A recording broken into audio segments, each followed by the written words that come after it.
Hello ಗೆಳೆಯರಿ, ತಮ್ಮೆಲ್ಲರಿಗೂ ಲಾ excellence IAS ಪ್ರಸ್ತುತಪಡಿಸುವ ಆರ್ಥಿಕ ಸಮೀಕ್ಷೆ ವಾಲ್ಯೂಮ್ 1 ಚಾಪ್ಟರ್ 4ಕ್ಕೆ ಸ್ವಾಗತ. ಇಂದಿನ chapter undermining market when government intervention hurts more than it helps. ಅಂದ್ರೆ ಮಾರುಕಟ್ಟೆಯಲ್ಲಿ ಅಥವಾ ಮಾರುಕಟ್ಟೆಯನ್ನ ಅಂಡರ್ಮೈನ್ ಮಾಡೋದ್ರಿಂದ ಹಾಗೂ ಸರ್ಕಾರದ ಹಸ್ತಕ್ಷೇಪ ಹೆಚ್ಚಾಗೋದ್ರಿಂದ ಲಾಭಕ್ಕಿಂತ ನಷ್ಟ ಹೆಚ್ಚು ಅಂತ ಹೇಳಿ ಈ ಚಾಪ್ಟರ್ ನಲ್ಲಿ ನಾವು ಡಿಸ್ಕಸ್ ಮಾಡಲಿದ್ದೇವೆ. ಇಲ್ಲಿ ಮೊದಲಿಗೆ ಒಂದು ಕೋಟ್ ಅನ್ನ ಹೇಳ್ತಾ ಇದೆ ಎಕನಾಮಿಕ್ ಸರ್ವೆ.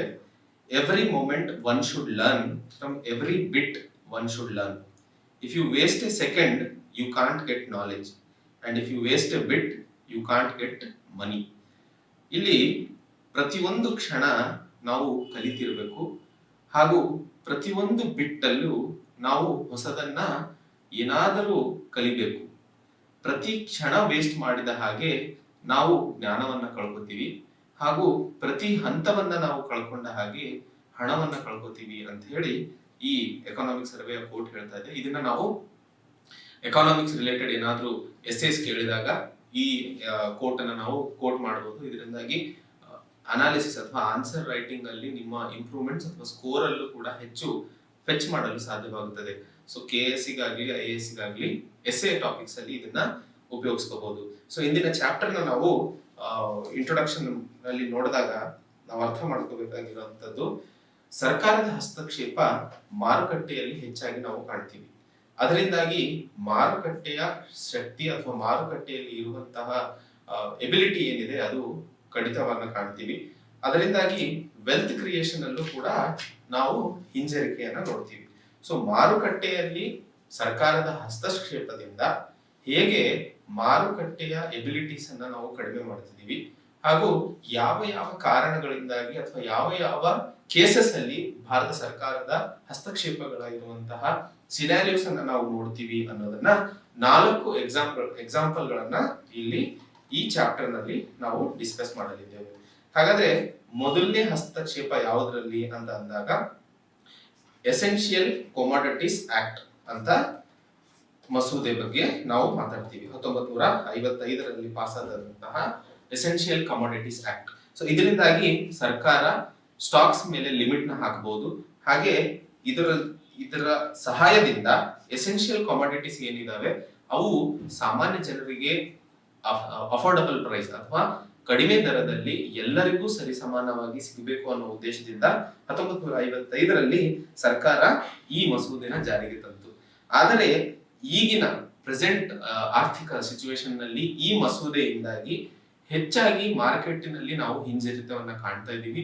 ಅಂಡ್ ಇದರಿಂದಾಗಿ ರೆಂಟ್ ಸೀಕಿಂಗ್ ಅನ್ನೋ ಒಂದು ಆಪ್ಷನ್ ಅಥವಾ ಅಪರ್ಚುನಿಟಿನ ಕ್ಯಾಪಿಟಲಿಸ್ಟ್ಗಳು ಉಪಯೋಗಿಸ್ಕೊತಾ ಇದ್ದಾರೆ. ಇದರಿಂದಾಗಿ ಟ್ರೇಡರ್ಸ್ ಆಗಿರ್ಬೋದು ಹಾಗೂ ವ್ಯಾಪಾರಸ್ಥರಿಗೆ ಹರಾಸ್ಮೆಂಟ್ ಆಗೋದನ್ನ ನಾವು ನೋಡ್ತಾ ಇದ್ದೀವಿ. ಸೊ ಇದು ಯಾವ ರೀತಿಯಲ್ಲಿ ಈ ಪಾಯಿಂಟ್ಸ್ ಗಳನ್ನ ಎಕನಾಮಿಕ್ ಸರ್ವೆ ಹೇಳ್ತಿದೆ ಅನ್ನೋದನ್ನ ನಾವು ಸಂಕ್ಷಿಪ್ತವಾಗಿ ಮುಂದಿನ ಭಾಗದಲ್ಲಿ ಅಥವಾ ಚಾಪ್ಟರ್ ನ ಮುಂದಿನ ವಿಷಯಗಳನ್ನ ಮಾತಾಡಬೇಕಾದ್ರೆ ನಾವು ನೋಡೋಣ. ಸೊ ಮೊದಲನೇ ಹಸ್ತಕ್ಷೇಪ ಸರ್ಕಾರದಿಂದ ಎಸೆನ್ಷಿಯಲ್ ಕಮೋಡಿಟೀಸ್ ಆಕ್ಟ್ 1955ರಿಂದ ಆಗ್ತಾ ಇದೆ ಅನ್ನೋದು. ಹಾಗೆ ಎರಡನೇದು ಡ್ರಗ್ಸ್ ಅಥವಾ ಮೆಡಿಸಿನ್ಸ್ ಗಳ ರೆಗ್ಯುಲೇಷನ್ಸ್ ಯೂಸ್ ಮಾಡುವಂತಹ DPCO act, drugs prevention control ಅಥವಾ ಡ್ರಗ್ಸ್ ಪ್ರೈಸ್ ಕಂಟ್ರೋಲ್ ಆರ್ಡರ್ 2013 ಅಂತ ಕರಿತೀವಿ. DPCO 2013. ಸೊ ಈ ಮಸೂದೆಯಿಂದ ಭಾರತ ಸರ್ಕಾರ ಮೆಡಿಸಿನ್ಸ್ ಏನಿದೆ ಅದರಲ್ಲಿ ಇರುವಂತಹ ಪ್ರೈಸ್ ಅಥವಾ ಬೆಲೆಯನ್ನ ರೆಗ್ಯುಲೇಟ್ ಮಾಡಲು ಉಪಯೋಗಿಸುವಂತಹ ಒಂದು ಅಥವಾ ಅದಕ್ಕೆ ಇರುವಂತಹ ಒಂದು ಅಸ್ತ್ರ. ಸೊ ಇದರಿಂದಾಗಿ ಯಾವ ರೀತಿಯಲ್ಲಿ ಮಾರುಕಟ್ಟೆಯಲ್ಲಿ ಹಿಂಜರಿತವನ್ನ ಕಾಣ್ತಾ ಇದೀವಿ ಅನ್ನೋದನ್ನ ಕೂಡ ನಾವು ಎರಡನೇ ಪಾಯಿಂಟ್ ನಲ್ಲಿ ಡಿಸ್ಕಸ್ ಮಾಡಲಿದ್ದೇವೆ. ಹಾಗೆ ಈ ಪಾಯಿಂಟ್ ಅನ್ನ ನಾವು ನೋಡಬೇಕಾದ್ರೆ ಬ್ರೀಫ್ ಆಗಿ ಇಲ್ಲಿ ಹೇಳಬೇಕು ಅಂದ್ರೆ ಪ್ರೈಸ್ ಅಥವಾ ಬೆಲೆಗಳಲ್ಲಿ ಅಥವಾ ರೆಗ್ಯುಲೇಟೆಡ್ ಹಾಗೂ ಅನ್ರೆಗ್ಯುಲೇಟೆಡ್ ಡ್ರಗ್ಸ್ ಅಂತ ಇರ್ತವೆ ಎರಡು ರೀತಿಯಲ್ಲಿ. ಸೊ ಯಾವ ಮೆಡಿಸಿನ್ಸ್ ರೆಗ್ಯುಲೇಷನ್ಸ್ ಅಥವಾ ರೂಲ್ಸ್ ಕೆಳಗಡೆ ಬರ್ತವೆ ಹಾಗೆ ಯಾವ ಮೆಡಿಸಿನ್ಸ್ ಅನ್ರೆಗ್ಯುಲೇಟೆಡ್ ಅಥವಾ ರೂಲ್ಸ್ ಕೆಳಗೆ ಇಲ್ಲ ಅಂತ ನೋಡಿದಾಗ ರೆಗ್ಯುಲೇಟೆಡ್ ಇರುವಂತಹ ಮೆಡಿಸಿನ್ಸ್ ಗಳ ಬೆಲೆ ಅತಿ ಹೆಚ್ಚಾಗಿ ಕಾಣ್ತಿದೀವಿ ಅನ್ರೆಗ್ಯುಲೇಟೆಡ್ ಇಂದ. ಸೊ ಇದರಿಂದಾಗಿ ಯಾವ ಕಂಪನಿಗಳು ಅಥವಾ ಯಾರ ವ್ಯಾಪಾರಸ್ಥರು ರೆಗ್ಯುಲೇಷನ್ಸ್ ಗೆ ಒಳಗಾಗ್ತಿದಾರೋ ಅವರಲ್ಲಿ ನಾವು ಹಿನ್ನಡೆತೆಯನ್ನ ಕಾಣ್ತಾ ಇದೀವಿ ಅನ್ನೋದು ಇಲ್ಲಿ ಹೆಚ್ಚಾಗಿ ಇನ್ನು ಡಿಸ್ಕಸ್ ಮಾಡ್ತೀವಿ. ಸೊ ಯಾವ ಉದ್ದೇಶಕ್ಕೆ DPCO drugs price control order ಬಂದಿದ್ದು ಉದ್ದೇಶ ಏನು? ಸಮಾಜದಲ್ಲಿ ಅಥವಾ ನಮ್ಮ ಸೊಸೈಟಿಯಲ್ಲಿ ಸಿಗುವಂತಹ ಮೆಡಿಸಿನ್ಸ್ ಎಲ್ಲರಿಗೂ ನಿಲುಕಬೇಕು, ಅದು ಅಫೋರ್ಡಬಲ್ ಪ್ರೈಸಿಂಗ್ ಅಲ್ಲಿ ಆಗಬೇಕು ಅನ್ನೋದು ಕಾರಣಕ್ಕೆ DPCOನ ಜಾರಿಗೆ ತರಲಾಯಿತು. ಆದರೆ ಆ ಉದ್ದೇಶಕ್ಕೆ ಅನುಸಾರವಾಗಿ ಅದು ವರ್ಕೌಟ್ ಆಗ್ತಿಲ್ಲ, ಅದಕ್ಕೆ ವಿರುದ್ಧವಾಗಿ ವರ್ಕ್ ಆಗ್ತಿದೆ ಅನ್ನೋದನ್ನ ಎಕನಾಮಿಕ್ ಸರ್ವೆ ಪ್ರೂವ್ ಮಾಡ್ತಾ ಇದೆ. ಹಾಗೆ 3ನೇ ಪಾಯಿಂಟ್ ಅಲ್ಲಿ ನಾವು ಮಾತಾಡ್ತೀವಿ ಫುಡ್ ಗ್ರೇನ್ ಮಾರ್ಕೆಟ್ ಅಲ್ಲಿ, ಅಂದ್ರೆ ಆಹಾರ ಮಾರುಕಟ್ಟೆಯಲ್ಲಿ ಯಾವ ರೀತಿಯಾಗಿ ಸರ್ಕಾರದ ಹಸ್ತಕ್ಷೇಪದಿಂದಾಗಿ ನಾಶ ಅಥವಾ ನಷ್ಟವನ್ನು ಅನುಭವಿಸ್ತಾ ಇದೀವಿ ಅಂತ ಹೇಳಿ ಮಾತಾಡ್ತೀವಿ. ಇಲ್ಲಿ ಸರ್ಕಾರದ ಹಸ್ತಕ್ಷೇಪದಿಂದ ಆಹಾರ ಮಾರುಕಟ್ಟೆಯಲ್ಲಿ ಆಗ್ತಾ ಇರೋದ್ರಿಂದ ನಾವು ಸ್ಪರ್ಧಾತ್ಮಕ ಮಾರುಕಟ್ಟೆಯನ್ನು ರಚಿಸಲು ಸಾಧ್ಯವಾಗುತ್ತಿಲ್ಲ. ಇದರೊಂದಿಗೆ ಯಾವ ಪಾಯಿಂಟ್ಸ್ ಗಳು ಅಥವಾ ಯಾವ ವಿಷಯಗಳಿಂದ ಸ್ಪರ್ಧಾತ್ಮಕ ಮಾರುಕಟ್ಟೆಯಲ್ಲಿ ಹಿಂಜರಿತವನ್ನ ಕಾಣ್ತಾ ಇದೀವಿ ಅಂತ ನೋಡಿದಾಗ ಫುಡ್ ಸಬ್ಸಿಡಿ ಅಂತ ಏನ್ ಕೊಡ್ತಾ ಇದೆ ಸರ್ಕಾರ, ಅದರಿಂದಾಗಿ ಒಂದು ವಿಚಾರ. ಹಾಗೆ ಎರಡನೇದು ಡಿಮಾಂಡ್ ಅಂಡ್ ಸಪ್ಲೈ ಅಲ್ಲಿ ನಾವು ವೇರಿಯೇಷನ್ಸ್ ಅನ್ನ ಕಾಣ್ತಾ ಇದೀವಿ. ಮೂರನೇದು ಇನ್ಸೆಂಟಿವೈಸಿಂಗ್, ಸರ್ಕಾರದ ಹಸ್ತಕ್ಷೇಪದಿಂದ ರೈತರಲ್ಲಿ ಬೇರೆ ಬೇರೆ ವಿವಿಧ ಅಥವಾ ಕೃಷಿಯಲ್ಲಿ ವೈವಿಧ್ಯತೆಯನ್ನ ಕಾಣ್ತಾ ಇಲ್ಲ. ಆ ವೈವಿಧ್ಯತೆಯನ್ನ ಹಿಂಜರಿತವನ್ನ ಕಾರಣವಾಗ್ತಾ ಇದೆ ಸರ್ಕಾರದ ಹಸ್ತಕ್ಷೇಪ ಆಹಾರ ಮಾರುಕಟ್ಟೆಯಲ್ಲಿ ಅಥವಾ ಅಗ್ರಿಕಲ್ಚರ್ ಕೃಷಿಯಲ್ಲಿ ಅವರ ಹಸ್ತಕ್ಷೇಪದಿಂದಾಗಿ. ಈ 3 ಕಾರಣಗಳಿಗೆ ಕಾರಣ ಆಗ್ತಾ ಇದೆ ಅನ್ನೋದ್ರ ಬಗ್ಗೆ ಎಕನಾಮಿಕ್ ಸರ್ವೆ ಹೇಳ್ತಾ ಇದೆ. ಹಾಗೆ 4ನೇ ಪಾಯಿಂಟ್ ಮಾತಾಡಿದಾಗ ಸಾಲ ಮನ್ನಾ ಯೋಜನೆ ಬಗ್ಗೆ ಮಾತಾಡ್ತೀವಿ. ಇಲ್ಲಿ ಡೆಪ್ಟ್ ವೇವರ್ ಅಂತ ಕರಿತೀವಿ. ಸಾಲ ಮನ್ನಾ ಯೋಜನೆ ಕೇಂದ್ರ ಸರ್ಕಾರ ಹಾಗೂ ರಾಜ್ಯ ಸರ್ಕಾರಗಳು ಕೊಡ್ತಾ ಇರೋದ್ರಿಂದ ಯಾವ ರೀತಿಯಲ್ಲಿ ಇವು ಬೆನಿಫಿಷಿಯರೀಸ್ ಅಥವಾ ರೈತರಿಗೆ ಸಾಲ ಮನ್ನಾ ಮಾಡೋದ್ರಿಂದ ಯಾವ ರೀತಿಯಲ್ಲಿ ನಾವು ಕ್ರೆಡಿಟ್ ಸಿಸ್ಟಮ್ ಅಥವಾ ಕ್ರೆಡಿಟ್ ಫ್ಲೋ ಅಂತ ಏನ್ ಕರಿತೀವಿ ಅಥವಾ ಇನ್ನು ಆರ್ಥಿಕ ಬೆಳವಣಿಗೆಯಲ್ಲಿ ಯಾವ ರೀತಿಯಲ್ಲಿ ನಾವು ಹಿಂಜರಿತವನ್ನ ಕಾಣ್ತಾ ಇದ್ದೀವಿ, ಅದೇ ರೀತಿಯಲ್ಲಿ ಯಾವ ಕ್ರಮಗಳನ್ನ ಸರ್ಕಾರ ತಗೋಬೇಕಾಗಿದೆ ಸಾಲ ಮನ್ನಾ ಯೋಜನೆ ಮಾಡೋದಕ್ಕೂ ಮುನ್ನ, ಯಾವ ವಿಷಯಗಳ ಮೇಲೆ ನಾವು ಒಂದಿಷ್ಟು ಪಾಯಿಂಟ್ಸ್ ಅಥವಾ ಒಂದಿಷ್ಟು ಗಮನ ಹರಿಸಬೇಕಾಗಿದೆ ಅಂತ ಹೇಳಿ ಆರ್ಥಿಕ ಸಮೀಕ್ಷೆ ಇದರ ಮೇಲೆ ಒಂದು ನೋಟವನ್ನ ಕೊಟ್ಟಿದೆ. ಹಾಗೆ ಇಲ್ಲಿ ಅರ್ಥ ಮಾಡ್ಕೋಬೇಕಾಗಿರೋದು, ಅನಾವಶ್ಯಕವಾಗಿ ಸರ್ಕಾರದ ಹಸ್ತಕ್ಷೇಪ ಮಾಡೋದ್ರಿಂದ ಸ್ಪರ್ಧಾತ್ಮಕ ಮಾರುಕಟ್ಟೆ ರಚಿಸಲು ಸಾಧ್ಯವಾಗುತ್ತಿಲ್ಲ. ನಾವು ಹಿಂದಿನ 2 ಚಾಪ್ಟರ್ಗಳಲ್ಲಿ ಆಂಟ್ರಪ್ರಿನರ್ಶಿಪ್ ಹಾಗೂ ಪ್ರೋ ಬಿಸ್ನೆಸ್ ಹಾಗೂ ಪ್ರೋ ಕ್ರೋನಿ ಅಂತ 2 ಚಾಪ್ಟರ್ಸ್ ಓದಬೇಕಾದ್ರೆ ಎರಡರಲ್ಲೂ ನಾವು ಮಾತಾಡಿದ್ದು ಸ್ಪರ್ಧಾತ್ಮಕ ಮಾರುಕಟ್ಟೆಯನ್ನ ಯಾವ ರೀತಿಯಲ್ಲಿ ನಾವು ಕಟ್ಟಬೇಕು, ಅದರಿಂದಾಗಿ ಕ್ರಿಯೇಟಿವ್ ಡಿಸ್ಟ್ರಕ್ಷನ್ ಹೇಗೆ ಸಾಧ್ಯವಾಗುತ್ತದೆ, ಆ ಕ್ರಿಯೇಟಿವ್ ಡಿಸ್ಟ್ರಕ್ಷನ್ ಇಂದ ಇನ್ವೆಸ್ಟ್ಮೆಂಟ್ಸ್ ಅಥವಾ ವೆಲ್ತ್ ಕ್ರಿಯೇಷನ್ ಹೇಗೆ ಅಥವಾ ಸಂಪತ್ತು ಸೃಷ್ಟಿ ಹೇಗೆ ಮಾಡಲು ಸಾಧ್ಯವಾಗುತ್ತದೆ ಅನ್ನೋದ್ರ ಬಗ್ಗೆ ನಾವು ಡಿಟೇಲ್ ಆಗಿ ಡಿಸ್ಕಸ್ ಮಾಡಿದ್ವಿ. ಸೊ ಈ ಚಾಪ್ಟರ್ ಅಲ್ಲೂ ಸಹ ಸರ್ಕಾರದ ಅನಾವಶ್ಯಕ ಹಸ್ತಕ್ಷೇಪದಿಂದಾಗಿ ಕೆಲವೊಂದು ಕ್ಷೇತ್ರಗಳಲ್ಲಿ, ಎಲ್ಲಾ ಕ್ಷೇತ್ರಗಳಲ್ಲೂ ಅಲ್ಲ, ಒಂದು ಪಾಯಿಂಟ್ ನೀವು ನೆನಪಿಟ್ಕೋಬೇಕು, ನಮ್ಮ ಭಾರತ ಸರ್ಕಾರದ ಪ್ರಜಾಪ್ರಭುತ್ವ ರಾಷ್ಟ್ರದಲ್ಲಿ ಭಾರತ ಸರ್ಕಾರದ ಹಸ್ತಕ್ಷೇಪದ ಅವಶ್ಯಕತೆ ಇದೆ, ಆದರೆ ಎಲ್ಲಾ ಕ್ಷೇತ್ರದಲ್ಲೂ ಇಲ್ಲ ಅನ್ನೋದನ್ನ ಈ ಎಕನಾಮಿಕ್ ಸರ್ವೆ ಸಂಕ್ಷಿಪ್ತವಾಗಿ ಡಿಸ್ಕಸ್ ಮಾಡಲಿದೆ. ಸೊ ಯಾವ ಆ ಕ್ಷೇತ್ರಗಳು ಅಂಡ್ ಯಾವ ರೀತಿಯ ಬದಲಾವಣೆಗಳು ತರುವ ಅವಶ್ಯಕತೆ ಇದೆ, ಹಾಗೆ ಯಾವ ಸೆಕ್ಟರ್ಗಳಲ್ಲಿ ಬದಲಾವಣೆಗಳು ತಂದಿದ್ದು ಹೇಗೆ ನಾವು ಅದರಲ್ಲಿ ಪಾಸಿಟಿವ್ ರಿಸಲ್ಟ್ಸ್ ಅನ್ನ ಕಾಣ್ತಾ ಇದೀವಿ ಅಂಡ್ ಯಾವ ಸೆಕ್ಟರ್ಗಳಲ್ಲಿ ನಾವು ಹಿಂದೆ ಉಳಿದುಕೊಂಡಿದೀವಿ ಅಥವಾ ಯಾವ ಏರಿಯಾಗಳಲ್ಲಿ ನಾವು ಇನ್ನು ಬದಲಾವಣೆಗಳು ತರುವ ಅವಶ್ಯಕತೆ ಇದೆ, ಸೊ ಯಾವ ರೀತಿಯಲ್ಲಿ ವರ್ಕ್ ಮಾಡಬೇಕು ಅನ್ನೋದು ಈ ಎಕನಾಮಿಕ್ ಸರ್ವೆಯಲ್ಲಿ ನಾವು ಪೂರ್ತಿಯಾಗಿ ಡಿಸ್ಕಸ್ ಮಾಡಲಿದ್ದೇವೆ. ಹಾಗೆ ಸೊ ಇದು undermining market when government intervention hurts more than it helps. So ಇದು ಈ ಚಾಪ್ಟರ್ ಸ್ಟಾರ್ಟ್ ಮಾಡೋದಕ್ಕೂ ಮುನ್ನ ಪ್ರತಿ ಚಾಪ್ಟರ್ ಅಲ್ಲಿ ನಾವು ಹೇಗೆ ಟರ್ಮಿನಾಲಜೀಸ್ ಗಳನ್ನ ಡಿಸ್ಕಸ್ ಮಾಡ್ತೀವೋ ಇಲ್ಲೂ ಸಹ ಮೊದಲಿಗೆ ಟರ್ಮಿನಾಲಜೀಸ್ ಗಳನ್ನ ನೋಡೋಣ. So economic freedom, dead weight loss, market failure, market distortion, conditional cash transfer scheme, ಡೆಪ್ಟ್ overhang, moral hazards. So economic freedom ಅಂತಂದ್ರೆ ಆರ್ಥಿಕ ಸ್ವಾತಂತ್ರ್ಯ.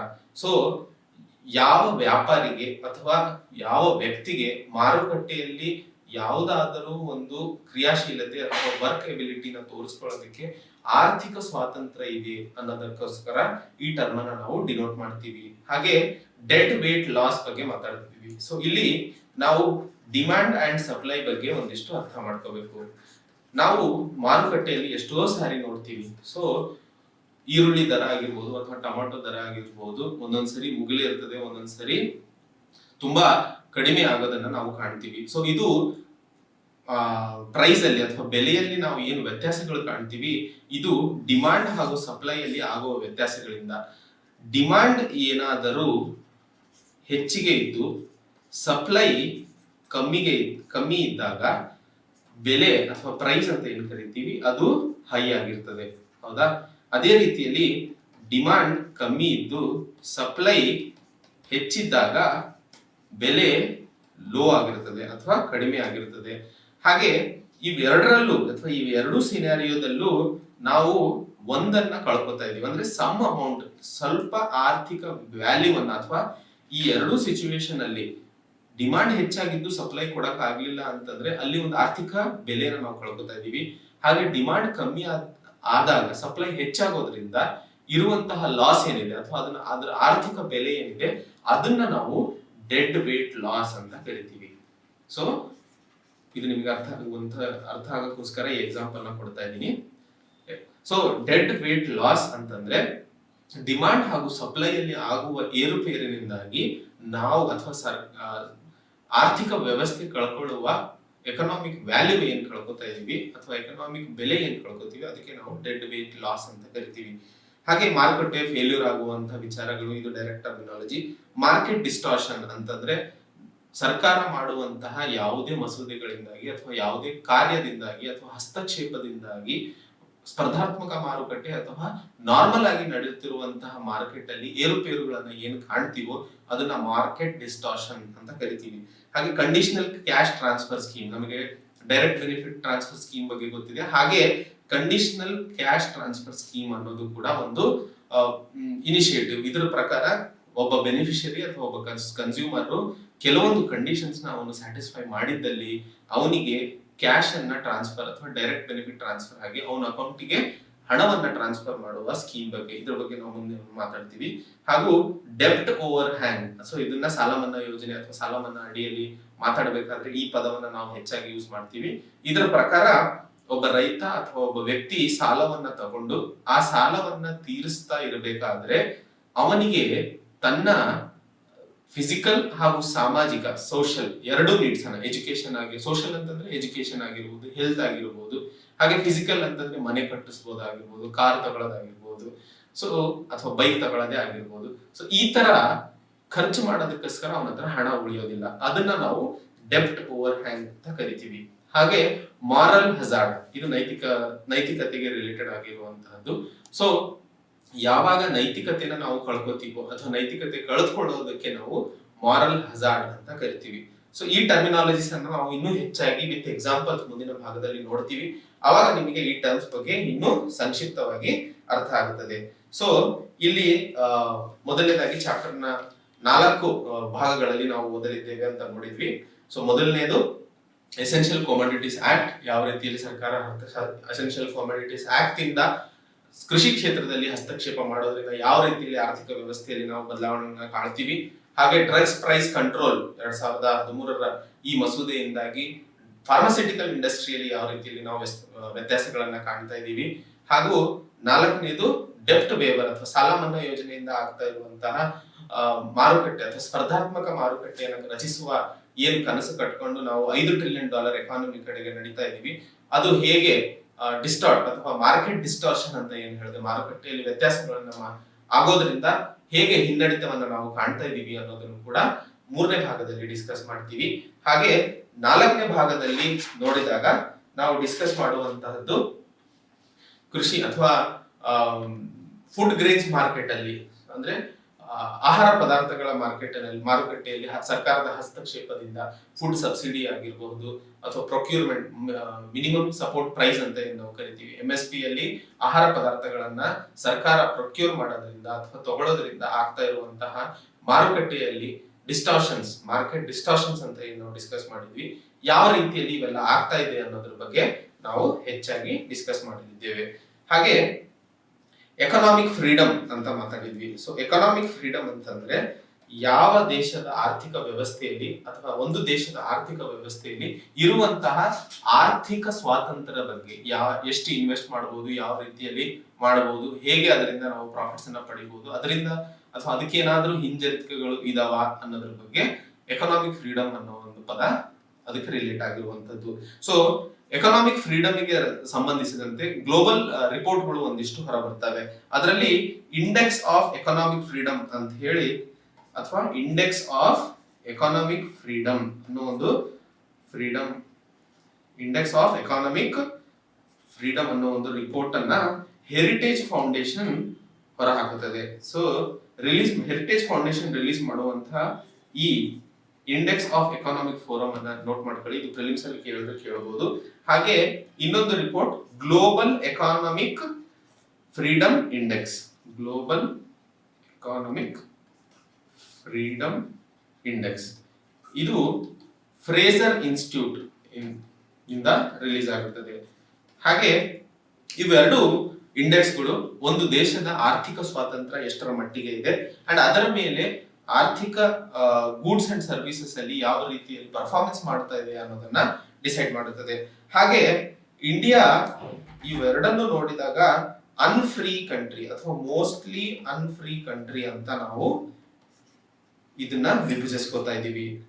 ಇಂಡೆಕ್ಸ್ ಆಫ್ ಎಕಾನಮಿಕ್ ಫ್ರೀಡಮ್ ಅಲ್ಲಿ ಭಾರತ ಸರ್ಕಾರದ ಸ್ಕೋರ್ 55.2 ಆಗಿದೆ. ಇದು 2019 ರಿಪೋರ್ಟಿನ ಪ್ರಕಾರ. ಹಾಗೆ ರ್ಯಾಂಕ್ ನೋಡಿದಾಗ ಭಾರತದ ಆರ್ಥಿಕ ವ್ಯವಸ್ಥೆಯದು 129, ಇದು 166 ಕಂಟ್ರಿಗಳಲ್ಲಿ ರ್ಯಾಂಕ್ ಮಾಡುವಂತದ್ದು. ಸೊ ಆರ್ಥಿಕ ಸ್ವತಂತ್ರವಾಗಿ ಇಂಡೆಕ್ಸ್ ಆಫ್ ಎಕಾನಮಿಕ್ ಫ್ರೀಡಮ್ ಭಾರತವನ್ನ 126ನೇ ರ್ಯಾಂಕ್ ಅಲ್ಲಿ ಇಟ್ಟಿದೆ. ಒಟ್ಟು ದೇಶಗಳು 186 ದೇಶಗಳನ್ನ ರ್ಯಾಂಕ್ ಮಾಡಲಾಗಿದೆ.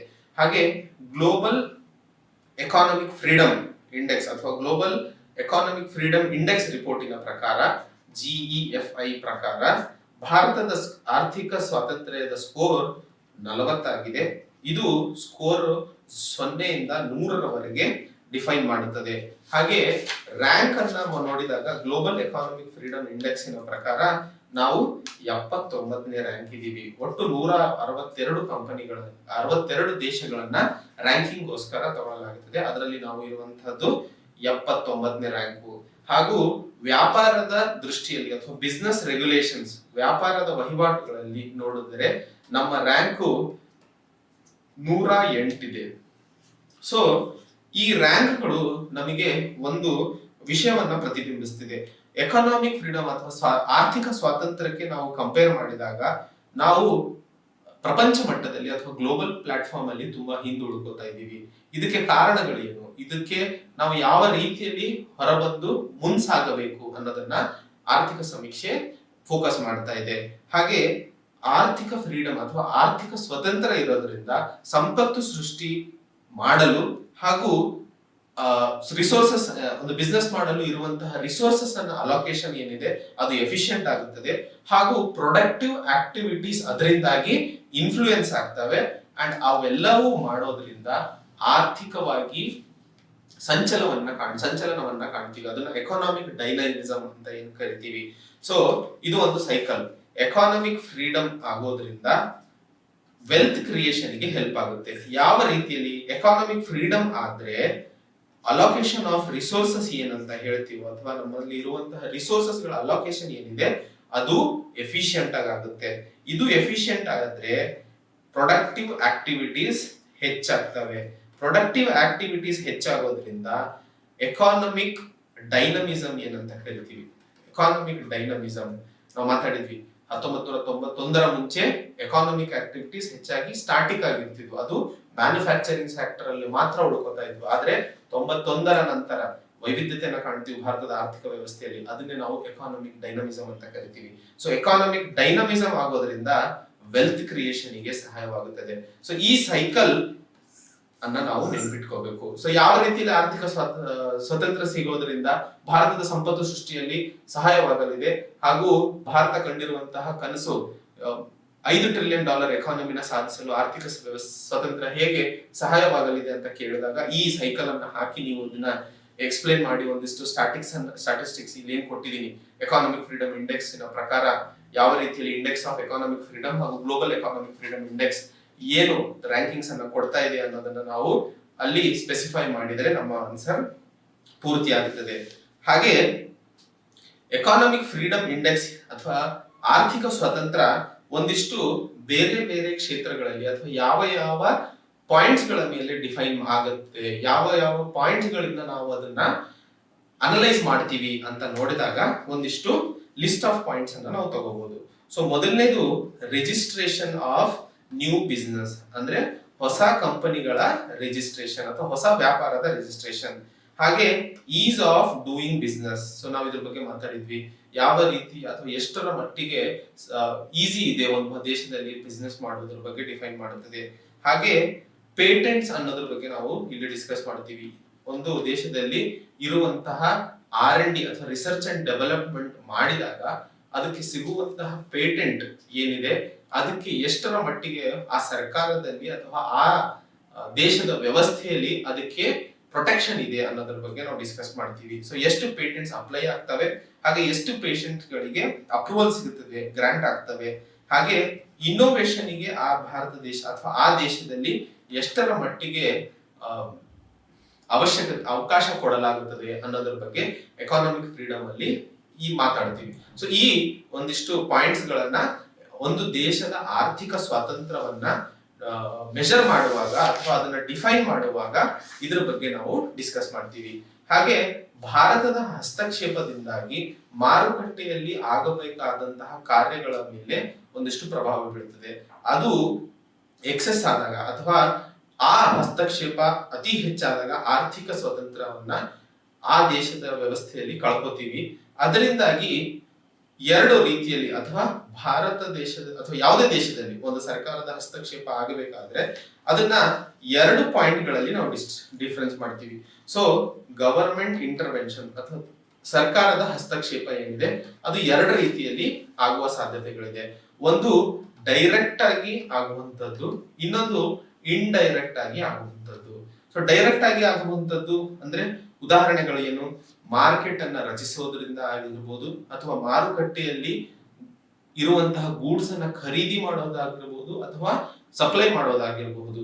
ಹಾಗೆ ಇಂಡೈರೆಕ್ಟ್ ಪಾರ್ಟಿಸಿಪೇಷನ್ ಅಂತಂದ್ರೆ ರೂಲ್ಸ್ ಅನ್ನ ಮಾಡೋದ್ರಿಂದ ಹಾಗೂ ಟ್ಯಾಕ್ಸ್ ಗಳನ್ನ ಇಂಪೋಸ್ ಮಾಡೋದ್ರಿಂದ, ಸಬ್ಸಿಡಿಗಳನ್ನ ಕೊಡೋದ್ರಿಂದ, ಹೀಗೆ ಬೇರೆ ಬೇರೆ ವಿಧಗಳಿಂದ ಇದು ಇಂಡೈರೆಕ್ಟ್ ಇನ್ಫ್ಲೂಯೆನ್ಸ್ ಅಂತ ಕರಿತೀವಿ. ಹಾಗಾದ್ರೆ ಸರ್ಕಾರದ ಹಸ್ತಕ್ಷೇಪ ಎರಡು ವಿಧಗಳಲ್ಲಿ, ಒಂದು ಡೈರೆಕ್ಟ್ ಆಗಿ, ಇನ್ನೊಂದು ಇಂಡೈರೆಕ್ಟ್ ಆಗಿ. ಹಾಗೆ ಯಾವುದೇ ಸರ್ಕಾರದ ಹಸ್ತಕ್ಷೇಪದಿಂದಾಗಿ ಮಾರುಕಟ್ಟೆಯಲ್ಲಿ ಇರುವಂತಹ ಡೈನಮಿಸಮ್ ಅನ್ನ ಕಳ್ಕೊತೀವಿ. ಅದರಿಂದಾಗಿ ಸಪ್ಲೈ ಅಂಡ್ ಡಿಮಾಂಡ್ ಮೇಲೆ ಕೂಡ ಎಫೆಕ್ಟ್ ಆಗುತ್ತದೆ. ಹಾಗೆ ಇಕ್ವಿಲಿಬ್ರಿಯಂ ಇನ್ ಮಾರ್ಕೆಟ್ ಪ್ರೈಸಸ್ ಅಂತ ಏನ್ ಕರಿತೀವಿ, ಇಕ್ವಿಲಿಬ್ರಿಯಂ ಇನ್ ಮಾರ್ಕೆಟ್ ಪ್ರೈಸಸ್ ಅಂದ್ರೆ ಇಲ್ಲಿ ಒಂದು ಡಿಮಾಂಡ್ ಅಂಡ್ ಸಪ್ಲೈ ಗ್ರಾಫ್ ಹಾಕಿದಾಗ ಡಿಮಾಂಡ್ ಹೇಗೆ ಹೆಚ್ಚಾಗುತ್ತದೆಯೋ ಸಪ್ಲೈ ಹಾಗೆ ಕಡಿಮೆ ಆಗುತ್ತದೆ, ಹಾಗೆ ಸಪ್ಲೈ ಹೇಗೆ ಹೆಚ್ಚಾಗುತ್ತದೆಯೋ ಡಿಮಾಂಡ್ ಅದೇ ರೀತಿಯಲ್ಲಿ ಅಥವಾ ಸಪ್ಲೈ ಹೇಗೆ ಹೆಚ್ಚಾಗುತ್ತದೆಯೋ ಡಿಮಾಂಡ್ ಹಾಗೆ ಕಡಿಮೆ ಆಗುತ್ತದೆ. ಸೊ ಇದು ಪ್ರೈಸ್ P1 ಅನ್ನೋದನ್ನ ಡಿಫೈನ್ ಮಾಡ್ತೀವಿ. ಹಾಗೆ ಈ ಪ್ರೈಸ್ ಏನಿದೆ, ಈ ಡಿಮಾಂಡ್ ಅಂಡ್ ಸಪ್ಲೈ ಗ್ರಾಫ್ ಇಂದ ಸಿಗುವಂತಹದ್ದು ಏನ್ ಇಕ್ವಿಲಿಬ್ರಿಯಂ ಪ್ರೈಸ್ ಅಂತ ಏನ್ ಕರಿತೀವಿ, ಈ ಇಕ್ವಿಲಿಬ್ರಿಯಂ ಪ್ರೈಸ್ ಯಾರು ಡಿಸೈಡ್ ಮಾಡೋದಿಲ್ಲ, ಅಂದ್ರೆ ಗವರ್ಮೆಂಟ್ ಡಿಸೈಡ್ ಮಾಡೋದಿಲ್ಲ, ಯಾರು ರೂಲ್ಸ್ ಅಂಡ್ ರೆಗ್ಯುಲೇಷನ್ಸ್ ಅನ್ನು ಡಿಸೈಡ್ ಮಾಡೋದಿಲ್ಲ. ಸೊ ಇದು ಡಿಸೈಡ್ ಮಾಡೋದು ಮಾರ್ಕೆಟ್. ಸೊ ಈ ಮಾರುಕಟ್ಟೆ ಡಿಮಾಂಡ್ ಅಂಡ್ ಸಪ್ಲೈ ಮೇಲೆ ಡಿಪೆಂಡ್ ಆಗಿರುವಂತಹ ಪ್ರೈಸ್ ಏನಿದೆ ಅದು ಸರ್ಕಾರದ ಹಸ್ತಕ್ಷೇಪದಿಂದಾಗಿ ಈ ಇಕ್ವಿಲಿಬ್ರಿಯಂ ಅನ್ನ ನಾವು ಕಳ್ಕೊತೀವಿ. ಸೊ ಈ ವ್ಯವಸ್ಥೆ ಅಥವಾ ಈ ತರ ಇರುವಂತಹ ಒಂದು ಸೆಟಪ್ ಅನ್ನ ಏನಾದ್ರೂ ಡಿಸ್ಟಾರ್ಟ್ ಅಥವಾ ಅಗಲಾಡಿಸದೇ ಇರಬೇಕು ಅಂತಂದ್ರೆ ಸರ್ಕಾರದ ಹಸ್ತಕ್ಷೇಪ ಆರ್ಥಿಕ ವ್ಯವಸ್ಥೆಯಲ್ಲಿ ಕಡಿಮೆ ಆಗಬೇಕು ಅನ್ನೋದನ್ನ ಮಾತಾಡ್ತಾ ಇದ್ದೀವಿ. ಹಾಗೆ ನಾವಿಲ್ಲಿ ಮಾತಾಡಿದ್ವಿ ಮುಂಚೆನೆ, ಡಿಮಾಂಡ್ ಅಂಡ್ ಸಪ್ಲೈ ಮಾತಾಡಿದಾಗ ಡಿಮಾಂಡ್ ಹೆಚ್ಚಾದ ಹಾಗೆ ಸಪ್ಲೈ ಏನಾದರೂ ಕಡಿಮೆ ಆದರೆ ನಾವು ಒಂದಿಷ್ಟು ವ್ಯಾಲ್ಯೂ ಅಥವಾ ಆರ್ಥಿಕ ವ್ಯವಸ್ಥೆಯಲ್ಲಿ ಆ ಪ್ರಾಡಕ್ಟಿನ ವ್ಯಾಲ್ಯೂ ಹೆಚ್ಚಾಗ್ತಾ ಹೋಗುತ್ತೆ. ಹಾಗೆ ಡಿಮಾಂಡ್ ಕಡಿಮೆಯಾಗಿ ಸಪ್ಲೈ ಹೆಚ್ಚಾದಾಗ ಆ ಬೆಲೆ ಅಥವಾ ಆ ವಸ್ತುವಿನ ಬೆಲೆ ಕಡಿಮೆ ಆಗ್ತಾ ಹೋಗ್ತದೆ. ಸೊ ಈ ವ್ಯತ್ಯಾಸಗಳಿಂದಾಗಿ ಒಂದಿಷ್ಟು ಆರ್ಥಿಕ ಬೆಲೆನ ನಾವು ಕಳ್ಕೊತೀವಿ. ಆ ಕಳ್ಕೊಳ್ಳುವಂತಹ ಆರ್ಥಿಕ ಬೆಲೆನ ಡೆಡ್ ವೇಟ್ ಲಾಸ್ ಅಂತ ಕರಿತೀವಿ. ಸೊ ಎಷ್ಟು ಸರ್ಕಾರದ ಹಸ್ತಕ್ಷೇಪ ಮಾರುಕಟ್ಟೆಯಲ್ಲಿ ಹೆಚ್ಚಾಗುತ್ತದೆಯೋ ಅದರಿಂದಾಗಿ ಇಕ್ವಿಲಿಬ್ರಿಯಂ ಆಫ್ ಪ್ರೈಸ್ ಅಥವಾ ಇಕ್ವಿಲಿಬ್ರಿಯಂ ಆಫ್ ಮಾರ್ಕೆಟ್ ಪ್ರೈಸ್ ಏನಿದೆ ಅದರಲ್ಲಿ ನಾವು ವ್ಯತ್ಯಾಸಗಳನ್ನ ಕಾಣ್ತೀವಿ. ಅದರಿಂದಾಗಿ ಡೆಡ್ ವೇಟ್ ಲಾಸ್ ಅನ್ನ ನಾವು ಹೆಚ್ಚಾಗಿ ಕಾಣ್ತೀವಿ. ಸೊ ಒಂದು ಪ್ರಶ್ನೆ ನಿಮಗೆ ಮೇನ್ಸ್ ಅಲ್ಲಿ ಆಗಿರ್ಬೋದು ಅಥವಾ ಇಂಟರ್ವ್ಯೂ ಅಲ್ಲೂ ಕೇಳ್ಬೋದು, ಭಾರತದ ಅಥವಾ ಸರ್ಕಾರದ ಹಸ್ತಕ್ಷೇಪದಿಂದಾಗಿ ಯಾವ ರೀತಿಯಲ್ಲಿ ಡೆಡ್ ವೇಟ್ ಲಾಸ್ ಆಗುವ ಸಾಧ್ಯತೆಗಳಿವೆ, ಅಥವಾ how can you define dead weight loss, ಅದರ ಇಂಪ್ಲಿಕೇಶನ್ಸ್ ಏನು ಮಾರುಕಟ್ಟೆ ಮೇಲೆ ಅಂತ ಕೇಳಿದಾಗ ನೀವು ಈ ಪಾಯಿಂಟ್ಸ್ ಅನ್ನ ಒಂದಿಷ್ಟು ಕನ್ಸಾಲಿಡೇಟ್ ಮಾಡಿ ಬರೆದ್ರೆ ನಿಮ್ಮ ಉತ್ತರ ಅಲ್ಲಿಗೆ ಕಂಪ್ಲೀಟ್ ಆಗುತ್ತದೆ. ಹಾಗೆ ಡೆಡ್ ವೇಟ್ ಲಾಸ್ ಅನ್ನೋದು ಒಂದು ಆರ್ಟಿಫಿಷಿಯಲ್ ಹೈ ಪ್ರೈಸ್ ಅನ್ನ ಕೂಡ ಕ್ರಿಯೇಟ್ ಮಾಡ್ತಿದೆ. ಆರ್ಟಿಫಿಷಿಯಲ್ ಅಂತಂದ್ರೆ ರಿಯಲ್ ಆರ್ಟಿಫಿಷಿಯಲ್ ವ್ಯತ್ಯಾಸ ನಿಮಗೆ ಗೊತ್ತೇ ಇರಬಹುದು. ಸೊ ಆರ್ಟಿಫಿಷಿಯಲ್ ಬೆಲೆಯನ್ನು ಹೆಚ್ಚಿಸುತ್ತದೆ, ಅದರಿಂದಾಗಿ ಪ್ರಾಫಿಟ್ ಏನಿದೆ ಕನ್ಸ್ಯೂಮರ್ ಇಂದ ಪ್ರೊಡ್ಯೂಸರ್ ಕಡೆಗಡೆ ಹೋಗುತ್ತದೆ. ಅಂದ್ರೆ ಒಂದು ವಸ್ತುವಿನ ಬೆಲೆ ಸುಮಾರು 100 ರೂಪಾಯಿ ಅಂದ್ರೆ ಆರ್ಟಿಫಿಷಿಯಲ್ ಆಗಿ ಅಂದ್ರೆ ಡಿಮಾಂಡ್, ನಾ ಹೇಳಿದೆ ಪ್ರೈಸ್ ಅಥವಾ ಬೆಲೆ ಯಾವಾಗ ಹೆಚ್ಚಾಗುತ್ತದೆ, ಡಿಮಾಂಡ್ ಹೆಚ್ಚಾಗಿದ್ದು ಸಪ್ಲೈ ಕಮ್ಮಿ ಇದ್ದಾಗ. ಸಪೋಸ್ ಸಪ್ಲೈ ಕಡಿಮೆ ಇಲ್ಲ ಆದರೂ ಡಿಮಾಂಡ್ ಹೆಚ್ಚಿಗಿದೆ ಅಂತ ಹೇಳಿ ಸುಮ್ಮನೆ ಸಪ್ಲೈಯನ್ನ ಕಡಿಮೆ ಮಾಡೋದು ಅಥವಾ ಎಲ್ಲರ ಹೋರ್ಡಿಂಗ್ ಮಾಡಿ ಅಥವಾ ಎಲ್ಲಾದ್ರೂ ಬ್ಲಾಕ್ ಮಾರ್ಕೆಟಿಂಗ್ ಮಾಡಿ ಅದನ್ನ ಬೆಲೆನ ಹೆಚ್ಚು ಮಾಡೋದ್ರಿಂದ ಬೆಲೆ ಏನಿದೆ ಅಥವಾ ಪ್ರಾಫಿಟ್ ಏನಿದೆ, ಟ್ರಾನ್ಸಾಕ್ಟೆಡ್ ವ್ಯಾಲ್ಯೂ ಏನಿದೆ, ಅದು ಕನ್ಸ್ಯೂಮರ್ ಇಂದ ಪ್ರೊಡ್ಯೂಸರ್ ಕಡೆಗಡೆ ಹೋಗ್ತಿದೆ. ಅಥವಾ ನಾವು ಕನ್ಸ್ಯೂಮರ್ಸ್ ಅಂದ್ರೆ ನಾವು ಸಾಮಾನ್ಯ ಜನ, ಪ್ರೊಡ್ಯೂಸರ್ಸ್ ಅಂದ್ರೆ ವ್ಯಾಪಾರಿಗಳು. ಸೊ ಸಾಮಾನ್ಯ ಜನರಿಂದ ಏನು ಪ್ರಾಫಿಟ್ ಏನಿದೆ ಅಥವಾ ಲಾಭ ಏನಿದೆ ಸಾಮಾನ್ಯ ಜನರಿಗೆ ಸಿಗಬೇಕಾದಂತಹದ್ದು ವ್ಯಾಪಾರಿಗಳಿಗೆ ಸಿಗಕ್ಕೆ ಶುರು ಆಗುತ್ತದೆ. ಇದರಿಂದಾಗಿ ಮಾರುಕಟ್ಟೆಯಲ್ಲಿ ನಾವು ಮೋಸ ಆಗೋದನ್ನ ಅಥವಾ ಅಪರ್ಚುನಿಟಿ ಆಫ್ ರೆಂಟ್ ಸೀಕಿಂಗ್ ಅಂತ ಕರಿತೀವಿ. ಅದೇ ರೀತಿಯಲ್ಲಿ ಆರ್ಟಿಫಿಷಿಯಲ್ ಆಗಿ ಬೆಲೆನ ಮಾರುಕಟ್ಟೆಯಲ್ಲಿ, ಒಂದು ವಸ್ತುವಿನ ಬೆಲೆ ಮಾರುಕಟ್ಟೆಯಲ್ಲಿ ಬಿಡಿಸಿದಾಗ ಪ್ರಾಫಿಟ್ ಅಥವಾ ಲಾಭ ಏನ್ ಸಿಗಬೇಕಿತ್ತು ವ್ಯಾಪಾರಿಗಳಿಗೆ ಅದು ಸಾಮಾನ್ಯ ಜನರ ಕಡೆ ಶಿಫ್ಟ್ ಆಗುತ್ತದೆ. ಸೊ ಡೆಡ್ ವೇಟ್ ಲಾಸ್ ಇಂದ ಆಗುವಂತಹದ್ದು ಎರಡು. ಒಂದು ಆರ್ಥಿಕ ಬೆಲೆನ ನಾವು ಕಳ್ಕೋತೀವಿ ಆ ಸಿಚುವೇಶನ್ ನಲ್ಲಿ, ಹಾಗೂ ಎರಡನೇದು ಆರ್ಟಿಫಿಷಿಯಲ್ ಹೈ ಪ್ರೈಸ್ ಹಾಗೂ ಆರ್ಟಿಫಿಷಿಯಲ್ ಲೋ ಪ್ರೈಸ್. ಈ ಮೂರು ಸಿಚುವೇಶನ್ಸ್ ಅನ್ನ ನಾವು ಡೆಡ್ ವೇಟ್ ಲಾಸ್ ಇಂದ ಅಥವಾ ಡಿಮಾಂಡ್ ಅಂಡ್ ಸಪ್ಲೈ ಅಲ್ಲಿ ಆಗುವ ಬೇರೆ ಏರುಪೇರಿನಿಂದಾಗಿ ಕಾಣುವಂತಹ ಸಾಧ್ಯತೆಗಳನ್ನ ಇಲ್ಲಿ ಮಾತಾಡ್ತಾ ಇದ್ದೀವಿ. ಸೊ ಇದು ಈ ಚಾಪ್ಟರ್ ನಲ್ಲಿ ಇರುವಂತಹ ಇನಿಷಿಯಲ್ ಡಿಸ್ಕಷನ್. ಹಾಗಾದ್ರೆ ಮುಂದಿನ ಸ್ಲೈಡ್ ನೋಡೋಣ. Economic freedom in India. So ನಾವು ಇದ್ರ ಬಗ್ಗೆ ಡಿಸ್ಕಸ್ ಮಾಡಿದೀವಿ. ಇಂಡೆಕ್ಸ್ ಆಫ್ ಎಕಾನಮಿಕ್ ಫ್ರೀಡಮ್ 2019 ಹಾಗೂ economic freedom, global economic freedom index ಇದರ ಬಗ್ಗೆ ಡಿಸ್ಕಸ್ ಮಾಡಿದ್ವಿ. ಇದ್ರ ಬಗ್ಗೆ, ಹಾಗೂ agriculture market distortions due to essential commodities act 1955. So first essential commodities act 1955 ಏನಿದು ಮಸೂದೆ ಅಂತಂದ್ರೆ ಅಗತ್ಯ ಸರಕುಗಳ ಮಸೂದೆ 1955 ಬಗ್ಗೆ ಮಾತಾಡ್ತೀವಿ.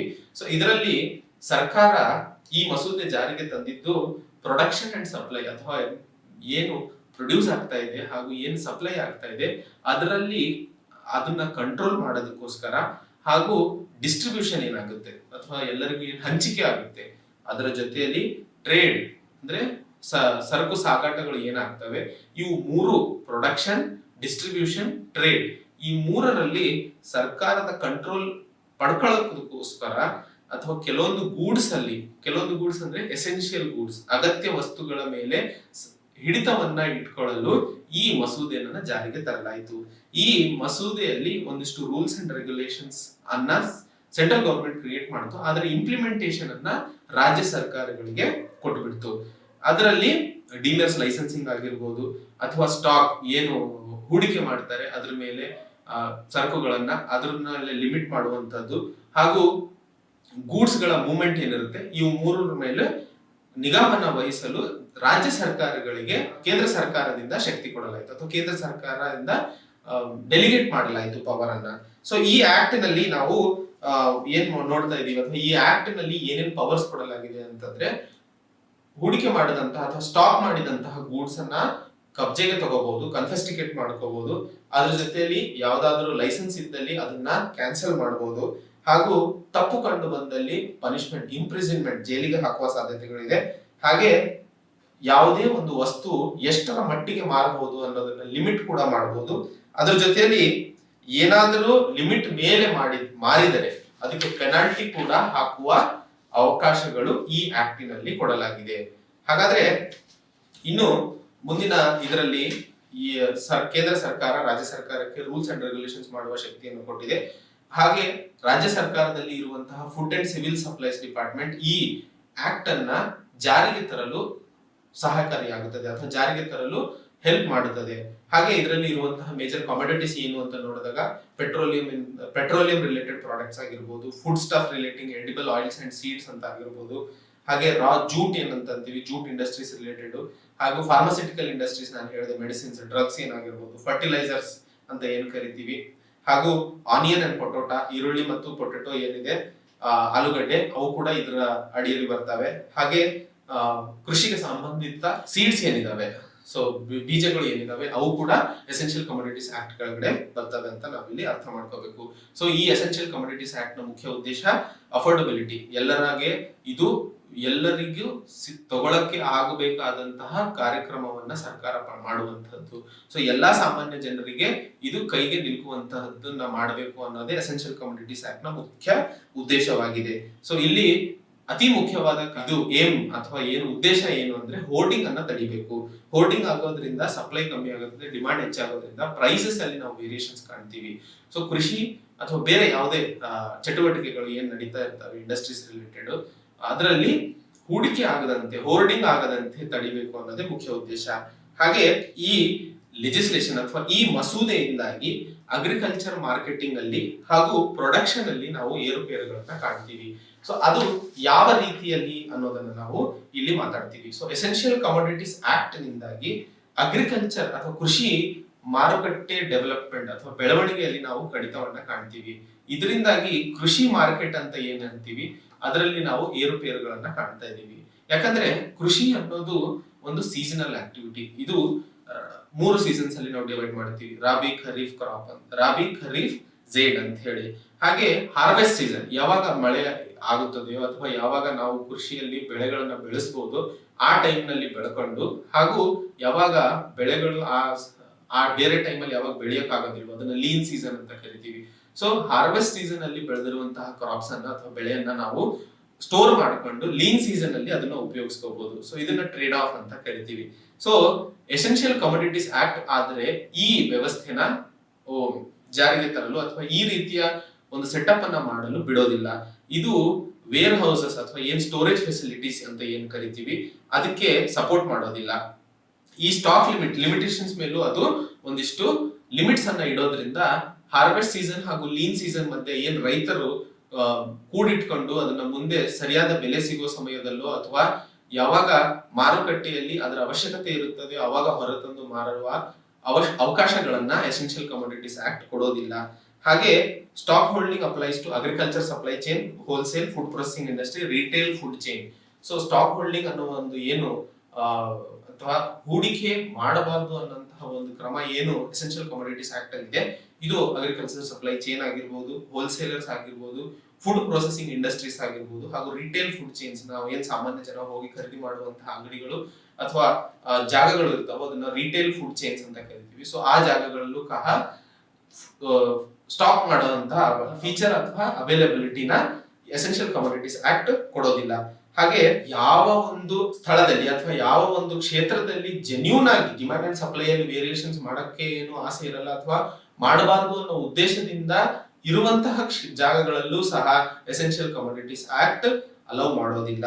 ಹಾಗೆ ಇದರಿಂದಾಗಿ ಅಥವಾ ಸ್ಟಾಕ್ ಮಾಡಕ್ ಆಗದೆ ಇರುವಂತಹ ಒಂದು ಪಾಯಿಂಟ್ ಇಂದಾಗಿ ಫ್ರೀ ಟ್ರೇಡ್ ಅನ್ನೋದು ಏನ್ ಕರಿತೀವಿ ಅದಕ್ಕೂ ಕೂಡ ಕಟ್ಟುನಿಟ್ಟಾದ ರೂಲ್ಸ್ ಅಪ್ಲೈ ಆಗ್ತವೆ. ಸಪೋಸ್ ಕರ್ನಾಟಕದಲ್ಲಿ ಒಂದು ಬೆಳೆ ಹೆಚ್ಚಾಗಿ ಚೆನ್ನಾಗಿ ಬೆಳೆದಾಗ ಅದು ಡಿಮಾಂಡ್ ಇರುವಂತಹ ಬೇರೆ ರಾಜ್ಯಗಳಿಗೆ ಕಳಿಸ್ಬೇಕು ಅಂತಂದ್ರೆ ಅದನ್ನ ಸ್ಟಾಕ್ ಮಾಡಿ ಕಳಿಸೋದಕ್ಕೂ ಒಂದಿಷ್ಟು ಹಿಂಜರಿಕೆ ಇದೆ ಅಥವಾ ಒಂದಿಷ್ಟು ನಿಬಂಧನೆಗಳಿದೆ ಅನ್ನೋದನ್ನ ನಾವು ನೋಡ್ತಾ ಇದೀವಿ. ಹಾಗೆ ಎಸೆನ್ಷಿಯಲ್ ಕಮೋಡಿಟೀಸ್ ಆಕ್ಟ್ ಇರೋದ್ರಿಂದ ಕಮೋಡಿಟಿ ಮಾರ್ಕೆಟ್ ಅಂತ ಅನ್ನೋ ಪದವನ್ನ ನಾವು ನೋಡಿರ್ತೀವಿ. ಕಮೋಡಿಟಿ ಮಾರ್ಕೆಟ್ ಅಲ್ಲಿ ಕೃಷಿ ಚಟುವಟಿಕೆಗಳಲ್ಲಿ ಬೆಳೆದಂತಹ ಬೆಳೆಗಳನ್ನ ಟ್ರೇಡ್ ಮಾಡುವಂತಹ ಒಂದು ಅವಕಾಶ ಇರುತ್ತದೆ. ಆದರೆ ಹೆಚ್ಚು ಲಿಮಿಟ್ನಲ್ಲಿ ಅಥವಾ ಎಸೆನ್ಷಿಯಲ್ ಕಮೋಡಿಟೀಸ್ ಆಕ್ಟ್ ಕೊಡುವಂತಹ ನಿಬಂಧನೆಗಳಿಂದಾಗಿ ಹೆಚ್ಚು ಲಿಮಿಟ್ ಅಥವಾ ಹೆಚ್ಚು ಸ್ಟಾಕ್ ಮಾಡಿ ಅದನ್ನ ಎಸೆನ್ಷಿಯಲ್ ಅಥವಾ ಕಮೋಡಿಟಿ ಮಾರುಕಟ್ಟೆಯಲ್ಲಿ ಅದನ್ನ ಮಾರುವ ಅಥವಾ ಟ್ರೇಡ್ ಮಾಡುವ ಅವಕಾಶಗಳನ್ನ ನಾವು ಕಳ್ಕೊತಾ ಇದ್ದೀವಿ. ಸೊ ಇಲ್ಲಿ ನಾವು ಒಟ್ಟಾಗಿ ಮಾತಾಡ್ತಾ ಇರುವಂತಹದ್ದು ಟ್ರೇಡ್ ಆಫ್ ಅಂದ್ರೆ ಹಾರ್ವೆಸ್ಟ್ ಸೀಸನ್ ಹಾಗೂ ಲೀನ್ ಸೀಸನ್ ಅಲ್ಲಿ ಬೆಳೆಯುವಂತಹ ಬೆಳೆಗಳು, ಹಾರ್ವೆಸ್ಟ್ ಅಲ್ಲಿ ಬೆಳೆದು ಲೀನ್ ಸೀಸನ್ ಅಲ್ಲಿ ನಾವು ಉಪಯೋಗಿಸ್ಕೊಳ್ಳೋಣ ಅಂತ ರೈತರು ಏನಾದ್ರು ಅಥವಾ ಕೃಷಿಕರು ಅದನ್ನ ಸ್ಟಾಕ್ ಮಾಡುವ ಒಂದು ನಿಬಂಧನೆ ಇರೋದ್ರಿಂದ, ಹಾಗೂ ಎರಡನೇದು ಯಾವುದೇ ಜೆನ್ಯೂನ್ ಇಂಡಸ್ಟ್ರಿ ಸಹ ಸ್ಟಾಕ್ ಮಾಡ್ಬೇಕಂತ ಅನ್ಕೊಂಡ್ರು ಸಹ ಅದು ಮಾಡಕ್ ಸಾಧ್ಯ ಇಲ್ಲ. ಹಾಗೂ ಟ್ರೇಡ್ ಒಂದು ರಾಜ್ಯದಿಂದ ಇನ್ನೊಂದು ರಾಜ್ಯಕ್ಕೆ ಸ್ಟಾಕ್ ಮಾಡಿ ಕಳ್ಸೋಣ ಅಂತಂದ್ರು ಅದಕ್ಕೂ ನಿಬಂಧನೆಗಳಿದಾವೆ. ಹಾಗೂ ನಾಲ್ಕನೇದು ಕಮಾಡಿಟಿ ಮಾರ್ಕೆಟ್, ಅಲ್ಲೂ ಸಹ ನಾವು ಎಸೆನ್ಷಿಯಲ್ ಕಮಾಡಿಟೀಸ್ ಆಕ್ಟ್ ಇಂದ ಮಾಡಿರುವಂತಹ ನಿಬಂಧನೆಗಳಿಂದ ಒಂದಿಷ್ಟು ಆರ್ಥಿಕ ವ್ಯವಸ್ಥೆಯಲ್ಲಿ ಏರುಪೇರುಗಳನ್ನ ಕಾಣ್ತಾ ಇದೀವಿ ಅಂತ ಹೇಳಿ ನೋಡ್ತಾ ಇದೀವಿ. ಸೊ ಇವೆಲ್ಲವೂ ಅಥವಾ ಈ ನಾಲ್ಕು ನಾವೇನ್ ಡಿಸ್ಕಸ್ ಮಾಡಿದ್ವೋ ಇವೆಲ್ಲವೂ ಕೂಡಿ ಕೃಷಿಯಲ್ಲಿ ಪ್ರೈವೇಟ್ ಪ್ಲೇಯರ್ಸ್ ಏನಾದ್ರೂ ಎಂಟ್ರಿ ಕೊಡಬೇಕು ಅಂತಂದ್ರೆ ಹಿಂಜರಿಕೆ ಕಾಣುವಂತಹ ಕಾರಣಗಳು ಅಂತ ಹೇಳಿ ನಾವು ನೋಟ್ ಮಾಡ್ಕೋಬಹುದು.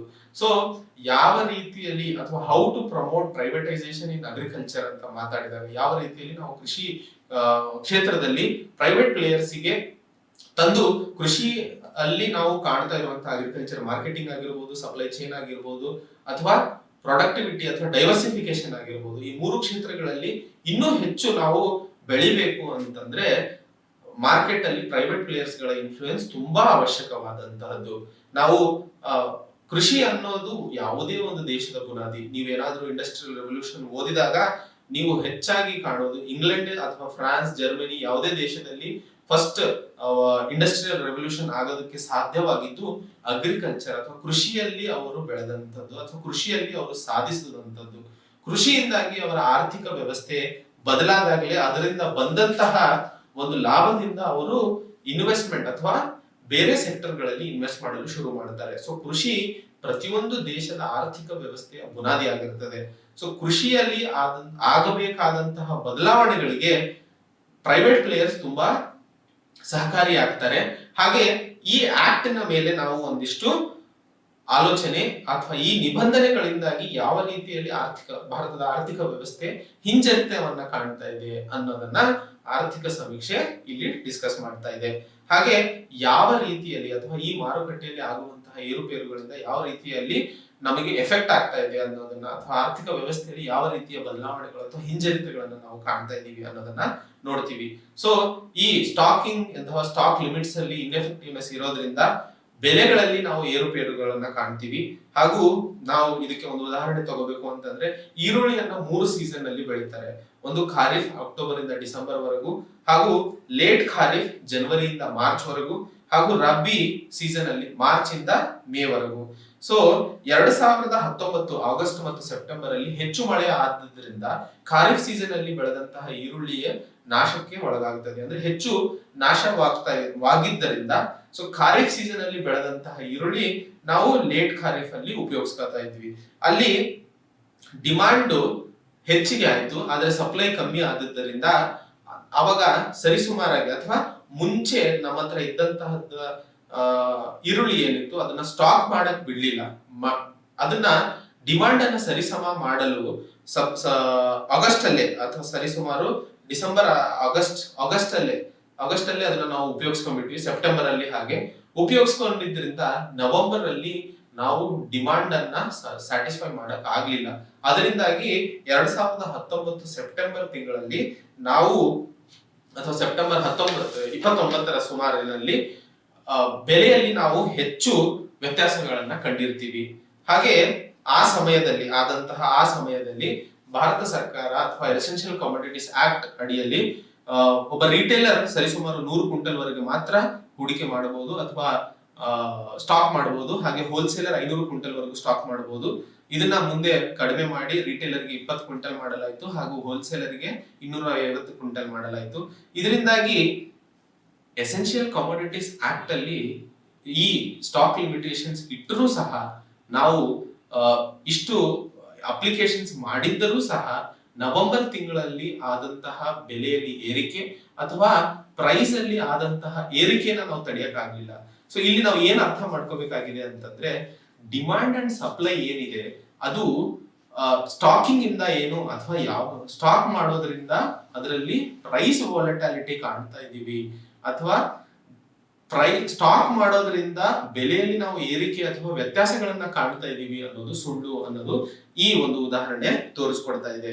ಹಾಗೆ ಏನಾದರೂ ಅಥವಾ ಎಸೆನ್ಷಿಯಲ್ ಕಮೋಡಿಟೀಸ್ ಆಕ್ಟ್ ಅಡಿಯಲ್ಲಿ ನಾವು ಸ್ಟೋರೇಜ್ ಅಥವಾ ವೇರ್ ಹೌಸಸ್ ಗಳನ್ನು ಡಿಸ್ಇನ್ಸೆಂಟಿವೈಸ್ ಮಾಡ್ತೀವಿ. ಯಾಕಂದ್ರೆ ಅಲ್ಲಿ ಕೂಡಿಟ್ಟು ಮಾರ್ಕೆಟ್ ಅಲ್ಲಿ ಆರ್ಟಿಫಿಷಿಯಲ್ ಆಗಿ ಡಿಮಾಂಡ್ ಅನ್ನ ಕ್ರಿಯೇಟ್ ಮಾಡ್ತಾರೆ ಅಂತ ಅನ್ನೋದು. ಅದರಿಂದಾಗಿ ನಾವು ಹೊಸ ಮಾಡರ್ನ್ ಟೆಕ್ನಾಲಜಿ ವೇರ್ ಹೌಸಿಂಗ್ ಆಗಿರ್ಬೋದು ಅದಕ್ಕೆ ಒಳಗಾಗ್ತಿಲ್ಲ. ವೇರ್ ಹೌಸಸ್ ಇಲ್ಲದೆ ಇರೋ ಕಾರಣದಿಂದಾಗಿ ಬೆಳೆಗಳು ಡೈರೆಕ್ಟ್ ಆಗಿ ಮಾರ್ಕೆಟ್ಗೆ ಬಂದದ್ರಿಂದ ಮತ್ತೆ ಪ್ರೈಸ್ ಅಲ್ಲಿ ನಾವು ವೇರಿಯೇಷನ್ಸ್ ಅನ್ನ ಕಾಣ್ತೀವಿ. ಇವೆರಡು ಕಾರಣಗಳಿಂದಾಗಿ ಐದರ್ ಪ್ರೊಡಕ್ಷನ್ ಶಾಕ್ ಅಂತ ಏನ್ ಮಾರ್ಕೆಟ್ ಅಲ್ಲಿ ಕರಿತೀವಿ, ಅಂದ್ರೆ ಹೆಚ್ಚು ಬೆಳೆ ಬೆಳೆದು ಬಿಡ್ತೀವಿ, ಕನ್ಸ್ಯೂಮರ್ಸ್ ಇರಲ್ಲ ಅಷ್ಟೊಂದು, ಅಥವಾ ಕನ್ಸಂಪ್ಷನ್ ಶಾಕ್ ಅಂತ ಏನ್ ಕರಿತೀವಿ, ಅಂದ್ರೆ ಡಿಮಾಂಡ್ ಅಥವಾ ಪ್ರೊಡಕ್ಷನ್ ತುಂಬಾ ಜಾಸ್ತಿ ಆಗ್ಬಿಡುತ್ತೆ, ಅವಾಗ ತಿನ್ನೋರು ಯಾರು ಇರಲ್ಲ. ಸೊ ಈ ತರದ ವೇರಿಯೇಷನ್ಸ್ ಗಳಿಂದಾಗಿ ರೈತರಿಗೂ ಕನ್ಸ್ಯೂಮರಿಗೂ ಇಬ್ಬರಿಗೂ ಲಾಸ್ ಆಗುವಂತದ್ದನ್ನ ನಾವು ಕಾಣ್ತಾ ಇದೀವಿ. ಸೊ ಇಲ್ಲಿ ಈ ಇಡೀ ಉದಾಹರಣೆಯಲ್ಲಿ ನಾವು ಮಾತಾಡ್ತಾ ಇರುವಂತದ್ದು ಎಸೆನ್ಷಿಯಲ್ ಕಮೋಡಿಟೀಸ್ ಆಕ್ಟ್ ಮಾಡಿರುವಂತಹ ಮುಖ್ಯ ಉದ್ದೇಶ ಏನು, ಎಸೆನ್ಷಿಯಲ್ ಗೂಡ್ಸ್ ಏನಿದೆ ಅದು ಪ್ರತಿ ಕನ್ಸ್ಯೂಮರಿಗೂ ಅಫೋರ್ಡಬಲ್ ಪ್ರೈಸ್ ಅಲ್ಲಿ ಸಿಗಬೇಕಾದಂತಹದ್ದು ಒಂದು ಉದ್ದೇಶ. ಆದರೆ ಇಲ್ಲಿ ಮಾಡ್ತಾ ಇರೋದ್ರಿಂದ ಪ್ರೈಸಿನಲ್ಲಿ ಅಥವಾ ಬೆಲೆಗಳಲ್ಲಿ ಏರುಪೇರು ಆಗ್ತಾ ಇದೆ ಅಂಡ್ ಅದರಿಂದಾಗಿ ವೇರಿಯೇಷನ್ಸ್ ಆಗಿ ಉಲ್ಟಾ ಅಥವಾ ರಿವರ್ಸ್ ಆಗಿ ಕನ್ಸ್ಯೂಮರಿಗೆ ಗೂಡ್ಸ್ ಗಳು ಹೆಚ್ಚು ಬೆಲೆಯಲ್ಲಿ ಸಿಗ್ತಾ ಇದೆ. ಕಡಿಮೆ ಬೆಲೆಯಲ್ಲಿ ಸಿಗಬೇಕಾದಂತಹ ಎಸೆನ್ಷಿಯಲ್ ಗೂಡ್ಸ್ ಹೆಚ್ಚಿನ ಬೆಲೆಯಲ್ಲಿ ಸಿಗುವಂತದ್ದು ಆಗ್ತಾ ಇದೆ ಅನ್ನೋದನ್ನ ಇಲ್ಲಿ ನೋಡಬೇಕು. ಹಾಗೆ ಪ್ರತಿಯೊಂದು ಎಸೆನ್ಷಿಯಲ್ ಕಮೋಡಿಟೀಸ್ ಆಕ್ಟ್ ನ ಪ್ರಕಾರ ಒಬ್ಬ ಯಾರೋ ಗೂಡ್ಸ್ ಅನ್ನ ಅಥವಾ ಸ್ಟಾಕ್ ಮಾಡಿದಾನೆ ಅಂತಂದಾಗ ಅದಕ್ಕೆ ರೇಡ್ ಮಾಡ್ತಾರೆ. ಸೊ ಆ ಸ್ಟಾಟಿಸ್ಟಿಕ್ಸ್ ನೋಡಿದಾಗ 2019ರಲ್ಲಿ ಸರಿಸುಮಾರು 76,000 ರೇಡ್ ಗಳನ್ನ ಮಾಡಲಾಯಿತು. ಪ್ರತಿಯೊಂದು ರೇಡ್ ಮಾಡಲು ಸುಮಾರು 5 ಜನ ಅಡ್ಮಿನಿಸ್ಟ್ರೇಟಿವ್ ಆಫೀಸರ್ಸ್ ಗಳು ಬೇಕು. ಸೊ ಈ ಎಲ್ಲಾ ರೇಡ್ಗಳು ಮಾಡಿದ ಮೇಲೆ ಸರ್ಕಾರಕ್ಕೆ ಅಥವಾ ಸಮಾಜಕ್ಕೆ ಆರ್ಥಿಕ ವ್ಯವಸ್ಥೆಗೆ ಆದಂತಹ ಲಾಭ ಎಷ್ಟು ಅಂತ ನೋಡಿದಾಗ ಅದು ಎಷ್ಟರ ಮಟ್ಟಿಗೆ ಹಿಂಜರಿಕೆಯನ್ನ ಇದೆ ಅಂತಂದ್ರೆ ಸುಮಾರು 60 ಅಥವಾ 76,000 ರೇಡ್ಗಳಲ್ಲಿ ಪ್ರೂವ್ ಆಗಿದ್ದು ಬರೀ 2,000 ಚಿಲ್ಲರೆ ಮಾತ್ರ. ಅಂದ್ರೆ ಸರಿಸುಮಾರು ಪ್ರೂವ್ ಆದಂತಹ ಕೇಸ್ಗಳು ಅಥವಾ ಲಾಸ್ ಆದಂತಹ ಕೇಸ್ಗಳು ಎಷ್ಟು ಅಂತ ನೋಡಿದಾಗ 3% ಅಥವಾ 3.8% ಕೇಸ್ಗಳು ಮಾತ್ರ ಪ್ರೂವ್ ಆಗ್ತವೆ. ಅಂದ್ರೆ ರಾಜ್ಯ ಹಾಗೂ ಯೂನಿಯನ್ ಟೆರಿಟರಿಗಳಲ್ಲಿ ಮಾಡಿರುವಂತಹ ರೇಡ್ಗಳಿಂದಾಗಿ ಆದಂತಹ ಸ್ಟಾಕಿಂಗ್ ಅಥವಾ ಸ್ಟಾಕ್ ನಿಜವಾಗ್ಲೂ ಮಾಡಿ ಮಾರ್ಕೆಟ್ ಅಲ್ಲಿ ಒಂದು ಭಯ ಅಥವಾ ಆರ್ಟಿಫಿಷಿಯಲ್ ಪ್ರೈಸ್ ಅಥವಾ ಆರ್ಟಿಫಿಷಿಯಲ್ ಬೆಲೆನ ಹೆಚ್ಚಿಸಲು ಪ್ರಯತ್ನ ಪಡ್ತಾ ಇರುವಂತವರು 2-4% ಮಾತ್ರ. ಸೊ ಈ ಎಲ್ಲಾ ಸ್ಟಾಟಿಸ್ಟಿಕ್ಸ್ ಅನ್ನ ನಾವು ನೋಡಿ ಏನು ಅನಲೈಸ್ ಮಾಡಬಹುದು ಅಂದ್ರೆ ಎಸೆನ್ಷಿಯಲ್ ಕಮೋಡಿಟೀಸ್ ಆಕ್ಟ್ ಮಸೂದೆ 1955ರಲ್ಲಿ ಏನ್ ಬಂತು ಅದರಿಂದಾಗಿ ಟ್ರೇಡರ್ಸ್ ಅಥವಾ ವ್ಯಾಪಾರಿಗಳಿಗೆ ಹರಾಸ್ಮೆಂಟ್ ಆಗ್ತಾ ಇದೆ ಹಾಗೂ ಮಾರುಕಟ್ಟೆಯಲ್ಲಿ ಬೆಲೆಯಲ್ಲಿ ಕೂಡ ನಾವು ಹೆಚ್ಚಿನ ಏರುಪೇರುಗಳನ್ನ ಕಾಣ್ತಾ ಇದೀವಿ ಹಾಗೂ ಮಾರ್ಕೆಟಿಂಗ್ ಅಗ್ರಿಕಲ್ಚರ್ ಕೃಷಿ ಮಾರ್ಕೆಟಿಂಗ್ ಅಲ್ಲಿ ಕೂಡ ನಾವು ಹಿಂಜರಿಕೆಯನ್ನ ಕಾಣ್ತಾ ಇದೀವಿ ಈ ಮಸೂದೆಯಿಂದ ಅಂತ ಹೇಳಿ ಈ ಎಕನಾಮಿಕ್ ಸರ್ವೆ ಪಾಯಿಂಟ್ಸ್ ಅನ್ನ ತಿಳಿಸ್ತಾ ಇದೆ. ಹಾಗಾದ್ರೆ ಯಾವ ಮಸೂದೆ ಅಥವಾ ಯಾವ ತರದ ಒಂದು ಸ್ಕೀಮ್ ಬರಬೇಕು, ಯಾವ ರೀತಿಯಲ್ಲಿ ಎಸೆನ್ಷಿಯಲ್ ಕಮೋಡಿಟೀಸ್ ಆಕ್ಟ್ ಬಿಟ್ಟು 1955 ಬಿಟ್ಟು ಯಾವ ತರದ ಒಂದು ಪ್ರೋಗ್ರಾಮ್ ಅನ್ನು ತರಬೇಕು ಅಂತಂದಾಗ ಎಕನಾಮಿಕ್ ಸರ್ವೆ ಅಥವಾ ಆರ್ಥಿಕ ಸಮೀಕ್ಷೆ ಪ್ರೈಸ್ ಸ್ಟೆಬಿಲೈಸೇಷನ್ ಫಂಡ್ ಬಗ್ಗೆ ಮಾತಾಡ್ತದೆ. ಇದು 2014-15ರಲ್ಲಿ ಜಾರಿಗೆ ತರಲಾಯಿತು. ಇದರ ಪರವಾಗಿ ಅಥವಾ ಇದರಿಂದಾಗಿ ಬೆಲೆಯಲ್ಲಿ ಆಗುತ್ತಾ ಇರುವಂತಹ ಏರುಪೇರುಗಳು ಹಾಗೂ ಮುಖ್ಯವಾದ ಅಗ್ರಿ ಹಾರ್ಟಿಕಲ್ಚರ್ ವಸ್ತುಗಳೇನಿದಾವೆ, ಆನಿಯನ್, ಪೊಟ್ಯಾಟೊ ಹಾಗೂ ಪಲ್ಸಸ್ ಏನ್ ಕರಿತೀವಿ, ಇದ್ರದ್ದು ಬೆಲೆ ಅಥವಾ ಬಫರ್ ಏನಿದೆ ಅಥವಾ ಯಾವ ಇಂಪಾರ್ಟೆಂಟ್ ಸ್ಟ್ರಾಟಜಿಕ್ ಬಫರ್ ಅನ್ನು ಮೇಂಟೈನ್ ಮಾಡಬೇಕು ಅಂತ ಹೇಳಿ price stabilisation scheme, price stabilisation fund ಅಂತಾನೆ ಕರಿತಿದೀವಿ. ಅಂದ್ರೆ ಬೆಲೆಯಲ್ಲಿ ಹೆಚ್ಚಿನ ಏರುಪೇರುಗಳನ್ನು ಅಥವಾ ಪೊಟ್ಯಾಟೊ, ಆನಿಯನ್ ಹಾಗೂ ಪಲ್ಸಸ್ ಅಲ್ಲಿ ಆಗ್ತಾ ಇರುವಂತಹ ಹೆಚ್ಚಿನ ಮಾತ್ರದಲ್ಲಿ ಬೆಲೆಯ ವೇರಿಯೇಷನ್ಸ್ ಗಳನ್ನ ತಡೆ ಹಿಡಿಯಲು ಈ ಸ್ಕೀಮ್ ಅನ್ನ ಜಾರಿಗೆ ತರಲಾಯಿತು 2014-15ರಲ್ಲಿ. ಇದರಿಂದಾಗಿ ಪ್ರೈಸ್ ವೇರಿಯೇಷನ್ಸ್ ಅನ್ನ ನಾವು ಕಡಿಮೆ ಮಾಡಲು ಸಾಧ್ಯವಾಯಿತು. ಹಾಗೆ ಹೋರ್ಡಿಂಗ್ ಅನ್ನ ಇಲ್ಲಿ ಅವಕಾಶ ಕೊಟ್ಟಿರೋದ್ರಿಂದ ಮಾರ್ಕೆಟಿನಲ್ಲಿ ನಾವು ಸ್ಟೆಬಿಲೈಸೇಷನ್ ಅನ್ನ ತರಲು ಸಾಧ್ಯವಾಯಿತು. ಹಾಗಾದ್ರೆ ಈ ತರಹದ ಒಂದು ಸ್ಕೀಮ್ ಗಳನ್ನ ಅಥವಾ ಈ ತರಹದ ಒಂದು ಕಾರ್ಯಗಳನ್ನ ಸರ್ಕಾರ ಕೈಗೆತ್ತಿಕೋಬೇಕು ಅಂತ ಹೇಳಿ ಎಕನಾಮಿಕ್ ಸರ್ವೆ ಅಥವಾ ಆರ್ಥಿಕ ಸಮೀಕ್ಷೆ ಮಾತಾಡ್ತಾ ಇದೆ.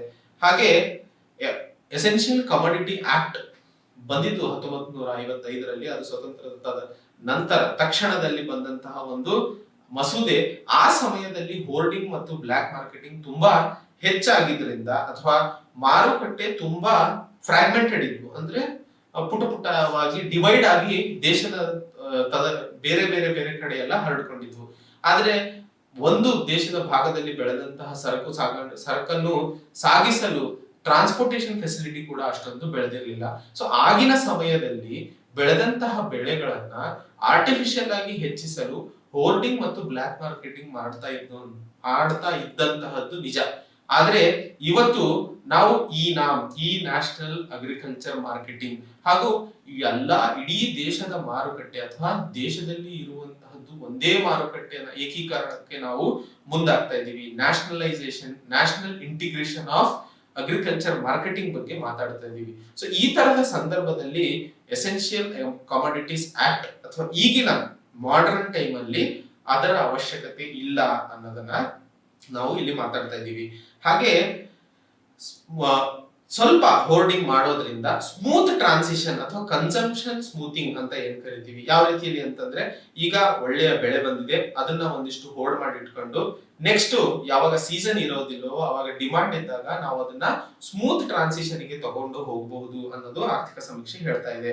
ಹಾಗೆ ನಾವು ಏನು ಇಡೀ ಭಾರತ ದೇಶದ ಆರ್ಥಿಕ ಮಾರುಕಟ್ಟೆನ ಏಕೀಕರಣ ಮಾಡಿ ಅಥವಾ ಇಡೀ ದೇಶದ ಮಾರುಕಟ್ಟೆನ ಒಂದು ಮಾಡಿ ಎಲ್ಲರಿಗೂ ಕೃಷಿ ಚಟುವಟಿಕೆಗಳಲ್ಲಿ ಇರುವಂತಹ ವ್ಯಕ್ತಿಗಳಿಗೂ ಸರಿಸಮಾನವಾದ ಅಥವಾ ಹೆಚ್ಚಿನ ಆದಾಯವನ್ನ ತಲುಪಿಸುವ ಒಂದು ಉದ್ದೇಶದಿಂದ ತಗೊಳ್ತಾ ಇರುವಂತಹ ಕಾರ್ಯಗಳಿಗೆ ಎಸೆನ್ಷಿಯಲ್ ಕಮೋಡಿಟೀಸ್ ಆಕ್ಟ್ ಹಿಂದೇಟು ಹಾಕ್ತಾ ಇದೆ. ಅಥವಾ ಅದು ಇಟ್ಟಿರುವಂತಹ ನಿಬಂಧನೆಗಳಿಂದಾಗಿ ಕೃಷಿಯಲ್ಲಿ ಆಗಬೇಕಾದಂತಹ ಬೆಳವಣಿಗೆ ಅಥವಾ ಅಲ್ಲಿ ಇರುವಂತಹ ಪೊಟೆನ್ಶಿಯಲ್ ಅನ್ನು ನಾವು ತಗೊಳ್ಳಲು ಸಾಧ್ಯವಾಗುತ್ತಿಲ್ಲ ಅನ್ನೋದನ್ನ ನಾವು ಇಲ್ಲಿ ಅರ್ಥ ಮಾಡ್ಕೋಬೇಕಾಗಿದೆ.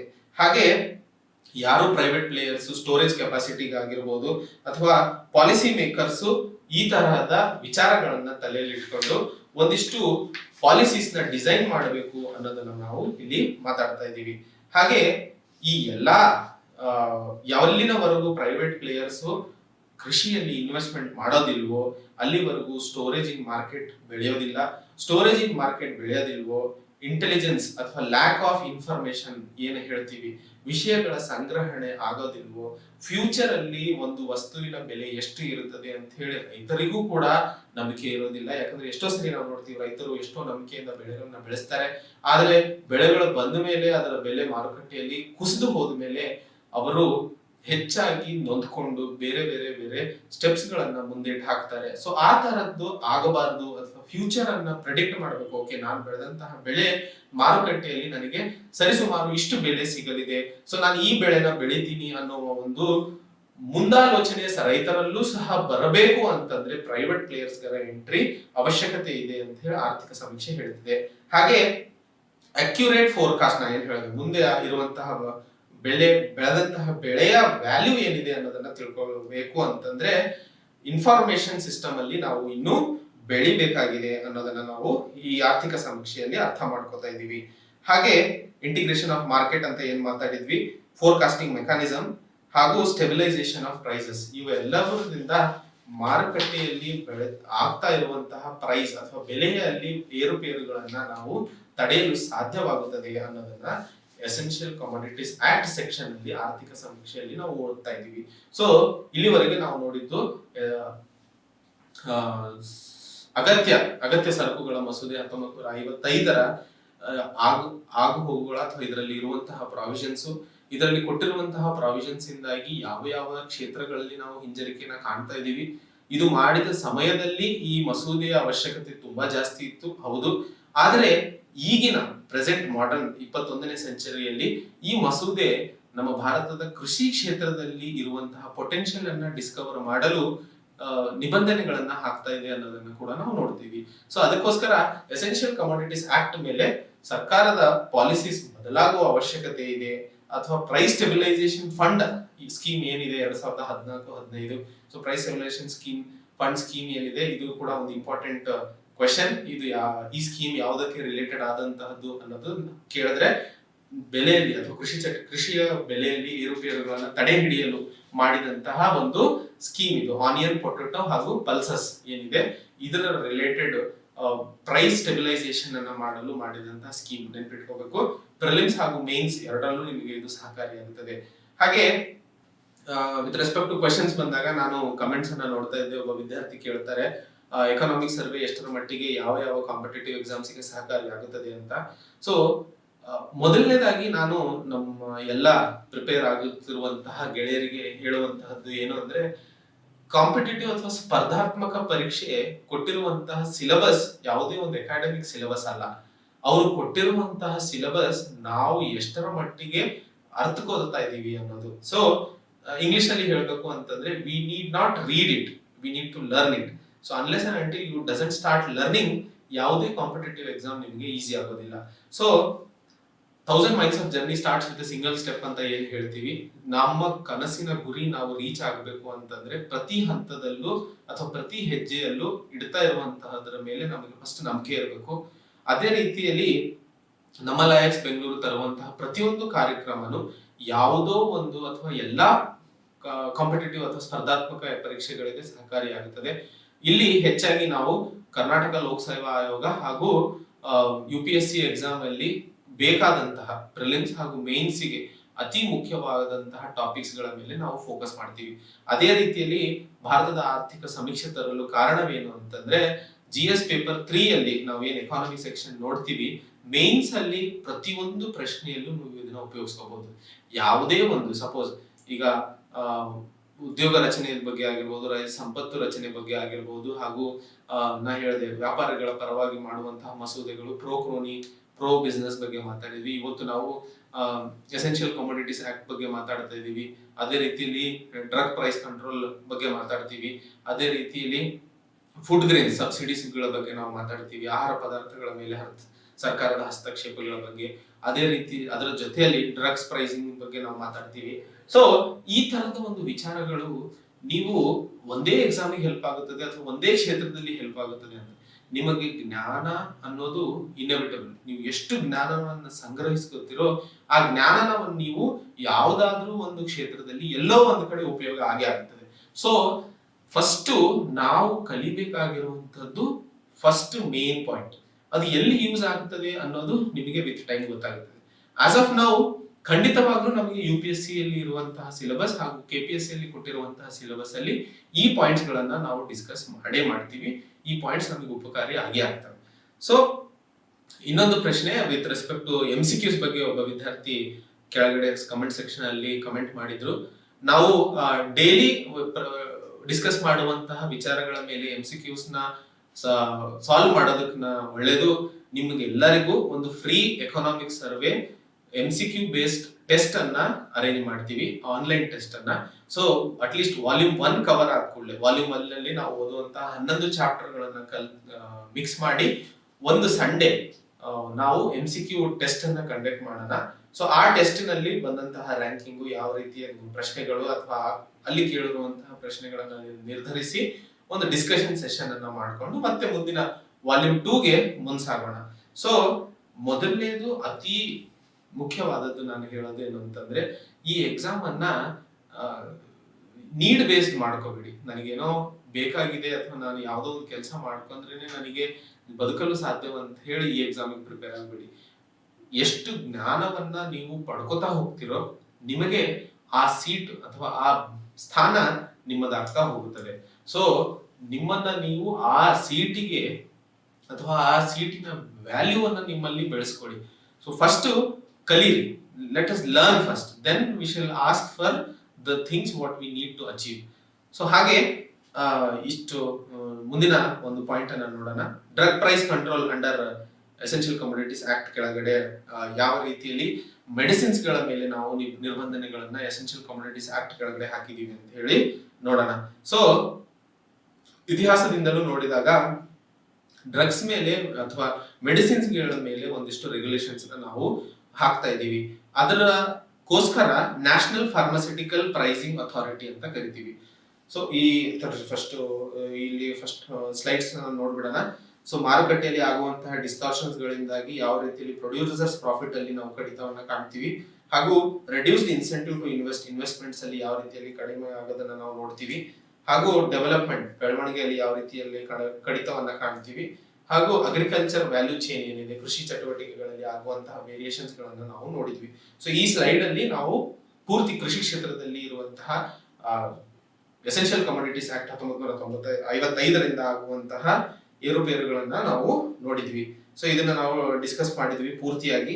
Essential commodities act, government can impose stock limit, unpredictability, stock limit ಇರೋದ್ರಿಂದ skills, private investment, warehouse ಏನು ಇರೋದಿಲ್ಲ, ಕಮೋಡಿಟಿ ಮಾರ್ಕೆಟ್ ಏನು ಬರೋದಿಲ್ಲ, ಅಗ್ರಿಕಲ್ಚರ್ ಇಂಡಸ್ಟ್ರೀಸ್ ತುಂಬಾ ಇದರಿಂದಾಗಿ ನಷ್ಟವನ್ನ ಅಥವಾ ಅನುಭವಿಸ್ತವೆ.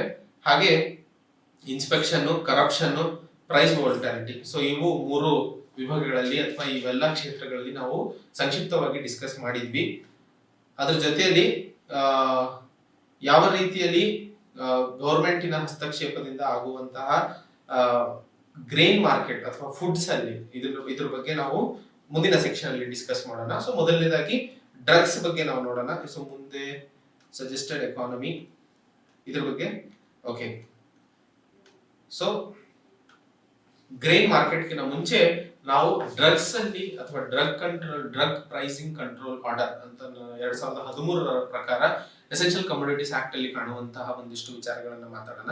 ಸೊ ಐತಿಹಾಸಿಕವಾಗಿ ನ್ಯಾಷನಲ್ ಫಾರ್ಮಸ್ಯೂಟಿಕಲ್ ಪ್ರೈಸಿಂಗ್ ಅಥಾರಿಟಿ ಏನಿದೆ ಇದರ ಸಹಾಯದಿಂದ ಹಾಗೂ ಡ್ರಗ್ ಪ್ರೈಸಿಂಗ್ ಕಂಟ್ರೋಲ್ ಆರ್ಡರ್ ಅಂತ ಏನ್ ಕರಿತೀವಿ, ಸೊ ಇವೆರಡರ ಸಹಾಯದಿಂದ ನಾವು ಇರುವಂತಹ ಮೆಡಿಸಿನ್ಸ್ ಗಳ ಮೇಲೆ ಏನ್ ಪ್ರೈಸ್ ಇದೆ ಅದರಲ್ಲಿ ನಾವು ರೆಗ್ಯುಲೇಷನ್ಸ್ ನ ತರಲು ಅಥವಾ ರೆಗ್ಯುಲೇಟಿಂಗ್ ಆಕ್ಟ್ ಗಳನ್ನ ತಂದು ನಾವು ಮಾರುಕಟ್ಟೆನ ಹ್ಯಾಂಡಲ್ ಮಾಡ್ತಾ ಇದ್ದೀವಿ.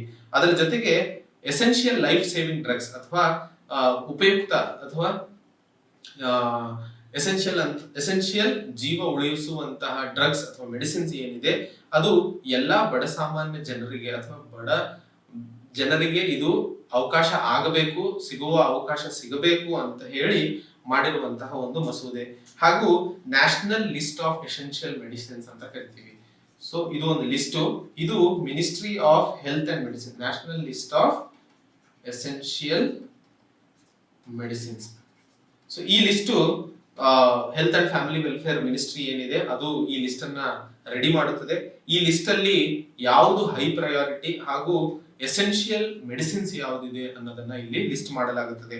ಹಾಗೆ ಇದರಲ್ಲಿ ಮಾಡುವಂತಹ ಲಿಸ್ಟ್ ನಲ್ಲಿ ಇರುವಂತಹ ಮೆಡಿಸಿನ್ಸ್ ನಮ್ಮ ಭಾರತ ದೇಶದಲ್ಲಿ ಇರುವಂತಹ ಪಾಪ್ಯುಲೇಷನ್ ನಲ್ಲಿ ಹೆಚ್ಚು ಡಿಸೀಸ್ ಯಾವುದಿದೆ ಹಾಗೂ ಯಾವುದು ಅತಿ ಹೆಚ್ಚು ಸೇಫ್ಟಿ ಹಾಗೂ ಎಫಿಷಿಯಂಟ್ ಆಗಿದೆ ಹಾಗೂ ಯಾವುದು ಈಗ ಅಫೋರ್ಡಬಲ್ ಆಗಿದೆ, ಈ 3 ಪಾಯಿಂಟ್ ಗಳನ್ನ ತಲೆಯಲ್ಲಿ ಇಟ್ಕೊಂಡು ಡಿಸೀಸ್, ಅಫೋರ್ಡಬಿಲಿಟಿ ಹಾಗೂ ಎಫಿಷಿಯನ್ಸಿ ಅಂಡ್ ಸೇಫ್ಟಿ, ಈ 3 ಪಾಯಿಂಟ್ಸ್ ಗಳನ್ನ ಗಮನದಲ್ಲಿ ಇಟ್ಟುಕೊಂಡು ministry of health and family affairs national list of essential medicines ಅನ್ನ ರೆಡಿ ಮಾಡುತ್ತದೆ.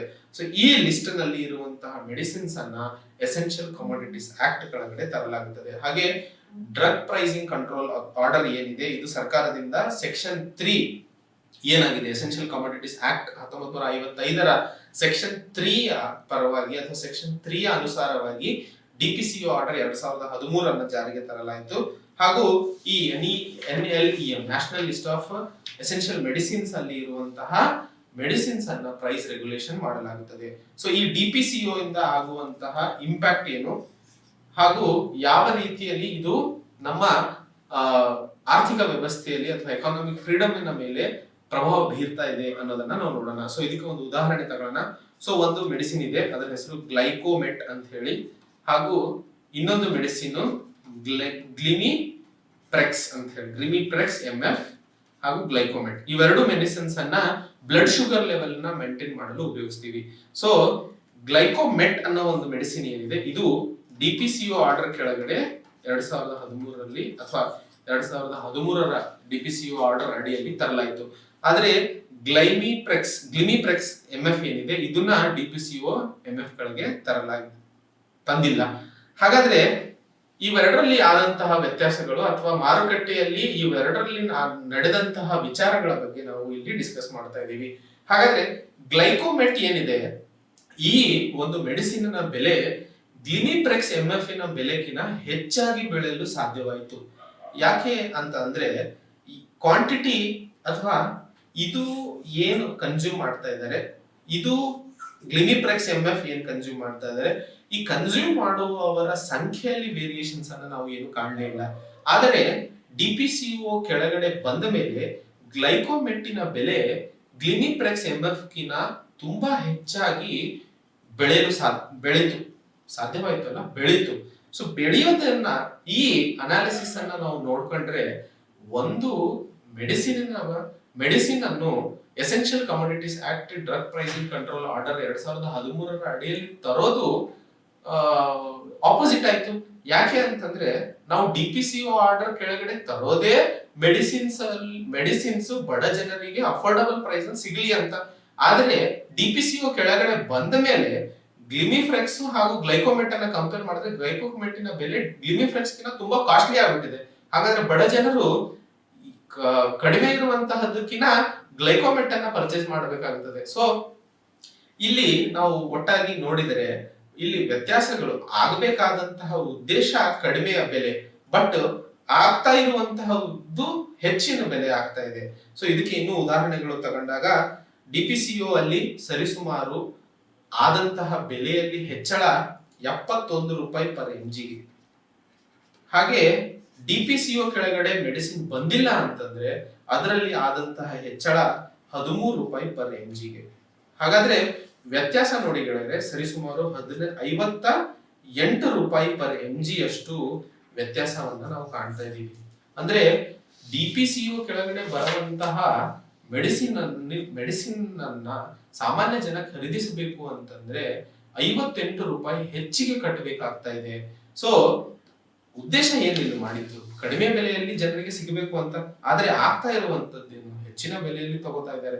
ಸೊ ಈ ತರಹದ್ದು ಮೆಡಿಸಿನ್ಸ್ ಅಲ್ಲಿ ಪ್ರೈಸ್ ವೇರಿಯೇಷನ್ಸ್ ಅನ್ನ ನಾವು ನೋಡೋದ್ರಿಂದ ಒಂದನ್ನು ಅರ್ಥ ಮಾಡ್ಕೋಬೇಕಾಗಿರೋದು ಏನು ಅಂತಂದ್ರೆ, DPCO ಕೆಳಗಡೆ ತರುವ ಅವಶ್ಯಕತೆ ಏನಿದೆ. ಮೊದಲನೇದಾಗಿ ಅದು ತರೋದ್ರಿಂದ ಆಗ್ತಾ ಇರುವಂತಹ ಲಾಭಗಳಾದ್ರೂ ಏನು, ಹಾಗೆ ರಿಟೇಲ್ ಮಾರ್ಕೆಟ್ ಅಲ್ಲೂ ಹಾಗೂ ಹಾಸ್ಪಿಟಲ್ ಅಲ್ಲಿ ಮಾರುತ್ತಿರುವಂತಹ ಮೆಡಿಸಿನ್ಸ್ ಗಳನ್ನ ನಾವು ಕಂಪೇರ್ ಮಾಡಿದ್ರೆ, ಹಾಸ್ಪಿಟಲ್ ಅಲ್ಲಿ ಮಾರುತ್ತಿರುವಂತಹ ಮೆಡಿಸಿನ್ ಗಳ ಬೆಲೆ ಹೆಚ್ಚು ಇರುತ್ತದೆ ಹಾಗೂ ರಿಟೇಲ್ ಅಲ್ಲಿ ಮಾರ್ತಾ ಇರುವಂತಹ ಮೆಡಿಸಿನ್ ಗಳ ಬೆಲೆ ಕಮ್ಮಿ ಇರುತ್ತದೆ.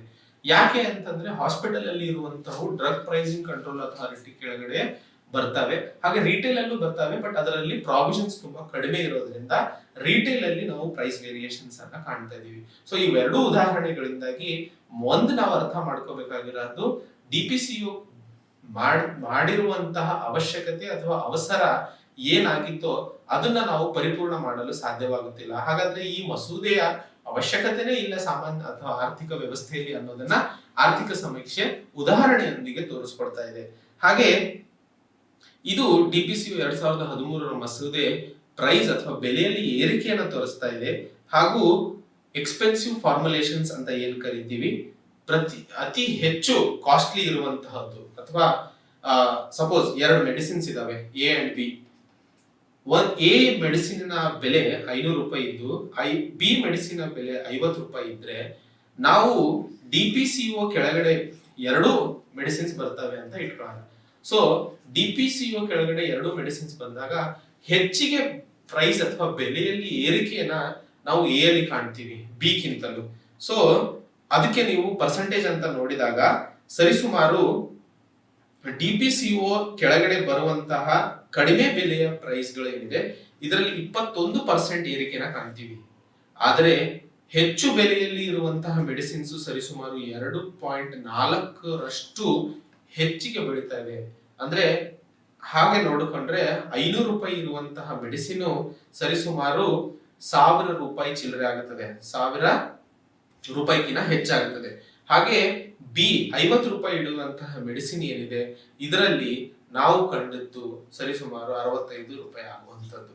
ಸೊ ಇದರಿಂದಾಗಿ ನಮಗೆ ಅರ್ಥ ಆಗುವಂತದ್ದು, DPCO ಕೆಳಗಡೆ ಎಲ್ಲಾ ಕಡೆಯಿಂದಾನು ಸಾಮಾನ್ಯ ಜನರಿಗೆ ನಷ್ಟನೇ ಅನುಭವಿಸಬೇಕಾದ್ರೆ, ಅಥವಾ ಪ್ರೈಸ್ ಅನ್ನ ಅಥವಾ ಬೆಲೆಯನ್ನ ನಾವು ಏನು ಅಫೋರ್ಡಬಲ್ ಮಾಡಬೇಕು ಅನ್ನೋ ಉದ್ದೇಶದಿಂದ DPCO ತರಲಾಯಿತು, ಆ ಒಂದು ಏಮ್ ಏನಿದೆ ಅದನ್ನ ನಾವು ರೀಚ್ ಆಗಲು ಸಾಧ್ಯವಾಗ್ತಿಲ್ಲ. ಅಂದ್ರೆ DPCO ಅವಶ್ಯಕತೆ ಏನಿದೆ ಅಂತ ಹೇಳಿ ಆರ್ಥಿಕ ಸಮೀಕ್ಷೆ ಡಿಸ್ಕಸ್ ಮಾಡ್ತಾ ಇದೆ ಈ ಡಾಕ್ಯುಮೆಂಟ್ ಅಲ್ಲಿ. ಹಾಗೂ ಇವೆಲ್ಲವೂ ನೋಡೋದ್ರಿಂದ ನಾವು ಒಂದನ್ನ ಫೈನಲ್ ಗೆ ಕನ್ಕ್ಲೂಡ್ ಮಾಡಬೇಕಾದಂತಹ ವಿಚಾರಗಳನ್ನ ನೋಡೋಣ. ಒಂದನೇದು, ಸ್ಟಾಕ್ ಲಿಮಿಟೇಷನ್ ಮಾಡೋದ್ರಿಂದ ಹಾಗೂ ಪ್ರೈಸ್ ಕಂಟ್ರೋಲ್ ಮಾಡಬೇಕು ಅಂತ ಹೇಳಿ ಏನ್ ಈ ಮಸೂದೆ ಕೆಳಗಡೆ ನಾವು ನೋಡ್ತಾ ಇದೀವೋ ಅದು ಬೇಕಾದಂತಹ ರಿಸಲ್ಟ್ಸ್ ಅನ್ನ ಕೊಡ್ತಾ ಇಲ್ಲ. ಹಾಗೂ ಆ ಬೇಕಾದಂತಹ ರಿಸಲ್ಟ್ಸ್ ಕೊಡೋದನ್ನ ಬಿಟ್ಟು ಉಲ್ಟಾ ರಿಸಲ್ಟ್ಸ್ ಕೊಡ್ತಾ ಇದೆ. ಲೈಕ್ DPCO ಆರ್ಡರ್ ನಾನು ಹೇಳಿದೆ, ಅಫೋರ್ಡಬಲ್ ಪ್ರೈಸಿಂಗ್ ಅಲ್ಲಿ ಮೆಡಿಸಿನ್ ಸಿಗಬೇಕು ಸಾಮಾನ್ಯ ಜನರಿಗೋಸ್ಕರ ಅಂತ ಮಾಡಿದ್ವಿ. ಆದ್ರೆ ಅದರಲ್ಲಿ ಇರುವಂತಹ ಮೆಡಿಸಿನ್ಸ್ ಅತಿ ಕಾಸ್ಟ್ಲಿ ಆಗಿ ಮಾರ್ಕೆಟ್ ಅಲ್ಲಿ ಸಿಗ್ತಾ ಇರೋದು ಒಂದನೇದು. ಎರಡನೇದು essential commodities act stock limit ಅನ್ನ ಅಥವಾ ಹೋರ್ಡಿಂಗ್ ಅನ್ನ ಕಡಿಮೆ ಮಾಡೋದ್ರಿಂದ ಪ್ರೈಸ್ ವಾಲಟಾಲಿಟಿನ ಕಡಿಮೆ ಮಾಡಬಹುದು ಅಂತ ನಾವು ನೋಡಿದ್ವಿ. ಆದ್ರೆ ಡೆಡ್ ವೇಟ್ ಲಾಸ್ ಏನ್ ನೋಡ್ತಾ ಇದೀವಿ ಅದು ತುಂಬಾ ಹೆಚ್ಚಳವಾಗ್ತಾ ಇದೆ. ಸೊ ಈ ತರ ಆಗ್ತಾ ಇರೋದ್ರಿಂದ ಅವು ಎರಡೂ ಮಸೂದೆಗಳು ಆದಂತಹ ಕಾರಣಗಳು ಅಥವಾ ಉದ್ದೇಶಗಳು ಪರಿಪೂರ್ಣವಾಗ್ತಾ ಇಲ್ಲ ಅಂತ ಹೇಳಿ ಆರ್ಥಿಕ ಸಮೀಕ್ಷೆ ಹೇಳ್ತಾ ಇದೆ. ಅದೇ ರೀತಿಯಲ್ಲಿ ಮಾರುಕಟ್ಟೆಯ ಫಂಕ್ಷನಿಂಗ್ ಅಥವಾ ಮಾರುಕಟ್ಟೆಯ ಆಡಳಿತಾತ್ಮಕ ನಿಬಂಧನೆಗಳನ್ನ ಹಾಕ್ತಾ ಇರೋದ್ರಿಂದ ಅದು ಸಂಪತ್ತು ಸೃಷ್ಟಿ ಮಾಡಬೇಕಾದಂತಹ ಒಂದಿಷ್ಟು ಅವಸರಗಳನ್ನ ಅಥವಾ ಕಾರಣಗಳನ್ನ ಹಿಂದೇಟು ಹಾಕ್ತಾ ಇದೆ. ಅದು ಡಿಸ್ಇನ್ಸೆಂಟಿವೈಸ್ ಮಾಡ್ತಾ ಇದೆ ಅನ್ನೋದನ್ನ ನಾವು ನೋಡ್ತಾ ಇದೀವಿ. ಇವೆಲ್ಲದರಿಂದ ಸಾಮಾಜಿಕ ಸಮತೋಲನ ಏನಿದೆ ಅಥವಾ ಸಾಮಾಜಿಕ ಬೆಳವಣಿಗೆ, ಸೋಷಿಯಲ್ ವೆಲ್ಫೇರ್ ಹಾಗೂ ಆರ್ಥಿಕ ಬೆಳವಣಿಗೆ ಏನ್ ಆಗ್ಬೇಕಾಗಿದೆ ಅದರಲ್ಲಿ ನಾವು ಹಿಂಜರಿಕೆಯನ್ನ ಕಾಣ್ತಾ ಇದೀವಿ ಅಂತ ಹೇಳಿ ಆರ್ಥಿಕ ಸಮೀಕ್ಷೆ ಇಲ್ಲಿ ಸ್ಪಷ್ಟಪಡಿಸ್ತಾ ಇದೆ. ಹಾಗೂ ಎಸೆನ್ಷಿಯಲ್ ಕಮೋಡಿಟೀಸ್ ಆಕ್ಟ್ ಅನ್ನು ತೆಗೆದು ಅದರ ಜಾಗದಲ್ಲಿ ಮಾರುಕಟ್ಟೆ ಫ್ರೆಂಡ್ಲಿ ಆಗಿರುವಂತಹ, ಮಾರುಕಟ್ಟೆ ಸ್ನೇಹ ಬೆಳೆದಂತಹ, ಮಾರುಕಟ್ಟೆ ಫ್ರೆಂಡ್ಲಿ ಆಗುವಂತಹ ಒಂದಿಷ್ಟು ಪ್ರೋಗ್ರಾಮ್ಸ್ ಅನ್ನ ತರಬೇಕು ಅಂತ ಹೇಳಿ ಆರ್ಥಿಕ ಸಮೀಕ್ಷೆ ಹೇಳ್ತಾ ಇದೆ. ಅದರಲ್ಲಿ ಪ್ರೈಸ್ ಸ್ಟೆಬಿಲೈಸೇಷನ್ ಫಂಡ್ ಆಗಿರ್ಬೋದು, ಡೈರೆಕ್ಟ್ ಬೆನಿಫಿಟ್ ಟ್ರಾನ್ಸ್ಫರ್ ಆಗಿರ್ಬೋದು, ಇನ್ಸೆಂಟಿವ್ ಟು ಇನೋವೇಷನ್ಸ್ ಗೆ ಒಂದಿಷ್ಟು ಇನ್ಸೆಂಟಿವ್ ಕೊಡೋದಾಗಿರ್ಬೋದು, ಹಾಗೂ ಮಾರುಕಟ್ಟೆಯ ಇಂಟಿಗ್ರೇಷನ್ ಏಕೀಕರಣ ಆಗಿರ್ಬೋದು, ಹಾಗೂ ಸ್ಮೂತ್ ಫ್ಲೋ ಆಫ್ ಅಂದ್ರೆ ಟ್ರೇಡ್ ಏನಾಗಿದೆ. ಸೊ ಈ ತರಹದ ಒಂದಿಷ್ಟು ಚಟುವಟಿಕೆಗಳಲ್ಲಿ ಸರ್ಕಾರ ಒಂದಿಷ್ಟು ಹೊಸ ಮಸೂದೆಗಳನ್ನ ತರುವ ಅವಶ್ಯಕತೆ ಇದೆ ಅಂತ ಹೇಳಿ ಆರ್ಥಿಕ ಸಮೀಕ್ಷೆ ಹೇಳ್ತಾ ಇದೆ. ಸೊ ಇಲ್ಲಿ ನಾವು essential commodities act and drug pricing control ಬಗ್ಗೆ ಒಂದಿಷ್ಟು ಸಂಕ್ಷಿಪ್ತವಾಗಿ ನೋಡಿದ್ವಿ. ಹಾಗೆ ಈಗ ಕೃಷಿ ಕ್ಷೇತ್ರದಲ್ಲಿ ಅಥವಾ ಆಹಾರ ಪದಾರ್ಥಗಳಲ್ಲಿ ಸರ್ಕಾರದ ಹಸ್ತಕ್ಷೇಪದಿಂದ ಆಗ್ತಾ ಇರುವಂತಹ ಒಂದಿಷ್ಟು ವಿವಿಧ ಕ್ಷೇತ್ರಗಳ ಮೇಲೆ, ವಿವಿಧ ಪಾಯಿಂಟ್ಗಳ ಮೇಲೆ ಒಂದಿಷ್ಟು ಸಂಕ್ಷಿಪ್ತವಾಗಿ ನೋಡೋಣ.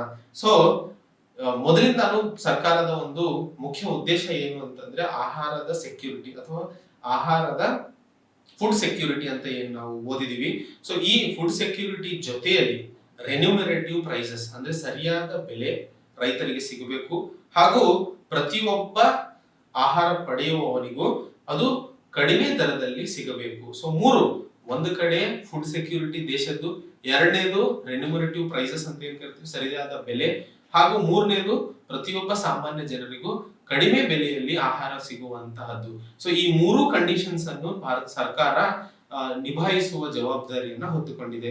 ಇದನ್ನ ತರಲು ಅಥವಾ ಈ ಜವಾಬ್ದಾರಿಗಳನ್ನ ಪೂರೈಸಲು ಇನ್ಪುಟ್ ಅಲ್ಲಿ ಅಥವಾ ಕೃಷಿ ಕ್ಷೇತ್ರದಲ್ಲಿ ಇನ್ಪುಟ್ ಆಗಿ ಯೂಸ್ ಮಾಡುವಂತಹ ಫರ್ಟಿಲೈಸರ್ಸ್ ಅಂತ ಏನ್ ಕರಿತೀವಿ, ಗೊಬ್ಬರವನ್ನ ತಮ್ಮ ಹತೋಟಿಯಲ್ಲಿ ಇಟ್ಕೊಂಡಿದೆ.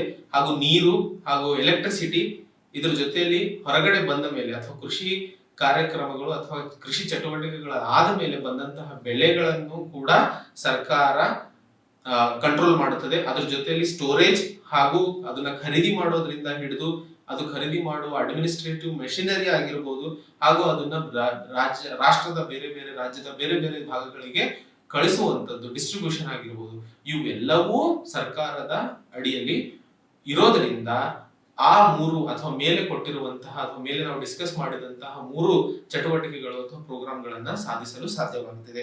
ಹಾಗೆ ಫುಡ್ ಕಾರ್ಪೊರೇಷನ್ ಆಫ್ ಇಂಡಿಯಾ ಏನಿದೆ 1965ರಲ್ಲಿ ಏನು ಸ್ಥಾಪನೆ ಆಯ್ತು, ಅವಾಗ ಫುಡ್ಸ್ ಕಾರ್ಪೊರೇಷನ್ ಆಫ್ ಇಂಡಿಯಾ 1965ರಲ್ಲಿ ಫುಡ್ ಕಾರ್ಪೊರೇಷನ್ ಆಕ್ಟ್ ಅಂತ FCA ಆಕ್ಟ್ ಅಂತ ಏನ್ ಕರಿತೀವಿ, ಆ ಫುಡ್ ಕಾರ್ಪೊರೇಷನ್ ಆಕ್ಟ್ 1964ರ ಅಡಿಯಲ್ಲಿ ಇದನ್ನ ಸ್ಥಾಪಿಸಲಾಯಿತು.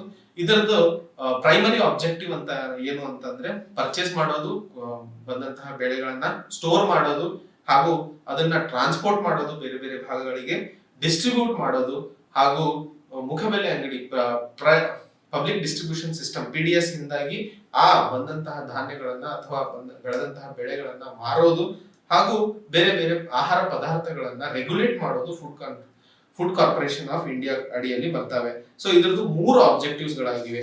FCI ಇದು ಮೂರು ಆಬ್ಜೆಕ್ಟಿವ್ಸ್ ಏನು ಅಂತ ಕೇಳಿದಾಗ ಅಥವಾ FCI ರಿಲೇಟೆಡ್ ಯಾವುದೇ ಪ್ರಶ್ನೆ ಬರಲಿ ನೀವು ಈ ಮೂರು ಪಾಯಿಂಟ್ಸ್ ಗಳನ್ನ ತಪ್ಪದೇ ಮೆನ್ಷನ್ ಮಾಡಲೇಬೇಕು. ಸೊ ಮೊದಲನೇದು ಪ್ರೊಕ್ಯೂರ್ಮೆಂಟ್ ಆಫ್ ಗ್ರೇನ್ಸ್ ಅಂತ ಆಹಾರ ಧಾನ್ಯಗಳನ್ನ ಪ್ರೊಕ್ಯೂರ್ ಮಾಡೋದು ಅಥವಾ ಖರೀದಿ ಮಾಡೋದು ರೈತರಿಂದ. ಆ ಯಾವ ಪ್ರೈಸ್ ಮೇಲೆ? At MSP minimum support price. Minimum support price ಯಾರು ಅನೌನ್ಸ್ ಮಾಡ್ತಾರೆ? ಸರ್ಕಾರ ಅನೌನ್ಸ್ ಮಾಡುವಂತಹ ಮಿನಿಮಮ್ ಸಪೋರ್ಟ್ ಪ್ರೈಸ್ ಮೇಲೆ FCI ರೈತರಿಂದ ಬೆಳೆದಂತಹ ಧಾನ್ಯಗಳನ್ನ ಅಥವಾ ಬೆಳೆದಂತಹ ಬೆಳೆಗಳನ್ನ ಖರೀದಿ ಮಾಡುವಂತಹದ್ದು FCI ನ ಮೊದಲನೇ ಆಬ್ಜೆಕ್ಟಿವ್. ಎರಡನೇ objective distribution of food grains. ಅವರು ಖರೀದಿ ಮಾಡುವಂತಹ ಆಹಾರ ಪದಾರ್ಥಗಳನ್ನ ಡಿಸ್ಟ್ರಿಬ್ಯೂಟ್ ಮಾಡುವಂತಹದ್ದು ಯಾವ ರೀತಿಯಲ್ಲಿ ಕನ್ಸ್ಯೂಮರ್ಸಿಗೆ PDS through public distribution system through ನ್ಯಾಯ ಬೆಲೆ ಅಂಗಡಿಗಳಿಂದಾಗಿ ಆಗುವ ಮಾರಾಟವನ್ನು ಸಹ FCI ನೋಡಿಕೊಳ್ಳುತ್ತದೆ, ಪರ್ಟಿಕ್ಯುಲರ್ಲಿ ಬಡ ಜನರಿಗೆ ಇರುವಂತಹದ್ದು. ಮೂರನೇದು ಬಫರ್ ಸ್ಟಾಕ್ ಅನ್ನ ಮೇಂಟೈನ್ ಮಾಡುವಂತದ್ದು, ಅಂದ್ರೆ ಸ್ಟಾಕ್ ಮೇಂಟೈನ್ ಮಾಡಿಬಿಟ್ಟು ಪ್ರೈಸ್ ಫುಡ್ ಸೆಕ್ಯೂರಿಟಿ ಹಾಗೂ ಬೆಲೆಯಲ್ಲಿ ಆಗುವ ಏರುಪೇರುಗಳನ್ನ ತಡೆಯುವಂತಹ ಒಂದು ಕ್ರಮಗಳನ್ನ ಫುಡ್ ಕಾರ್ಪೊರೇಷನ್ ಆಫ್ ಇಂಡಿಯಾ ನೋಡಿಕೊಳ್ತದೆ ಅನ್ನೋದನ್ನ ನಾವು ನೋಡ್ತೀವಿ. ಹಾಗಾದ್ರೆ ಇವೆಲ್ಲದರಿಂದ ನಾವು ಅರ್ಥ ಮಾಡ್ಕೋಬೇಕಾಗಿರುವಂತದ್ದು ಭಾರತ ಸರ್ಕಾರ ಅಥವಾ ಗವರ್ಮೆಂಟ್ ಏನಿದೆ, ಸರ್ಕಾರ ಏನಿದೆ, ಅದು ದೇಶದಲ್ಲಿ ಅತಿ ದೊಡ್ಡ ಖರೀದಿದಾರರು ಹಾಗೂ ಸ್ಟಾಕ್ ಮಾಡುವಂತಹವರು. ಅದನ್ನ ನೋಡ್ಕೊಂಡ್ರೆ ದೇಶದಲ್ಲಿ ಬೆಳೆಯುವಂತಹ ಬೆಳೆಗಳಲ್ಲಿ 40ರಿಂದ 50% ವೀಟ್, ಗೋಧಿ ಹಾಗೂ ಅಕ್ಕಿ ಏನಿದೆ ಅದು ಸರ್ಕಾರ ಖರೀದಿ ಮಾಡುತ್ತದೆ ದೇಶದಲ್ಲಿ. ಹಾಗೆ ಪಂಜಾಬ್ ಹಾಗೂ ಹರಿಯಾಣ ರಾಜ್ಯಗಳಲ್ಲಿ ನೋಡಿದರೆ ಸರಿಸುಮಾರು 80ರಿಂದ 90% ಗೋಧಿ ಹಾಗೂ ಅಕ್ಕಿಯನ್ನ ಸರ್ಕಾರ ಖರೀದಿ ಮಾಡುತ್ತದೆ. 2018-19 ಸ್ಟ್ಯಾಟಿಸ್ಟಿಕ್ಸ್ ನೋಡಿದರೆ 44.4 ಮಿಲಿಯನ್ ಟನ್ಸ್ ಅಷ್ಟು ರೈಸ್ ಸರ್ಕಾರ ಖರೀದಿನ ಮಾಡಿರುತ್ತದೆ. ಹಾಗೆ 34 ಮಿಲಿಯನ್ ಟನ್ಸ್ ಅಷ್ಟು ಗೋಧಿಯನ್ನ ಸರ್ಕಾರ ಖರೀದಿ ಮಾಡಿರ್ತದೆ ಅನ್ನೋದನ್ನ ನಾವು ನೋಡ್ತಾ ಇದ್ದೀವಿ. ಸೊ ನಮ್ಮ ಡೊಮೆಸ್ಟಿಕ್ ಮಾರ್ಕೆಟ್ ಅಲ್ಲಿ ಮೊನೋಪಲಿಸ್ಟ್ ಆಗಿ ಸರ್ಕಾರ ಹೊರಹೊಮ್ಮುತ್ತಾ ಇದೆ. ಡಾಮಿನೆಂಟ್ ಪ್ಲೇಯರ್, ಎಲ್ಲಾ ಪ್ರೈವೇಟ್ ಪ್ಲೇಯರ್ಸ್ ಅನ್ನ ತಮ್ಮ ಇಷ್ಟು ದೊಡ್ಡ ಮಟ್ಟದಲ್ಲಿ ಖರೀದಿಯಿಂದ ಪ್ರೈವೇಟ್ ಪ್ಲೇಯರ್ಸ್ ಅನ್ನ ಹೊರ ಹಾಕ್ತಾ ಇದೆ. ಹಾಗೆ ಪ್ರೈವೇಟ್ ಸೆಕ್ಟರ್ಸ್ ಗೆ ಇದರಿಂದಾಗಿ ಡಿಸ್ಇನ್ಸೆಂಟಿವೈಸ್ ಆಗ್ತಾ ಇದ್ದಾರೆ. ಅವರು ಹತಾಶರಾಗಿ ಇನ್ವೆಸ್ಟ್ಮೆಂಟ್, ಪ್ರೊಕ್ಯೂರ್ಮೆಂಟ್ ಆಗ್ಲಿ, ಖರೀದಿ ಮಾಡೋದ್ರಲ್ಲಾಗ್ಲಿ, ಸ್ಟೋರೇಜ್ ಮಾಡೋದ್ರಾಗ್ಲಿ, ಪ್ರೋಸೆಸ್ ಮಾಡೋದ್ರಲ್ಲಾಗ್ಲಿ ಹಿಂಜರಿಕೆಯನ್ನ ತೋರಿಸ್ತಾ ಇದ್ದಾರೆ.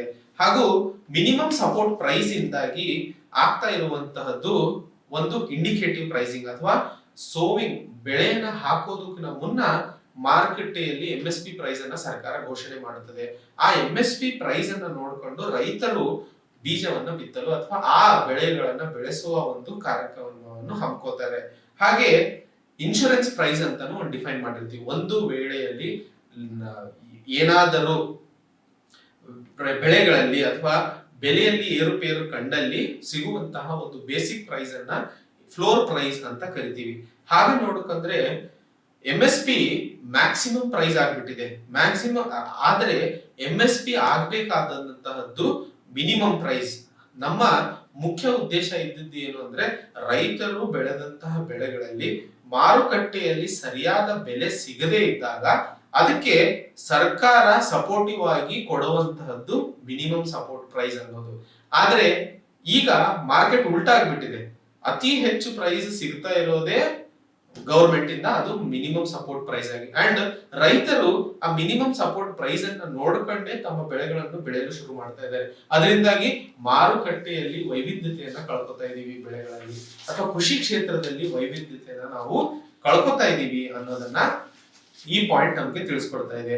ಹಾಗೆ ಟಾರ್ಗೆಟೆಡ್ ಪಬ್ಲಿಕ್ ಡಿಸ್ಟ್ರಿಬ್ಯೂಷನ್ ಸಿಸ್ಟಮ್ ಹಾಗೂ ನ್ಯಾಷನಲ್ ಫುಡ್ ಸೆಕ್ಯೂರಿಟಿ ಆಕ್ಟ್ 2013 ಪ್ರಕಾರ ನಾವು 75% ಅಷ್ಟು ಗ್ರಾಮೀಣ ಜನರಿಗೆ ಹಾಗೂ 50% ಅರ್ಬನ್ ಜನರಿಗೆ ಅಥವಾ ಸಿಟಿಯಲ್ಲಿ ಇರುವಂತಹ ಜನರಿಗೆ ಒಂದು ಫುಡ್ ಸೆಕ್ಯೂರಿಟಿಯನ್ನು ನಾವು ಪ್ರೊವೈಡ್ ಮಾಡ್ತಾ ಇದ್ದೀವಿ. ಇದರಿಂದಾಗಿ ಸರ್ಕಾರ ಏನಿದೆ ದೇಶದಲ್ಲಿ ಅತಿ ಹೆಚ್ಚು ಸಂಗ್ರಹಣೆ ಮಾಡುತ್ತಿರುವಂತಹ ಒಂದು ಬಾಡಿಯಾಗಿ ಹೊರಹೊಮ್ಮಿದೆ. ಅದನ್ನ ನೋಡ್ಕೊಂಡ್ರೆ 41.1 ಮಿಲಿಯನ್ ಟನ್ ಅಷ್ಟು ರೈಸ್ ಹಾಗೂ ಗೋಧಿಯನ್ನ ಸರ್ಕಾರ ಪಡಿಬೇಕಾಗಿರುತ್ತದೆ. ಈ ಒಂದಿಷ್ಟು ಟಾರ್ಗೆಟೆಡ್ ಬೆನಿಫಿಷಿಯರಿ ಸಿಸ್ಟಮ್ ಅಥವಾ ನ್ಯಾಷನಲ್ ಫುಡ್ ಸೆಕ್ಯೂರಿಟಿ ಆಕ್ಟ್ ಪ್ರಕಾರ ಕೊಡಬೇಕಾದಂತಹ ಬೆಳೆಗಳನ್ನ ಏನಾದ್ರೂ ತೀರಿಸಬೇಕು ಅಥವಾ ಆ ಸ್ಕೀಮಿಗೆ ತಕ್ಕಂತಹ ಬೆಳೆಗಳನ್ನ ಜನರಿಗೆ ತಲುಪಿಸಬೇಕು ಅಂತಂದ್ರೆ ಸರ್ಕಾರಕ್ಕೆ ಬೇಕಾಗಿರುವಂತಹದ್ದು 41.1 ಮಿಲಿಯನ್ ಟನ್ ಅಷ್ಟು ಅಕ್ಕಿ ಮತ್ತು ಗೋಧಿ. ಆದರೆ ಸರ್ಕಾರ ಖರೀದಿ ಮಾಡ್ತಾ ಇರುವಂತಹದ್ದು 74.3 ಮಿಲಿಯನ್ ಟನ್ ಅಷ್ಟು ಖರೀದಿನನ್ನ ಜುಲೈ 1, 2019ಕ್ಕೆ ಮಾಡಿರುತ್ತದೆ.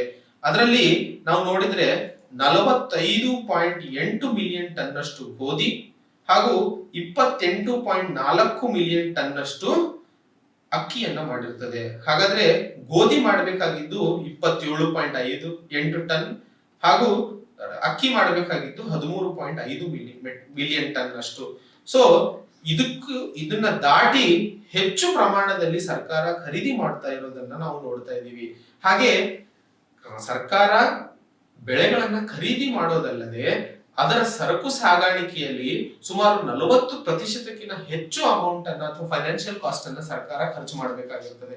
ಖರೀದಿ ಮಾಡೋದಲ್ಲದೆ ಖರೀದಿ ಮಾಡುವ ಬೆಲೆಯಕ್ಕಿಂತಲೂ ಹೆಚ್ಚು 40% ಹಣವನ್ನು ಸರ್ಕಾರ ಸರಕು ಸಾಗಾಣಿಕೆಯಲ್ಲಿ ಅಥವಾ ಬೇರೆ ಬೇರೆ ಕಡೆ ಡಿಸ್ಟ್ರಿಬ್ಯೂಷನ್ ಮಾಡೋದ್ರಲ್ಲಿ ಖರ್ಚು ಮಾಡಬೇಕಾಗ್ತಾ ಇದೆ. ಹಾಗಾದ್ರೆ ಸರ್ಕಾರ ಮಾಡ್ತಾ ಇರುವಂತಹ ಮಿನಿಮಮ್ ಸಪೋರ್ಟ್ ಪ್ರೈಸಿನ ಖರ್ಚು, ಅದ್ರ ಜೊತೆಯಲ್ಲಿ ಸ್ಟೋರ್ ಮಾಡಕ್ಕೆ ಆದಂತಹ ಖರ್ಚು, ಅದರ ಜೊತೆಯಲ್ಲಿ ಡಿಸ್ಟ್ರಿಬ್ಯೂಷನ್ ಮಾಡಕ್ಕೆ ಆದಂತಹ ಖರ್ಚು, ಈ ಮೂರು ಖರ್ಚುಗಳನ್ನ ಒಟ್ಟು ಸೇರಿಸಿದರೆ ನಮ್ಮ ದೇಶದಲ್ಲಿ ಆಗ್ತಾ ಇರುವಂತಹ ಒಂದು ಎಕಾನಮಿಕ್ ಕಾಸ್ಟ್ ನೋಡಿದ್ರೆ ಅದು ತುಂಬಾ ಹೆಚ್ಚಾಗಿರುತ್ತದೆ. ಆದ್ರೆ ಇದರಿಂದ ಆಗ್ತಾ ಇರುವಂತಹ ಲಾಭ ಎಷ್ಟು ಅಂತ ನೋಡಿದ್ರೆ ಶೂನ್ಯ ಅಥವಾ ನೆಗೆಟಿವ್ ಗ್ರೋತ್ ಅಲ್ಲಿ ನಾವು ತೋರಿಸ್ಕೊತಾ ಇದೀವಿ. ಅದು ಸಬ್ಸಿಡಿಗಳಿಂದಾಗಿ ಅಥವಾ imbalance in subsidy and investment ಅನ್ನ ಅರ್ಜೆಂಟ್ ಆಗಿ ನಾವು ಸರಿಪಡಿಸಬೇಕಾಗಿದೆ.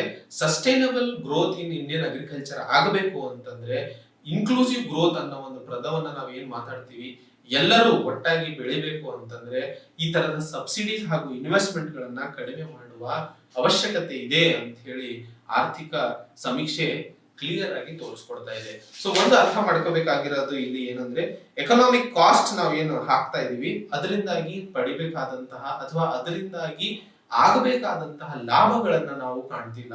GDP ಯಲ್ಲಿ ಹೆಚ್ಚು ಪ್ರಮಾಣದ ಹಣವನ್ನ ನಾವು ಇದನ್ನ ಖರ್ಚು ಮಾಡ್ತಾ ಇದೀವಿ, ಆದ್ರೆ ಅದರಿಂದಾಗಿ ಸಾಮಾಜಿಕ ನ್ಯಾಯ ಅಥವಾ ಆರ್ಥಿಕ ಬೆಳವಣಿಗೆಗಳಲ್ಲಿ ಲಾಭಗಳು ಇಲ್ಲದೆ ಇದ್ದಾಗ ಆ ಕಾರ್ಯಕ್ರಮದಿಂದ ಆಗುವಂತಹ ಪ್ರೋಗ್ರಾಮ್ ಆದ್ರೂ ಏನು ಅನ್ನೋದು ಇಲ್ಲಿ ಪ್ರಶ್ನೆ ಮಾಡಲಾಗಿದೆ. ಹಾಗಾದ್ರೆ ಇವೆಲ್ಲವೂ ನಾವು ಒಂದಿಷ್ಟು ನೋಡಿದಾಗ ನಮಗೆ ಅರ್ಥ ಆಗಬೇಕಾದಂತಹದ್ದು ಒಂದು ಏನು ಅಂತಂದ್ರೆ 73ನೇ NSS ನ್ಯಾಷನಲ್ ಸ್ಯಾಂಪಲ್ ಸರ್ವೆ ಮಾಡುವಂತಹ 73ನೇ ಸರ್ವೆ ರಿಪೋರ್ಟ್ ಅನ್ನು ನಾವು ನೋಡಿದಾಗ ನಮಗೆ ಬೆಳಕಿಗೆ ಬರುವಂತಹದ್ದು ಏನು ಅಂತಂದ್ರೆ ಒಂದು ವ್ಯಕ್ತಿಯ ಇನ್ಕಮ್ ಹೆಚ್ಚಿಗೆ ಆದ ಹಾಗೆ ಅವನ ಆದಾಯದಲ್ಲಿ ಹೆಚ್ಚಿನ ಪ್ರಮಾಣದ ಹಣವನ್ನ ಅವನು ನಾನ್ ಅಗ್ರಿಕಲ್ಚರ್ ಅಥವಾ ನಾನ್ ಫುಡ್ ಸೆಕ್ಷನ್ ಮೇಲೆ ಖರ್ಚು ಮಾಡ್ತಾನೆ. ಹಾಗೆ ಸೀರಿಯಲ್ಸ್ ಅಲ್ಲಿ ಅಥವಾ ಅವನು ತಿನ್ನುವಂತಹ ಬೇಳೆಕಾಳುಗಳು ಏನಿದೆ ಅದರಲ್ಲಿ ಸಹ ನಾವು ಕಡಿತವನ್ನ ಕಾಣ್ತಾ ಇದ್ದೀವಿ. ಅದು ಸರಿಸುಮಾರು ಗ್ರಾಮೀಣ ಪ್ರದೇಶಗಳಲ್ಲಿ 33% ಕಡಿತ ಹಾಗೂ ಅರ್ಬನ್ ಪ್ರದೇಶದಲ್ಲಿ ಅಥವಾ ಸಿಟಿಗಳಲ್ಲಿ ಏನ್ ಕರಿತೀವಿ 28% ಕಡಿತವನ್ನು ಕಾಣ್ತಾ ಇದ್ದೀವಿ. 2004, 2005 ಹಾಗೂ 2011, 2012 ಮಾಡಿದಂತಹ ಈ ರಿಪೋರ್ಟಿನ ಮೇಲೆ 73 NSS ರಿಪೋರ್ಟ್ ಅನ್ನ ನಾವು ನೋಡಿದಾಗ ಕನ್ಸ್ಯೂಮರ್ ಬಿಹೇವಿಯರ್ ಅಲ್ಲಿ ಬದಲಾವಣೆಗಳನ್ನ ಕಾಣ್ತಾ ಇದೀವಿ. ಸೊ ಈ ಕನ್ಸ್ಯೂಮರ್ ಬಿಹೇವಿಯರ್ ಅಲ್ಲಿ ಏನ್ ಬದಲಾವಣೆಗಳು ಅಂತಂದ್ರೆ ಕನ್ಸಂಪ್ಷನ್ ಅಲ್ಲಿ ಆಗ್ತಾ ಇರುವಂತಹ ಎಕ್ಸ್ಪೆಂಡಿಚರ್ ಅಲ್ಲಿ ನಾವು ಕಡಿತವನ್ನ ಕಾಣ್ತಾ ಇದೀವಿ. ಸೊ ಅದರಿಂದಾಗಿ ಯಾವ ರೀತಿಯ ಲಾಭಗಳು ಬೇಕಾಗಿದೆ ಹಾಗೆ ಎಷ್ಟರ ಮಟ್ಟಿಗೆ ಸರ್ಕಾರ ಮಾಡುತ್ತಿರುವಂತಹ ಖರ್ಚುಗಳು ಸಾಮಾನ್ಯ ಜನರಿಗೆ ಉಪಕಾರಿಯಾಗುತ್ತಿವೆ ಅನ್ನೋದನ್ನ ಇಲ್ಲಿ ಆಲೋಚಿಸಬೇಕು ಅನ್ನೋದು ಆರ್ಥಿಕ ಸಮೀಕ್ಷೆ ಹೇಳ್ತಾ ಇದೆ. ಹಾಗೆ ಡಿಮಾಂಡ್ ಅಂಡ್ ಸಪ್ಲೈ ಅಲ್ಲಿ ಆಗ್ತಾ ಇರುವಂತಹ ವ್ಯತ್ಯಾಸಗಳ ಮೇಲೆ ಆರ್ಥಿಕ ಸಮೀಕ್ಷೆ ಮಾತಾಡ್ತಾ ಇದೆ. ಅದರ ಜೊತೆಯಲ್ಲಿ ಇವೆಲ್ಲಾ ಡಿಸ್ಕಸ್ ಮಾಡಿದ ಮೇಲೆ ನಾವು ಅರ್ಥ ಮಾಡ್ಕೋಬೇಕಾಗಿರುವಂತಹ ಒಂದಿಷ್ಟು ವಿಚಾರಗಳನ್ನ ನಾವು ನೋಡೋಣ. ಒಂದನೇದು ಫುಡ್ ಫ್ರಂಟ್ ಇಂದ ಅಥವಾ FCI 1965ರಲ್ಲಿ ನಾವು ಯಾವಾಗ ಸ್ಥಾಪನೆ ಆಯ್ತು ಅವಾಗ ನಾವು ನಮ್ಮ ಭಾರತ ದೇಶ ಸ್ವತಂತ್ರದ ನಂತರ ಒಂದಿಷ್ಟು ಬಡತನ ಹಾಗೂ ಫುಡ್ ಕ್ಷೇತ್ರದಲ್ಲಿ ಅಥವಾ ಅಗ್ರಿಕಲ್ಚರ್ ಕ್ಷೇತ್ರದಲ್ಲಿ ಬಹಳಷ್ಟು ಬೆಳವಣಿಗೆಯನ್ನು ಮಾಡಬೇಕಾದ ಅವಶ್ಯಕತೆ ಇತ್ತು. ಆ ಸಮಯದಲ್ಲಿ ಫುಡ್ ಕಾರ್ಪೊರೇಷನ್ ಆಫ್ ಇಂಡಿಯಾದ ಸ್ಥಾಪನೆ ತುಂಬಾ ಅನುಕೂಲವಾಗಿತ್ತು. ಅದೇ ರೀತಿಯಲ್ಲಿ ನಾವು ಈಗಿನ ಮಾರ್ಕೆಟ್ ಅನ್ನ ಸ್ಟಡಿ ಮಾಡಿದರೆ ಫುಡ್ ಡೆಫಿಷಿಯಂಟ್ ಕಂಟ್ರಿಯಿಂದ ನಾವು ಇವತ್ತು ಫುಡ್ ಸರ್ಪ್ಲಸ್ ಕಂಟ್ರಿ ಆಗಿದ್ದೀವಿ. ಆದ್ರೆ ನಾವು ಇವತ್ತಿಗೂ ಆ ಒಂದು ಕಾರ್ಯಕ್ರಮನ ಅಥವಾ ಆ ಒಂದು ಮಸೂದೆನ ನಡೆಸ್ಕೊಂಡು ಅಥವಾ ಅದೇ ಕ್ರಿಯೆಯಲ್ಲಿ ನಾವು ನಡ್ಕೊಂಡು ಹೋಗ್ತಾ ಇರೋದು ದುರದೃಷ್ಟವಶ ಅಂತ ಹೇಳ್ತಾ ಇದ್ದಾರೆ. ಹಾಗೂ ಇವತ್ತು ಭಾರತ ದೇಶ ಪ್ರಪಂಚದಲ್ಲೇ ಸೀರಿಯಲ್ಸ್ ಅಥವಾ ಬೇಳೆಕಾಳುಗಳನ್ನ ಎಕ್ಸ್ಪೋರ್ಟ್ ಮಾಡ್ತಾ ಇದೆ. ನಮ್ಮನ್ನ ನಾವು ಸೆಲ್ಫ್ ಸ್ಯಾಟಿಸ್ಫೈ ಮಾಡಿಕೊಂಡು ಹೆಚ್ಚಿಗೆ ಉಳಿದಂತಹದನ್ನ ನಾವು ಎಕ್ಸ್ಪೋರ್ಟ್ ಮಾಡ್ತಾ ಇದೀವಿ. ಅದೇ ರೀತಿಯಲ್ಲಿ ನೋಡಿದರೆ ಪ್ರೊಕ್ಯೂರ್ಮೆಂಟ್, ಖರೀದಿ ಹಾಗೂ ಡಿಸ್ಟ್ರಿಬ್ಯೂಷನ್ ಅಲ್ಲಿ ಕೊಡುವಂತಹ ಇನ್ಸೆಂಟಿವ್ಗಳನ್ನ ಭಾರತ ದೇಶದ ಆರ್ಥಿಕತೆ ಮೇಲೆ, ಆರ್ಥಿಕ ವ್ಯವಸ್ಥೆ ಮೇಲೆ ಹೆಚ್ಚು ಪ್ರಭಾವ ಬೀಳ್ತಾ ಇದೆ, ಹೆಚ್ಚು ಹೊಡೆತವನ್ನ ಕೊಡ್ತಾ ಇದೆ. So need of the hour ಅಥವಾ ಈಗಿನ ಸಮಯದಲ್ಲಿ ಬೇಕಾದಂತಹ ಮುಖ್ಯವಾದ ಒಂದು ಬದಲಾವಣೆ ಏನು ಅಂತಂದ್ರೆ ಡೈವರ್ಸಿಫಿಕೇಶನ್ ಅಥವಾ ಕೃಷಿಯಲ್ಲಿ ವೈವಿಧ್ಯತೆಯನ್ನು ತರೋದು ಅತಿ ಮುಖ್ಯವಾಗಿದೆ. ಹಾಗೂ ಎನ್ವೈರನ್ಮೆಂಟಲಿ ಸಸ್ಟೈನಬಲ್ ಪ್ರೊಡಕ್ಷನ್ ಮಾಡುವ ಒಂದು ಅವಶ್ಯಕತೆ ಇದೆ ಅನ್ನೋದು. ಅಂದ್ರೆ ಎನ್ವೈರನ್ಮೆಂಟಲಿ ಸಸ್ಟೈನಬಲ್ ಪ್ರೊಡಕ್ಷನ್ ಅಂದ್ರೆ ಈಗ ಅಕ್ಕಿ ಹಾಗೂ ಗೋಧಿಯಲ್ಲಿ ಹೆಚ್ಚಿನ ಮಾತ್ರದಲ್ಲಿ ನನಗೆ ಮಿನಿಮಮ್ ಸಪೋರ್ಟ್ ಪ್ರೈಸ್ ಸಿಗುತ್ತದೆ ಅಂತ ಗೊತ್ತಾದ್ಮೇಲೆ ಬೆಳೆಕಾಳು ಆಗಿರ್ಬೋದು, ಹತ್ತಿ ಆಗಿರ್ಬೋದು, ಕಬ್ಬು ಆಗಿರ್ಬೋದು, ಈ ತರ ಬೇರೆ ಬೇರೆ ಕೃಷಿ ಚಟುವಟಿಕೆ ಅಥವಾ ಕೃಷಿಯಲ್ಲಿ ಬೆಳೆಗಳನ್ನ ಬೆಳೆಸೋದು ರೈತರು ಹಿಂದೇಟ್ ಹಾಕ್ತಾ ಇದ್ದಾರೆ. ಯಾಕಂದ್ರೆ ನನಗೆ ಫಿಕ್ಸ್ಡ್ ಅಮೌಂಟ್ ಸಿಗುತ್ತದಲ್ಲ MSP ಅಲ್ಲಿ, ಸೊ ನಾನು ಯಾಕೆ ಬೇರೆ ಬೆಳೆಗಳನ್ನ ಬೆಳೆಸಬೇಕು, ಯಾಕೆ ರಿಸ್ಕ್ ತಗೋಬೇಕು ಅಂತ ಹೇಳಿ ರೈತರಲ್ಲಿ ಹಿಂಜರಿಕೆನ ಕಾಣ್ತಾ ಇದೀವಿ. ಸೊ ಕೃಷಿ ಚಟುವಟಿಕೆಗಳಲ್ಲಿ ವೈವಿಧ್ಯತೆ ಹಾಗೂ ನೈಸರ್ಗಿಕವಾಗಿ ಸಸ್ಟೈನಬಲ್ ಆಗಿ ಪ್ರೊಡಕ್ಷನ್ ಮಾಡಬೇಕು ಅಂತಂದ್ರೆ ಸರ್ಕಾರ ಎಚ್ಚೆತ್ತುಕೊಂಡು ಒಂದಿಷ್ಟು ಕ್ರಮಗಳನ್ನ ಕೈಗೊಳ್ಳುವ ಅವಶ್ಯಕತೆ ಇದೆ ಅಂತ ಹೇಳಿ ಆರ್ಥಿಕ ಸಮೀಕ್ಷೆಯಲ್ಲಿ ಮಾತಾಡ್ತಾ ಇದೆ. ಹಾಗೆ ರೈತರಿಗೆ ಸಬ್ಸಿಡೀಸ್ ಕೊಟ್ಟು ಅಥವಾ ಈ ತರದ ಕಾರ್ಯಚಟುವಟಿಕೆಗಳನ್ನ ಅಥವಾ ಡೈರೆಕ್ಟ್ ಆಗಿ ಫುಡ್ ಕೊಡೋದ್ರಿಂದ ಅದನ್ನ ಬಿಟ್ಟು ಡೈರೆಕ್ಟ್ ಇನ್ವೆಸ್ಟ್ಮೆಂಟ್ ಸಬ್ಸಿಡೀಸ್ ಕೊಡಬೇಕು. ಡೈರೆಕ್ಟ್ ಇನ್ವೆಸ್ಟ್ಮೆಂಟ್ ಸಬ್ಸಿಡೀಸ್ ಹಾಗೂ ಕ್ಯಾಶ್ ಟ್ರಾನ್ಸ್ಫರ್ ಮಾಡೋದ್ರಿಂದ ಯಾವ ರೈತರು ಸಹ ಒಂದು ಬೆಳೆಗಳ ಕಡೆಗೆ ತಮ್ಮ ಒಲವನ್ನ ತೋರಿಸೋದಿಲ್ಲ. ಅವರಿಗೆ ಹಣ ಅಥವಾ ಬೀಜ, ಗೊಬ್ಬರ ಇದಕ್ಕೆಲ್ಲ ಡೈರೆಕ್ಟ್ ಆಗಿ ಅವರಿಗೆ ಹಣ ಸಹಾಯ ಅಥವಾ ಬೇಕಾದಂತಹ ಕ್ಯಾಪಿಟಲ್ ಅನ್ನ ಸಪೋರ್ಟ್ ಮಾಡಿದಾಗ ಒಂದು ಕೃಷಿ ಅಥವಾ ಒಂದು ಬೆಳೆ ಕಡೆಗೆ ಅವರು ಒಲವನ್ನು ತೋರಿಸೋದಿಲ್ಲ. ಹಾಗೂ ಕೃಷಿ ಚಟುವಟಿಕೆಗಳಲ್ಲಿ ನಾವು ವೈವಿಧ್ಯತೆಗಳನ್ನ ಕಾಣಲು ಸಾಧ್ಯವಾಗುತ್ತದೆ ಅನ್ನೋದನ್ನ ಇಲ್ಲಿ ಹೇಳ್ತಾ ಇದ್ದೀವಿ. ಹಾಗೆ ನ್ಯಾಷನಲ್ ಫುಡ್ ಸೆಕ್ಯೂರಿಟಿ ಆಕ್ಟ್ ಅನ್ನ ಸಮಾಜದಲ್ಲಿ ಅಥವಾ ಸೊಸೈಟಿಯಲ್ಲಿ ಇರುವಂತಹ 20% ಬಡ ಕುಟುಂಬದವರಿಗೆ ಮೀಸಲಿಡಬೇಕು ಅನ್ನೋದನ್ನು ಸಹ ಆರ್ಥಿಕ ಸಮೀಕ್ಷೆಯಲ್ಲಿ ಮಾತಾಡ್ತಾ ಇದೆ. ಹಾಗೂ ಒಂದು ಒಳ್ಳೆಯ ಆಲ್ಟರ್ನೇಟಿವ್ ಏನು ಅಂತಂದ್ರೆ income transfer through direct benefit transfer. So income ಅನ್ನೋದನ್ನ ಡೈರೆಕ್ಟ್ ಬೆನಿಫಿಟ್ ಟ್ರಾನ್ಸ್ಫರ್ ಮುಖಾಂತರ ಜನರಿಗೆ ಸೇರಿಸಬೇಕು. ಇದು ಒಂದು ಒಳ್ಳೆಯ ಕಾರ್ಯಕ್ರಮ. ಇದನ್ನ ಹೆಚ್ಚಾಗಿ ಎಲ್ಲಾ ಕೃಷಿ ಕ್ಷೇತ್ರದಲ್ಲಿ ಹಾಗೂ ಆಹಾರ ಪದಾರ್ಥಗಳ ಕ್ಷೇತ್ರದಲ್ಲಿ ಎಲ್ಲಿ ಸಬ್ಸಿಡಿ ಕೊಡ್ತಾ ಇದೀವೋ ಅಲ್ಲಿ ಇದನ್ನ ಉಪಯೋಗಿಸ್ಕೋಬೇಕು ಅನ್ನೋದು ಆರ್ಥಿಕ ಸಮೀಕ್ಷೆ ಹೇಳ್ತಾ ಇದೆ. ಹಾಗೂ ಪ್ರಪಂಚ ಮಟ್ಟದಲ್ಲಿ ನೋಡಿದಾಗ ಕಂಡೀಷನಲ್ ಕ್ಯಾಶ್ ಟ್ರಾನ್ಸ್ಫರ್ ಸ್ಕೀಮ್ ಏನಿದೆ ಇದು ತುಂಬಾ ಉಪಕಾರಿಯಾಗಿ ಅಥವಾ ತುಂಬಾ ಒಳ್ಳೆಯ ರಿಸಲ್ಟ್ಸ್ ಗಳನ್ನ ತೋರಿಸ್ತಾ ಇದೆ. ಹಾಗೂ ಆಹಾರ ಪದಾರ್ಥಗಳಲ್ಲಿ ಅಥವಾ ಆಹಾರದಲ್ಲಿ ಕಾಣುವಂತಹ ಇನ್ಸೆಕ್ಯೂರಿಟಿಗಳು ಹಾಗೂ ಬಡತನವನ್ನ ನೀಗಿಸಲು ಕಂಡೀಷನಲ್ ಕ್ಯಾಶ್ ಟ್ರಾನ್ಸ್ಫರ್ ಸ್ಕೀಮ್ ಅತ್ಯುತ್ತಮ ರಿಸಲ್ಟ್ಸ್ ಗಳನ್ನ ತೋರಿಸಿದೆ. ಹಾಗೂ ಉತ್ತಮ ಹೆಲ್ತ್ ಹಾಗೂ ಎಜುಕೇಶನ್ ಅಲ್ಲೂ ಸಹ ಮುಂಚೂಣಿಯಲ್ಲಿ ನಡೀತಾ ಇವೆ ಅನ್ನೋದನ್ನ ನಾವು ನೋಡ್ತೀವಿ. ಹಾಗೂ ಇದಕ್ಕೆ ಉದಾಹರಣೆಯಾಗಿ ಬ್ರೆಜಿಲ್ ಆಗಿರಬಹುದು, ಫಿಲಿಪೈನ್ಸ್ ಆಗಿರಬಹುದು, ಅದರ ಜೊತೆಯಲ್ಲಿ ವಿಯೆಟ್ನಾಂ, ಈ 3 ದೇಶಗಳಲ್ಲಿ ಎಕನಾಮಿಕ್ ಸರ್ವೆಯಲ್ಲಿ ಮೆನ್ಷನ್ ಮಾಡಿದ್ದಾರೆ. ಸೊ ಈ 3 ದೇಶಗಳಲ್ಲಿ ಕೆಲವೊಂದು ಕಂಡೀಷನಲ್ ಕ್ಯಾಶ್ ಟ್ರಾನ್ಸ್ಫರ್ ಸ್ಕೀಮ್ಸ್ ಗಳಿಂದಾಗಿ ಆದಂತಹ ಲಾಭಗಳನ್ನು ಕೂಡ ಎಕ್ಸ್ಕ್ಲೂಸಿವ್ ಆಗಿ ಮೆನ್ಷನ್ ಮಾಡಿದ್ದಾರೆ. ಸೊ ನೀವು ಡಾಕ್ಯುಮೆಂಟ್ ನೋಡಿದಾಗ ಅದರಲ್ಲಿ ಕೊಟ್ಟಿರುವಂತಹ ಒಂದಿಷ್ಟು 2 ಪಾಯಿಂಟ್ಸ್ ಗಳನ್ನ ನೋಟ್ ಮಾಡ್ಕೋಬೇಕಾಗಿ ಹೇಳ್ತಾ ಇದ್ದೀನಿ. ಅದೇ ರೀತಿಯಲ್ಲಿ ಫುಡ್ ಗ್ರೇನ್ ಪಾಲಿಸಿ ಅಥವಾ ಆಹಾರದ ಪದಾರ್ಥಗಳ ಮೇಲೆ ಇರುವಂತಹ ಮಸೂದೆಗಳು ಏನಿದಾವೆ ಅವು ತುಂಬಾ ಡೈನಮಿಕ್ ಆಗುವ ಅವಶ್ಯಕತೆ ಇದೆ. ಹಾಗೂ physical handling and distribution of food transfer ಏನಿದೆ, ಈಗ ಹೇಗೆ ಆಹಾರ ಪದಾರ್ಥಗಳನ್ನ ಫಿಸಿಕಲ್ ಆಗಿ ಅಥವಾ ಹೋಗಿ ಖರೀದಿ ಮಾಡಿ ಅದನ್ನ ಮತ್ತೆ ಟ್ರಾನ್ಸ್ಪೋರ್ಟ್ ಮಾಡೋದನ್ನ ಏನ್ ಮಾಡ್ತಾ ಇದ್ದಾರೆ, ಇದನ್ನೆಲ್ಲ ಬಿಟ್ಟು ಕ್ಯಾಶ್ ಟ್ರಾನ್ಸ್ಫರ್ ಮಾಡೋದ್ರಿಂದ ರೈತರಿಗೂ ಅಥವಾ ಫುಡ್ ಕೂಪನ್ಸ್, ಸ್ಮಾರ್ಟ್ ಕಾರ್ಡ್ಸ್ ಹಾಗೂ ಮ್ಯಾಕ್ರೋ ಲೆವೆಲ್ ಅಲ್ಲಿ agriculture marketing, trade and distribution policies ಇವೆಲ್ಲದನ್ನೂ ಬದಲಾವಣೆ ತಂದಾಗ ಇನ್ನೂ ಉನ್ನತ ಮಟ್ಟದಲ್ಲಿ ಕೃಷಿಯಲ್ಲಿ ಇರುವಂತಹ ಒಂದಿಷ್ಟು ಎಕನಾಮಿಕ್ ಅಥವಾ ಆರ್ಥಿಕ ಪೊಟೆನ್ಶಿಯಲ್ ಅನ್ನ ಡಿಸೈಫರ್ ಮಾಡಬಹುದು. ಹಾಗೂ ರೈತರಿಗೂ ಕೂಡ ಒಂದು ಉನ್ನತ ಸ್ಥಾನಕ್ಕೆ ಅಥವಾ ನಾವು ಕಂಡಂತಹ ಕನಸು ರೈತರ ಇನ್ಕಮ್ ನಲ್ಲಿ ಡಬಲ್ ಮಾಡುವಂತಹ ಏನು ಸರ್ಕಾರದ ಕನಸಿದೆ ಅಥವಾ ಸರ್ಕಾರದ ಏಮ್ ಇದೆ ಅದನ್ನ ಸಾಧಿಸಲು ಸಾಧ್ಯವಾಗುತ್ತದೆ ಅನ್ನೋದನ್ನ ಬ್ರೆಜಿಲ್, ಮೆಕ್ಸಿಕೋ ಹಾಗೂ ಫಿಲಿಪೈನ್ಸ್ ಅಲ್ಲಿ conditional cash transfer scheme successful ಆಗಿ ಇಂಪ್ಲಿಮೆಂಟ್ ಆಗಿದೆ. ಹಾಗೂ ಒಂದನೇದು ಕೃಷಿಯಲ್ಲಿ ವೈವಿಧ್ಯತೆ, ಎರಡನೇದು ರೈತರ ಮೇಲೆ ಇರುವಂತಹ ಅಥವಾ ರೈತರ ಮಾರುಕಟ್ಟೆಯಲ್ಲಿ ಆಗ್ತಾ ಇರುವಂತಹ ಬೆಲೆಗಳಲ್ಲಿ ಏರುಪೇರುಗಳು, ಹಾಗೂ ಮೂರನೇದು ಸಸ್ಟೈನಬಲ್ ಎನ್ವೈರನ್ಮೆಂಟಲ್ ಸಸ್ಟೈನಬಲ್ ಪ್ರೊಡಕ್ಷನ್ ಆಗಬೇಕು ಅಂತಂದ್ರೆ ಒಂದಿಷ್ಟು ಸರ್ಕಾರ ಕೊಡ್ತಾ ಇರುವಂತಹ ಸಬ್ಸಿಡಿಗಳು ಹಾಗೂ ಸ್ಕೀಮ್ಗಳು ಏನಿವೆ ಅವುಗಳ ಮೇಲೆ ಒಂದಿಷ್ಟು ಯೋಚನೆ ಮಾಡಬೇಕಾಗಿದೆ ಅನ್ನೋದು ಆರ್ಥಿಕ ಸಮೀಕ್ಷೆ ಇಲ್ಲಿ ತಿಳಿಸ್ಕೊಡ್ತಾ ಇದೆ. ಹಾಗೆ ಮೂರನೇ ಅಥವಾ ಕೊನೆಯ ಭಾಗದಲ್ಲಿ ನಾವು ನೋಡ್ತಾ ಇರುವಂತಹದ್ದು ಸಾಲ ಮನ್ನಾ ಯೋಜನೆ ಬಗ್ಗೆ. ಸೊ ಸಾಲ ಮನ್ನಾ ಯೋಜನೆಗಳ ಬಗ್ಗೆ ನಾವು ಮಾತಾಡಬೇಕು ಅಂತಂದ್ರೆ ಸ್ಟೇಟ್ ಹಾಗೂ ರಾಜ್ಯ ಸರ್ಕಾರದ ಮಟ್ಟದಲ್ಲಿ ಹಾಗೂ ಕೇಂದ್ರ ಸರ್ಕಾರದ ಮಟ್ಟದಲ್ಲಿ ಹೆಚ್ಚಿನ ಇದರಲ್ಲಿ ನಾವು ಸಾಲ ಮನ್ನಾ ಯೋಜನೆಯನ್ನ ನೋಡ್ತಾ ಇದೀವಿ. ಹಾಗೂ ಸಾಲ ಮನ್ನಾ ಅನ್ನೋ ಒಂದು ಮಾತು ಹೆಚ್ಚಾಗಿ ಎಲೆಕ್ಷನ್ ಹಿಂದೆ ಅಥವಾ ಎಲೆಕ್ಷನ್ ಮುಂದೆ ನಾವು ಹೆಚ್ಚಾಗಿ ಕಾಣ್ತೀವಿ. ಆದ್ರೆ ಈ ತರದ ಮಾತುಗಳು 90ರ ದಶಕದಲ್ಲಿ ಇರುವಂತಹ ಸಮಯದಲ್ಲೇ ಆಗ್ಲೇ ಮುಚ್ಕೊಂಡು ಹೋಗಿದ್ವು. ಆದ್ರೆ ಇದು ಮತ್ತೆ ಬೆಳಕಿಗೆ ಬಂದಿದ್ದು 2008ರಲ್ಲಿ ಕೇಂದ್ರ ಸರ್ಕಾರ ಕೊಟ್ಟಿರುವಂತಹ ರೈತರಿಗೆ ಸಾಲ ಮನ್ನಾ ಯೋಜನೆಯಲ್ಲಿ. ಹಾಗೂ ಕೇಂದ್ರ ಸರ್ಕಾರ ತದನಂತರ ಆಂಧ್ರ ಪ್ರದೇಶ್, ತೆಲಂಗಾಣ, ಉತ್ತರ ಪ್ರದೇಶ್, ಮಧ್ಯಪ್ರದೇಶ್, ರಾಜಸ್ಥಾನ್ ಹಾಗೂ ಪಂಜಾಬ್, ಮಹಾರಾಷ್ಟ್ರಗಳಲ್ಲೂ ಸಹ ಹಂತ ಹಂತವಾಗಿ ರೈತರಿಗೆ ಸಾಲ ಮನ್ನಾ ಮಾಡುವ ಕ್ರಮಗಳನ್ನ ತಗೊಳ್ಳಲಾಯಿತು. ಸೊ ಇದರಿಂದ ಆಗುವಂತಹ ನಷ್ಟಗಳೇನು, ಇದರಿಂದ ಆಗುವಂತಹ ಬೇರೆ ಬೇರೆ ವಿಚಾರಗಳ ಮೇಲೆ ಒಂದಿಷ್ಟು ಅನಾಲಿಸಿಸ್ ಮಾಡೋಣ. ಸೊ ಡೆಬ್ಟ್ ಓವರ್ ಹ್ಯಾಂಗ್ ಅನ್ನೋ ಒಂದು ಪದಗಳ ಬಗ್ಗೆ ನಾವು ಮಾತಾಡಿದ್ವಿ.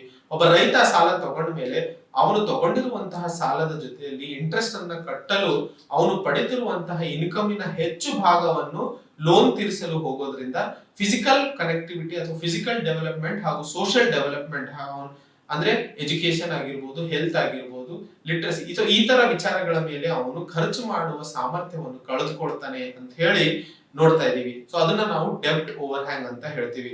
ಸೊ ಸಾಲ ಮನ್ನಾದ ಪರವಾಗಿ ಮಾತಾಡುವವರ ಒಂದು ವಿಶೇಷ ಕ್ರಮ ಅಥವಾ ವಿಶೇಷ ಆರ್ಗ್ಯುಮೆಂಟ್ ಏನು ಅಂತಂದ್ರೆ, ಒಬ್ಬ ರೈತ ತನ್ನಲ್ಲಿ ಇರುವಂತಹ ಸಾಲವನ್ನ ಏನಾದ್ರೂ ಅವನ ಮೇಲೆ ಹೊರೆಯಾದಂತಹ ಸಾಲವನ್ನ ಏನಾದ್ರೂ ಸರ್ಕಾರ ಮನ್ನಾ ಮಾಡಿದ್ದಲ್ಲಿ ಅವನಿಗೆ ಒಂದು ಹೊಸ ಶಕ್ತಿ ಸಿಗುತ್ತದೆ. ಅವನು ಹೊಸ ಇನ್ವೆಸ್ಟ್ಮೆಂಟ್ಸ್ ಬಗ್ಗೆ ಯೋಚನೆ ಮಾಡ್ತಾನೆ, ಹೊಸದಾಗಿ ಮತ್ತೆ ಸಾಲ ಮಾಡಿ ತನ್ನ ಕೃಷಿ ಚಟುವಟಿಕೆಗಳ ಮೇಲೆ ಹೆಚ್ಚಾಗಿ ಫೋಕಸ್ ಮಾಡಲು ಆಲೋಚಿಸ್ತಾನೆ ಅನ್ನೋದು ಸಾಲ ಮನ್ನಾ ಮಾಡುವವರು ಮಾತಾಡುವಂತಹ ಒಂದು ವಿಚಾರ. ಆದರೆ ನಾವು ಅಥವಾ ಸ್ಟಡೀಸ್ ಅಥವಾ ರಿಪೋರ್ಟ್ಸ್ ಏನ್ ಹೇಳ್ತಾ ಇದೆ ಅಂತಂದ್ರೆ, ಸಾಲ ಮನ್ನಾ ಮಾಡಿದವರು ಅಥವಾ ಸಾಲ ಮನ್ನಾ ತಗೊಂಡವರಿಗೆ ಮತ್ತೆ ಸರ್ಕಾರ ಅಥವಾ ಬ್ಯಾಂಕ್ ಇಂದ ಲೋನ್ ಸಿಗುವ ಸಾಧ್ಯತೆಗಳು ತುಂಬಾ ಕಡಿಮೆ ಆಗ್ತಾ ಹೋಗ್ತವೆ. ಸೊ ಅದರಿಂದಾಗಿ ಅವನಿಗೆ ಮತ್ತೆ ಕ್ರೆಡಿಟ್ ಸಿಗುವ ಒಂದಿಷ್ಟು ಅವಕಾಶಗಳನ್ನ ಅವನು ಕಳ್ಕೊತಾನೆ ಅನ್ನೋದನ್ನ ಹೇಳ್ತಾ ಇದೀವಿ. ಹಾಗೆ ಈ ಸಾಲ ಮನ್ನಾದಿಂದ ಯಾವ ಯಾವ ಕ್ಷೇತ್ರಗಳಲ್ಲಿ ಯಾವ ರೀತಿಯ ಒಂದಿಷ್ಟು ಬದಲಾವಣೆಗಳನ್ನ ಕಂಡ್ವಿ ಅಂತ ಹೇಳಿ ಒಂದಿಷ್ಟು ಸೈಂಟಿಸ್ಟ್ಗಳು, ಅಗ್ರಿಕಲ್ಚರ್ ಸೈಂಟಿಸ್ಟ್ಗಳು ಅಥವಾ ಎಕನಾಮಿಸ್ಟ್ಗಳು ಸ್ಟಡಿ ಮಾಡಿದ್ದನ್ನ ರಿಪೋರ್ಟ್ಸ್ ಗಳನ್ನ ನಾವು ಈ ಎಕನಾಮಿಕ್ ಸರ್ವೆಯಲ್ಲಿ ಓದಲಿದ್ದೇವೆ. ಕಾಂತ್ ಅಂತ ಹೇಳಿ 2016ರಲ್ಲಿ 2008ರಲ್ಲಿ ಕೊಟ್ಟಿರುವಂತಹ ಸಾಲ ಮನ್ನಾದಿಂದ ಆದಂತಹ ಒಂದು ಸ್ಟಡಿಯಲ್ಲಿ ಹೇಳ್ತಾರೆ, ಫಾರ್ಮರ್ಸ್ ಅಲ್ಲಿ ಅವಾಗ ಕೊಟ್ಟಂತಹ ಒಂದು ಸಬ್ಸಿಡಿ ಅಥವಾ ಏನು ಲೋನ್ ವೇವರ್ ಏನಿತ್ತು, ಸಾಲ ಮನ್ನಾ ಏನಿತ್ತು, ಅದು 2 ಎಕರೆಗಿನ ಕಡಿಮೆ ಇರುವಂತಹ ರೈತರಿಗೆ ಪೂರ್ತಿ ಸಾಲ ಮನ್ನಾ ಯೋಜನೆ ಹಾಗೂ 2 ಎಕರೆಗಿನ ಹೆಚ್ಚಿಗೆ ಇರುವಂತಹ ರೈತರಿಗೆ ಕನಿಷ್ಠ ಅಂದ್ರೆ ಪಾರ್ಷಿಯಲ್ ಸಾಲ ಮನ್ನಾ ಯೋಜನೆ ಅಂತ ಕೊಡಲಾಯಿತು. ಆದ್ರೆ 1.98 ಇರುವಂತಹ ಅಥವಾ ರೈತರಿಗೆ ಎಕರೆ ಇರುವಂತಹ ರೈತರಿಗೆ ಹಾಗೂ 2.08 ಎಕರೆ ಇರುವಂತಹ ರೈತರಲ್ಲಿ ವ್ಯತ್ಯಾಸ ಏನಿದೆ, ಅವರ ಇಬ್ಬರ ಮಧ್ಯದಲ್ಲಿ ಇರುವಂತಹ ವ್ಯತ್ಯಾಸ ಎಷ್ಟು ದೊಡ್ಡದು, ಹಾಗೂ 2 ಎಕರೆಗಿನ ಕಡಿಮೆ ಇರುವಂತಹ ರೈತರಿಗೂ ಪೂರ್ತಿ ಸಾಲ ಮನ್ನಾ ಮಾಡಿದ್ದರೂ ಅವರಲ್ಲಿ ನಾವು ಯಾವುದೇ ರೀತಿಯ ಇನ್ವೆಸ್ಟ್ಮೆಂಟ್ಗಳು ಕಾಣಲಿಲ್ಲ, ಯಾವುದೇ ರೀತಿಯ ಪ್ರೊಡಕ್ಟಿವಿಟಿಯನ್ನ ಕಾಣಲಿಲ್ಲ. ಹಾಗೆ ಮಾಡಿದಂತಹ ಸಾಲ ಮನ್ನಾದಿಂದ ಅನ್ಕೊಂಡಂತಹ ಲಾಭಗಳು ನಾವು ಪಡೆಯಕ್ಕೆ ಸಾಧ್ಯವಾಗಲಿಲ್ಲ ಅಂತ ಹೇಳಿ ನೋಡ್ತೀವಿ. ಹಾಗೂ ಕೊಟ್ಟಂತಹ ಸಾಲ ಮನ್ನಾ ಯೋಜನೆ ಸರಿಸುಮಾರು GDPಯ 2% ಆಗಿದ್ದು ಅದು ಯಾವುದು ಅರ್ಥಪೂರ್ಣವಾದ ಒಂದು ರಿಸಲ್ಟ್ಸ್ ಅನ್ನ ಕೊಡ್ಲಿಲ್ಲ ಅಂತ ಹೇಳಿ ಕಾಂತ್ ಅವರು ತಮ್ಮ 2016ರ ಒಂದು ಸ್ಟಡಿಯಲ್ಲಿ ಹೇಳ್ತಾರೆ. ಹಾಗೆ ಫುಲ್ ಆಗಿ ಸಿಕ್ಕುವಂತಹ ಸಾಲ ಮನ್ನಾದವರು ಕನ್ಸ್ಯೂಮ್ ಮಾಡೋದು ಕೂಡ ಕಡಿಮೆ, ಹಾಗೂ ಅವರು ಕೂಡಿಡೋದು ಅಥವಾ ಸೇವ್ ಮಾಡೋದು ಕೂಡ ಕಡಿಮೆ, ಹಾಗೂ ಇನ್ವೆಸ್ಟ್ ಮಾಡೋದು ಕೂಡ ಕಡಿಮೆ ಆದುದರಿಂದ ಅವರ ಪ್ರೊಡಕ್ಟಿವಿಟಿ ಕೂಡ ಕಡಿಮೆ ಆಗುತ್ತದೆ. ಆದರೆ ಪಾರ್ಷಲ್ ಆಗಿ ಸಿಗುವಂತಹ ಬೆನಿಫಿಷಿಯರೀಸ್ ಫುಲ್ ಸಿಕ್ಕೋರ್ಕಿನ ಒಳ್ಳೆಯ ಉತ್ತಮ ಪರ್ಫಾರ್ಮೆನ್ಸ್ ಅನ್ನ ತೋರಿಸ್ತಾರೆ ಅಂತ ಹೇಳಿ ಕಾಂತ್ ಅವರ ಸ್ಟಡಿಯಲ್ಲಿ ತಿಳಿಸ್ಕೊಡ್ತಾರೆ. ಹಾಗೆ ಶೇರ್ ಆಫ್ ಫಾರ್ಮಲ್ ಕ್ರೆಡಿಟ್ ಅಥವಾ ಅವರಿಗೆ ಬ್ಯಾಂಕಿನಿಂದ ಸಿಗುವಂತಹ ಸಾಲ ಆಗಿರ್ಬೋದು, ಕ್ರೆಡಿಟ್ ಆಗಿರ್ಬೋದು, ಅದು ಫುಲ್ ಬೆನಿಫಿಷಿಯರಿಸಿಗೆ ಸಿಗೋದಕ್ಕಿಂತ ಪಾರ್ಷಿಯಲ್ ಬೆನಿಫಿಷಿಯರಿಗೆ ಹೆಚ್ಚಾಗಿ ಸಿಗ್ತಾ ಇದೆ ಅನ್ನೋದು ಈ ಕಾಂತ್ ಅವರು ಮಾಡಿರುವಂತಹ ಸ್ಟಡಿಯಲ್ಲಿ ಹೇಳ್ತಾ ಇದ್ದಾರೆ. ಸೊ ಸಾಲ ಮನ್ನಾ ಕೊಡ್ತಾ ಇರುವಂತಹ ಉದ್ದೇಶ ಏನು? ರೈತರಿಗೆ ಮತ್ತೆ ಹೆಚ್ಚಾಗಿ ಅಥವಾ ಒಂದು ಸಾಲದ ಹೊರೆಯಿಂದ ತೆಗೆದು ಅವರು ಇನ್ನೊಂದು ಉನ್ನತ ಸ್ಥಾನಕ್ಕೆ ಹೋಗಿ ಅಥವಾ ಪ್ರೊಡಕ್ಟಿವಿಟಿನ ಹೆಚ್ಚಿಸಿಕೊಂಡು ಹೆಚ್ಚು ತಮ್ಮ ಇನ್ಕಮ್ ಅನ್ನ ಬೆಳೆಸ್ಕೊಂಡು ಹೊಸ ಸಾಲಗಳನ್ನ ಅಥವಾ ಹೊಸ ಇನ್ವೆಸ್ಟ್ಮೆಂಟ್ ಗಳನ್ನ ಮಾಡಬೇಕು ಅಂತ ಮಾಡಿರುವಂತಹ ಉದ್ದೇಶದಿಂದ ಮಾಡಿದ್ರು ಅದು ರಿವರ್ಸ್ ಆಗಿ ಇಂಪ್ಲಿಮೆಂಟ್ ಆಗ್ತಾ ಇದೆ ಸೊಸೈಟಿಯಲ್ಲಿ ಅನ್ನೋದು ಕಾಂತ್ ಅವರು 2016ರಲ್ಲಿ ಮಾಡಿದಂತ ಸ್ಟಡಿಯಲ್ಲಿ ತೋರಿಸ್ಕೊಡ್ತಾರೆ. ಹಾಗೆ ಬಟನ್ ಅಂಡ್ ರೊಸೆಂಥಲ್ 2002ರಲ್ಲಿ ಮಾಡಿರುವಂತಹ ಇನ್ನೊಂದು ಸ್ಟಡಿ ಬಗ್ಗೆ ಇಲ್ಲಿ ಮಾತಾಡ್ತೀವಿ. ಸೊ ಈ ಸ್ಟಡಿಯಲ್ಲಿ ಅವರು ಕೊಟ್ಟಿರುವಂತಹ ಸಾಲದಿಂದ ಯಾವ ರೀತಿಯಲ್ಲಿ ನಷ್ಟಕ್ಕೆ ನಾವು ಒಳಗಾಗ್ತೀವಿ ಅನ್ನೋದನ್ನ ನಾವು ಇಲ್ಲಿ ನೋಡ್ತಾ ಇದ್ದೀವಿ. ಹಾಗೂ ಅವರು ಒಂದು ಮಾತನ್ನ ಹೇಳ್ತಾರೆ, ಎಕ್ಸೆಪ್ಷನಲ್ ಸರ್ಕಮ್ಸ್ಟಾನ್ಸಸ್, ಅನಿವಾರ್ಯ ಸಮಯದಲ್ಲಿ ಅಥವಾ ಅನಿವಾರ್ಯ ಸರ್ಕಮ್ಸ್ಟಾನ್ಸಸ್ ಗಳಲ್ಲಿ ಅನ್ಆಂಟಿಸಿಪೇಟೆಡ್ ಅಂದ್ರೆ ರೈತರು ಅದನ್ನ ಊಹಿಸಿರಬಾರದು. ಆ ತರದ ಸಮಯದಲ್ಲಿ ಸಾಲವನ್ನ ಮನ್ನಾ ಮಾಡೋದ್ರಿಂದ ಒಂದಿಷ್ಟು ರೈತರಿಗೂ ಹಾಗೂ ಸಮಾಜದ ಅಥವಾ ದೇಶದ ಆರ್ಥಿಕ ವ್ಯವಸ್ಥೆಗೂ ಲಾಭ ಆಗಲಿದೆ ಅಂತ ಹೇಳಿ ಬಟನ್ ಅಂಡ್ ರೊಸೆಂಥಲ್ ಮಾಡಿರುವಂತಹ ಸ್ಟಡಿ 2002ರಲ್ಲಿ ಅವರು ಹೇಳ್ತಾರೆ. ಯಾವಾಗ ಸಾಲ ಕೊಡ್ತಾರೆ ಅನ್ನೋದು ಜನರಿಗೆ ಗೊತ್ತಾಗ್ಬಿಡ್ತದೆಯೋ ಅಥವಾ ಸಾಲ ಕೊಡ್ತಾರೆ ಅಥವಾ ಸಾಲ ಮನ್ನಾ ಆಗುವ ಅವಕಾಶಗಳು ಇದೆ ಅಂತ ಅಂದ ಕೂಡಲೇ ಹೆಚ್ಚು ಜನ ಸಾಲವನ್ನ ಕಟ್ಟೋದನ್ನ ನಿಲ್ಲಿಸಿಬಿಡ್ತಾರೆ. ಸೊ ರೊಸೆಂಟನ್ ಅವ್ರು ಹೇಳ್ತಾ ಇರೋದು ಯಾವಾಗಲೂ ಸಾಲ ಅನ್ನೋದು ಅನಿವಾರ್ಯ ಸಂದರ್ಭಗಳಲ್ಲಿ ಹಾಗೂ ಊಹಿಸಕ್ ಆಗದೆ ಇರುವಂತಹ ಕ್ಷಣಗಳಲ್ಲಿ ರೈತರಿಗೆ ಕೊಡಬೇಕು ಅನ್ನೋದು ಆ ಸ್ಟಡಿಯಲ್ಲಿ ಅವರು ತಿಳಿಸ್ಕೊಡ್ತಾರೆ. ಹಾಗೂ ಇನ್ನೊಂದು ಸ್ಟಡಿ ಬಗ್ಗೆ ಇಲ್ಲಿ ನಾವು ಮಾತಾಡ್ತೀವಿ, ಜೀನಿ ಅಂಡ್ ಕಾನ್ಸ್ ಅಂತ ಹೇಳಿ 2017ರಲ್ಲಿ ಮಾಡಿರುವಂತಹ ಒಂದು ಸ್ಟಡಿ.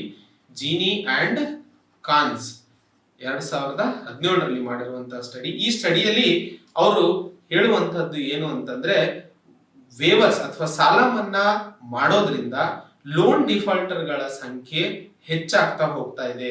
ಅದರಿಂದಾಗಿ ವೇಜಸ್ ಅಥವಾ ತಗೊಳ್ಳುವಂತಹ ವೇಜ್ ಅಥವಾ ಏನ್ ಕೊಡ್ತೀವಿ ತಿಂಗಳ ಭತ್ಯೆ, ಅದರ ಜೊತೆಲಿ ಪ್ರೊಡಕ್ಟಿವಿಟಿ ಅಥವಾ ಕನ್ಸಂಪ್ಷನ್ ಅಲ್ಲಿ ಯಾವುದೇ ಬದಲಾವಣೆಗಳನ್ನು ನಾವು ಕಾಣಲಿಲ್ಲ. ಹಾಗೆ 2008ರಲ್ಲಿ ಕೊಟ್ಟಿರುವಂತಹ ಸಾಲಗಳನ್ನ ಅಥವಾ ಸಾಲ ಮನ್ನಾ ಯೋಜನೆಗಳನ್ನ ಅವರು ಡಿಸ್ಟ್ರಿಕ್ಟ್ ಲೆವೆಲ್ ಅಲ್ಲಿ ಸ್ಟಡಿ ಮಾಡಿದಾಗ ಅವರಿಗೆ ಸಿಕ್ಕಂತಹ ರಿಸಲ್ಟ್ 1% ಎಕ್ಸ್ಪೋಜರ್ ಅಥವಾ 1% ರೈತರಿಗೆ ಸಾಲ ಮನ್ನಾದ ಎಕ್ಸ್ಪೋಜರ್ ಮಾಡಿದರೆ ಅಥವಾ ಸಾಲ ಮನ್ನಾಕ್ಕೆ ಒಳ ಮಾಡಿದರೆ ಅದರಿಂದ ಆದಂತಹ NPA ಸರಿಸುಮಾರು 7%. ಸೊ ಇದು ಇನ್ನೂ ಹೆಚ್ಚಾಗಿ ಅಥವಾ ಇದು ರೇಟ್ ಏನಿದೆ 7% ರೇಟ್ ಏನಿದೆ ಇದು ಇನ್ನೂ ಹೆಚ್ಚು ಎಲೆಕ್ಷನ್ಸ್ ಎಲ್ಲಿ ಹೆಚ್ಚು ಆಗುವ ಸಾಧ್ಯತೆಗಳಿದಾವೋ ಅಲ್ಲಿ ರೇಟ್ ಇನ್ನೂ ಹೆಚ್ಚಳವನ್ನ ಕಾಣ್ತೀವಿ ಅನ್ನೋದನ್ನ ಹೇಳ್ತಾ ಇದೀವಿ. ಹಾಗೆ ಈ ಸಾಲ ಮನ್ನಾ ಒಂದ್ಸರಿ ಒಬ್ಬ ಮನುಷ್ಯನಿಗೆ ಅಥವಾ ರೈತನಿಗೆ ಸಿಕ್ಕ ಮೇಲೆ ಬ್ಯಾಂಕ್ಸ್ ಗಳು ಕೂಡ ಮತ್ತೆ ಒಂದ್ಸರಿ ಸಾಲ ಕೊಡೋದನ್ನು ಹಿಂದೇಟ್ ಹಾಕ್ತಾರೆ ಅಂತ ಹೇಳಿ ನೋಡ್ತಾ ಇದೀವಿ. ಅದ್ರ ಜೊತೆಯಲ್ಲಿ ಅವರೇ ಆ ಸ್ಟಡಿಯಲ್ಲಿ ಏನ್ ತಿಳಿಸ್ಕೊಡ್ತಾರೆ ಅಂತಂದ್ರೆ 1% ಅಥವಾ 1% standard deviation or increase in the exposure in the district waiver led to 4 to 6% decrease in new loans. ಅದೇ 1% ರೈತರಿಗೆ ಅಥವಾ ಸ್ಟ್ಯಾಂಡರ್ಡ್ ಡಿವಿಯೇಷನ್ ವ್ಯಾಲ್ಯೂ ಅನ್ನು ಕನ್ಸಿಡರ್ ಮಾಡಿದಾಗ 1% ಎಕ್ಸ್ಪೋಜರ್ ಲೋನ್ಸ್ ಗೆ ಆದಾಗ ಸರಿಸುಮಾರು 4ರಿಂದ 6% ಲೋನ್ಸ್ ಅಲ್ಲಿ ನಾವು ಕಡಿತವನ್ನ ಕಾಣ್ತಾ ಇದೀವಿ ಅಂತ ಹೇಳಿ ಜೀನಿ ಅಂಡ್ ಕಾನ್ಸ್ 2017ರಲ್ಲಿ ಮಾಡಿರುವಂತಹ ಒಂದು ಸ್ಟಡಿಯಲ್ಲಿ ತಿಳಿಸ್ಕೊಡ್ತಾರೆ. ಹಾಗೆ 2018ರಲ್ಲಿ ತಂತ್ರಿ ಅವರು ಒಂದು ಸ್ಟಡಿ ಮಾಡಿರ್ತಾರೆ. ಆ ಸ್ಟಡಿಯಲ್ಲಿ ಅವರು ಹೇಳುವಂತಹದ್ದು ಆಂಧ್ರದಲ್ಲಿ ಕೊಟ್ಟಂತಹ 2010ರಲ್ಲಿ ಸಾಲ ಮನ್ನಾ ಯೋಜನೆ ಬಗ್ಗೆ, ಮೈಕ್ರೋ ಫೈನಾನ್ಸ್ ಲೋನ್ಸ್ ಗಳ ಬಗ್ಗೆ ಕೊಟ್ಟಿರುವಂತಹ ಒಂದು ಸಾಲ ಮನ್ನಾದ ಬಗ್ಗೆ. ಅಕ್ಟೋಬರ್ 2010ರಲ್ಲಿ ಆಂಧ್ರ ಸರ್ಕಾರ ಒಂದು ಆರ್ಡಿನೆನ್ಸ್ ಅನ್ನ ಜಾರಿಗೆ ತರುತ್ತದೆ. ಅದರ ಪ್ರಕಾರ ಯಾವುದೇ ಮೈಕ್ರೋ ಫೈನಾನ್ಸ್ ಕಂಪನಿಗಳು ಕೊಟ್ಟಿರುವಂತಹ ಲೋನ್ ರಿಕವರ್ ಮಾಡೋ ಹಾಗಿಲ್ಲ ಅಂತ ಹೇಳಿ ಆ ಆರ್ಡಿನೆನ್ಸ್ ಅಲ್ಲಿ ಸ್ಪಷ್ಟಪಡಿಸ್ತಾರೆ. ಅದರಿಂದಾಗಿ 12.4% ಅಷ್ಟು ಡಿಫಾಲ್ಟರ್ಸ್ ಇನ್ಕ್ರೀಸ್ ಆಗ್ತಾರೆ. ಹಾಗೂ NPA ಅಲ್ಲಿ ಸರಿಸುಮಾರು 24.5% ಇನ್ಕ್ರಿಮೆಂಟ್ ಅನ್ನ ಕಾಣ್ತೀವಿ. ಸೊ ಡಿಫಾಲ್ಟರ್ಸ್ ಸರಿಸುಮಾರು 12.4% ಹೆಚ್ಚಳವನ್ನ ಕಾಣ್ತೀವಿ. ಸೊ ಈ ತಂತ್ರಿ ಅವರ 2018ರ ಒಂದು ಸ್ಟಡಿಯಿಂದ ನಾವು ಅರ್ಥ ಮಾಡ್ಕೋಬೇಕಾಗಿರುವಂತಹದ್ದು, ಸರ್ಕಾರ ಕೊಟ್ಟಿರುವಂತಹ ಸಾಲ ಮನ್ನಾ ಯೋಜನೆ ಜನರ ಮೇಲೆ ಅಥವಾ ಆ ಬಾರೋವರ್ಸ್ ಏನಿದ್ದಾರೆ ಅವರ ಮೇಲೆ ಇರುವಂತಹ ಹೊರೆಯನ್ನು ತಗ್ಗಿಸಬೇಕು, ಅದರಿಂದಾಗಿ ಜನ ಇನ್ನೂ ಫೈನಾನ್ಷಿಯಲ್ ಡಿಸಿಪ್ಲಿನ್ ನ ಕಲಿತು ಮುಂದೆ ಹೋಗಬೇಕು ಅನ್ನೋದನ್ನ. ಆದ್ರೆ ಕೊಟ್ಟಿರುವಂತಹ ಸಾಲ ಮನ್ನಾನ ಉಲ್ಟಾ ತಗೊಂಡ್ಬಿಟ್ಟು ಇನ್ನೂ ಹೆಚ್ಚು NPS, ಇನ್ನೂ ಹೆಚ್ಚು ಡಿಫಾಲ್ಟರ್ಸ್ ಆಗ್ತಾ ಇರೋದನ್ನ ಕಾಣ್ತಾ ಇದೀವಿ. ಹಾಗೂ ಕೊನೆಯದಾಗಿ ಮುಖರ್ಜಿ ಸುಬ್ರಹ್ಮಣ್ಯನ್ ಹಾಗೂ ತಂತ್ರಿ ಅವರ ಇನ್ನೊಂದು ಸ್ಟಡಿ ಬಗ್ಗೆ ನಾವು ಇಲ್ಲಿ ನೋಡೋಣ. ಸೊ ಮುಖರ್ಜಿ ಸುಬ್ರಹ್ಮಣ್ಯನ್ ಹಾಗೂ ತಂತ್ರಿ ಅವರು 2018ರಲ್ಲಿ ಇದೇ 2008ರಲ್ಲಿ ಕೊಟ್ಟಿರುವಂತಹ ಕೇಂದ್ರ ಸರ್ಕಾರದ ಸಾಲ ಮನ್ನಾ ಯೋಜನೆ ಮೇಲೆ ಇವರು ಸ್ಟಡಿ ಮಾಡಿರ್ತಾರೆ. ಇದರಲ್ಲಿ ಇವರು 2 ಭಾಗಗಳನ್ನ ಮಾಡ್ಕೋತಾರೆ. ಒಂದು ಡಿಸ್ಟ್ರೆಸ್ಡ್ ಫಾರ್ಮರ್ಸ್ ಅಥವಾ ಡಿಸ್ಟ್ರೆಸ್ಡ್ ಬಾರೋವರ್ಸ್, ಯಾರು ನಿಜವಾಗ್ಲೂ ಸಾಲದ ಹೊರೆಯಿಂದ ನರಳುತ್ತಾ ಇದ್ದಾರೋ ಅವರನ್ನ ಡಿಸ್ಟ್ರೆಸ್ಡ್ ಅಂತ ಕರಿತೀವಿ. ಹಾಗೂ ನಾನ್ ಡಿಸ್ಟ್ರೆಸ್ಡ್ ಅಲ್ಲಿ ಯಾರು ಸಾಲದ ಹೊರೆಯಿಂದ ನರಳುತ್ತಾ ಇಲ್ವೋ ಅಂತ ಅವರನ್ನ ತಗೋತೀವಿ. ಸೊ ಇಲ್ಲಿ ಈ ಫೈಂಡಿಂಗ್ಸ್ ನಲ್ಲಿ ಅವರಿಗೆ ತಿಳಿದು ಬಂದಿದ್ದು ಸರಿಸುಮಾರು ಪರ್ಫಾರ್ಮೆನ್ಸ್, ಯಾರು ನಿಜವಾಗ್ಲೂ ಸಾಲದ ಹೊರೆಯಲ್ಲಿ ನರಳುತ್ತಾ ಇದ್ರೋ ಅವರಿಗೆ ಸಾಲ ಮನ್ನಾದ ಅವಶ್ಯಕತೆ ಇತ್ತೋ ಅವರಿಗೆ ಸಾಲ ಮನ್ನಾ ಸಿಕ್ಕಾಗ ಅವರ ಆರ್ಥಿಕ ಕ್ಷೇತ್ರದಲ್ಲಿ ಅಥವಾ ಅವರ ಎಕಾನಮಿಕ್ ಗ್ರೋತ್ ಸರಿಸುಮಾರು 9% ಆಗಿತ್ತು. ಆದರೆ ನಾನ್ ಡಿಸ್ಟ್ರೆಸ್ಡ್ ಅಲ್ಲಿ ಇರುವಂತಹ ಒಂದು ಡಿಟೋರಿಯೇಷನ್ ಅಥವಾ ಅವರು ಕಟ್ಟಬೇಕಾದಂತಹ ಸಾಲಗಳು ಏನಿದ್ವು ಅದು ಇನ್ನೂ ಲಾಸ್ ಆಗ್ಬಿಟ್ಟು 23%ಕ್ಕೆ ಏರ್ತು.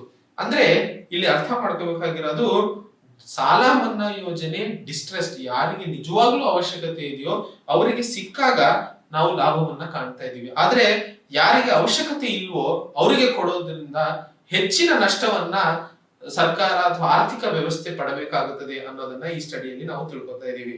ಹಾಗೆ ಒಂದು ಎಕ್ಸಾಂಪಲ್ ಕೂಡ ಕೊಡ್ತಾರೆ. ಎ ಮತ್ತು ಬಿ ಅಂತ ಹೇಳಿ 2 ವ್ಯಕ್ತಿಗಳನ್ನ ನೋಡಿದಾಗ ಇಬ್ರು ಸಹ ಡಿಫಾಲ್ಟರ್ಸ್ ಆಗಿರ್ತಾರೆ.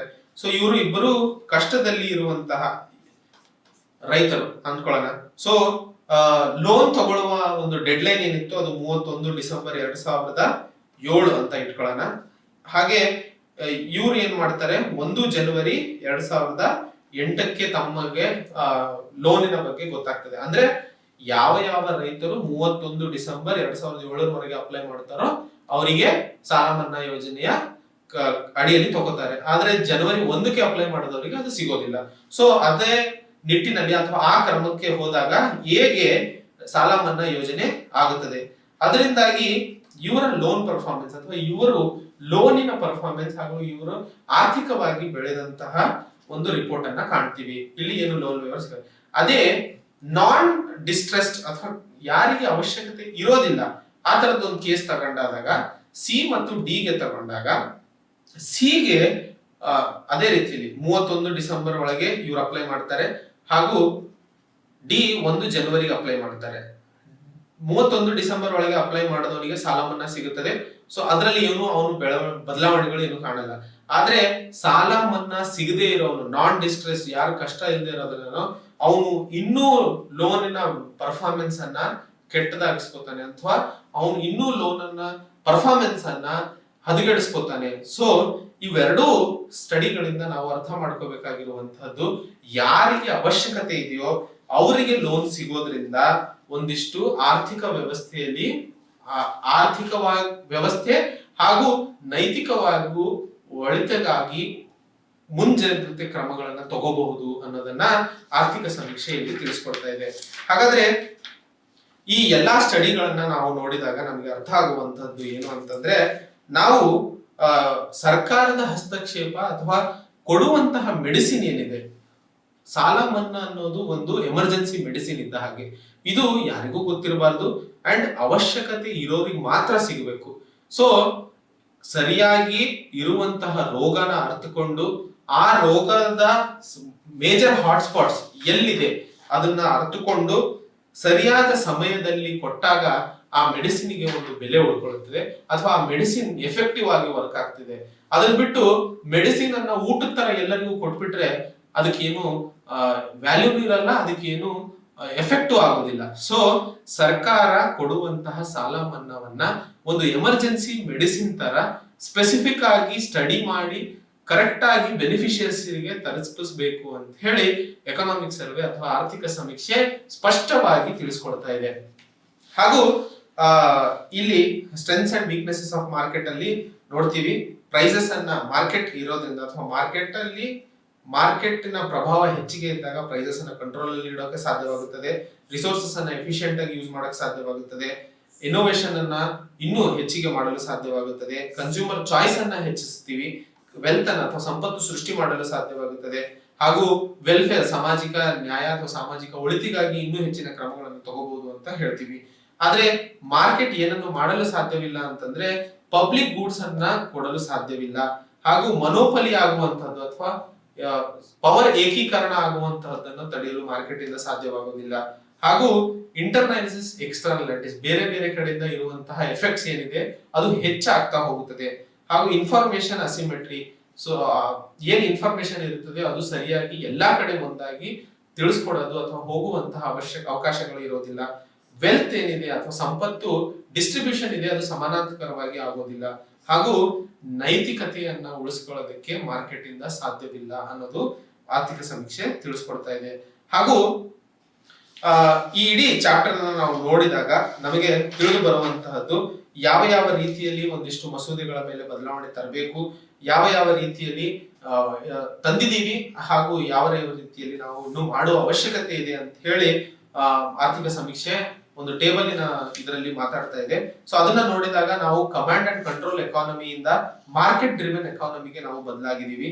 ಅದು ಸಾಧ್ಯವಾಗಿದ್ದು ಇಂಡಸ್ಟ್ರಿಯಲ್ ಡಿರೆಗ್ಯುಲೇಷನ್ ಇಂದಾಗಿ, ಹಾಗೂ ಪ್ರೈವೇಟೈಸೇಷನ್ ಇನ್ ಸೆವೆರಲ್ ಸೆಕ್ಟರ್ಸ್ ಇಂದ ಆಗಿರಬಹುದು, ಹಾಗೂ ಕಂಟ್ರೋಲ್ ಅನ್ನ ಕಡಿಮೆ ಮಾಡಿ ಇಂಟರ್ನ್ಯಾಷನಲ್ ಟ್ರೇಡ್ ಅಂಡ್ ಇನ್ವೆಸ್ಟ್ಮೆಂಟ್ ಗೆ ನಾವು ಸಹಕಾರ ಕೊಟ್ಟಿರೋದ್ರಿಂದ ಹೆಚ್ಚು ಕಮಾಂಡ್ ಅಂಡ್ ಕಂಟ್ರೋಲ್ ಎಕಾನಮಿ ಏನಿತ್ತು 1991ರ ನಂತರ ಮಾರ್ಕೆಟ್ ಡ್ರಿವನ್ ಎಕಾನಮಿಗೆ ನಾವು ಬದಲಾಗಲು ಸಾಧ್ಯವಾಯಿತು ಅನ್ನೋದನ್ನ ನಾವು ನೋಡ್ತೀವಿ. ಅದನ್ನ ನಾವು ಸೊ ಇಲ್ಲಿ ಕಂಡೀಷನಲ್ ಕ್ಯಾಶ್ ಟ್ರಾನ್ಸ್ಫರ್ ನಾನು ಹೇಳಿದೆ ನಿಮಗೆ ಇದರಲ್ಲಿ ಸಿಗುತ್ತದೆ ಅಂತ ಹೇಳಿ ಬ್ರೆಜಿಲ್, ಮೆಕ್ಸಿಕೋ ಹಾಗೂ ಫಿಲಿಪೈನ್ಸ್ ಅಲ್ಲಿ ಯಾವ ರೀತಿಯಲ್ಲಿ ಕಂಡೀಷನಲ್ ಕ್ಯಾಶ್ ಟ್ರಾನ್ಸ್ಫರ್ ಲಾಭದಾಯಕ ಆಗಿದೆ ಅನ್ನೋದನ್ನ ಆ ಟೇಬಲ್ ಅಲ್ಲಿ ಓದ್ತಾ ಇದೀವಿ. ಅದೇ ರೀತಿಯಲ್ಲಿ ಯಾವ ನಾ ಹೇಳಿದೆ ಕಮಾಂಡ್ ಅಂಡ್ ಕಂಟ್ರೋಲ್ ಎಕಾನಮಿಯಿಂದ ನಾವು ಮಾರ್ಕೆಟ್ ಡ್ರಿವನ್ ಎಕಾನಮಿಗೆ ಬದಲಾಗಿದ್ದೀವಿ. ಅದರಲ್ಲಿ ಯಾವ ಮಸೂದೆಗಳ ಮೇಲೆ ಬದಲಾವಣೆ ತರಲಾಯಿತು, ಕ್ಯಾಪಿಟಲ್ ಇಶ್ಯೂಸ್ ಆಗಿರಬಹುದು, oil and natural gas commission act 1959 ಆಗಿರಬಹುದು, banking and companies acquisition and transfer of undertaking act 1970 ಆಗಿರಬಹುದು, ಮೊನೋಪಲೀಸ್, ಕುಕಿಂಗ್ ಅಂಡ್ ಕೋಲ್ ಮೈನ್ಸ್ ಆಕ್ಟ್. ಸೊ ಈ ತರ ಬೇರೆ ಬೇರೆ ಒಂದು ಆಕ್ಟ್ ಗಳ ಮೇಲೆ ಬದಲಾವಣೆಗಳೇ ಮಾಡೋದ್ರಿಂದ ನಾವು ಮಾರ್ಕೆಟ್ ಡ್ರಿವನ್ ಎಕಾನಮಿ ಕಡೆ ಬದಲಾದ್ವಿ ಅನ್ನೋದನ್ನ ಎಕನಾಮಿಕ್ಸ್ ಆರ್ಥಿಕ ಸಮೀಕ್ಷೆ ತಿಳಿಸ್ಕೊಡ್ತಾ ಇದೆ. ಅದ್ರ ಜೊತೆಯಲ್ಲಿ ಒಂದಿಷ್ಟು ಮಸೂದೆಗಳ ಮೇಲೆ ನಾವು ಇನ್ನೂ ಕೆಲಸ ಮಾಡುವ ಅವಶ್ಯಕತೆ ಇದೆ ಅನ್ನೋದನ್ನು ಕೂಡ ಆರ್ಥಿಕ ಸಮೀಕ್ಷೆ ತಿಳಿಸ್ಕೊಡ್ತಾ ಇದೆ.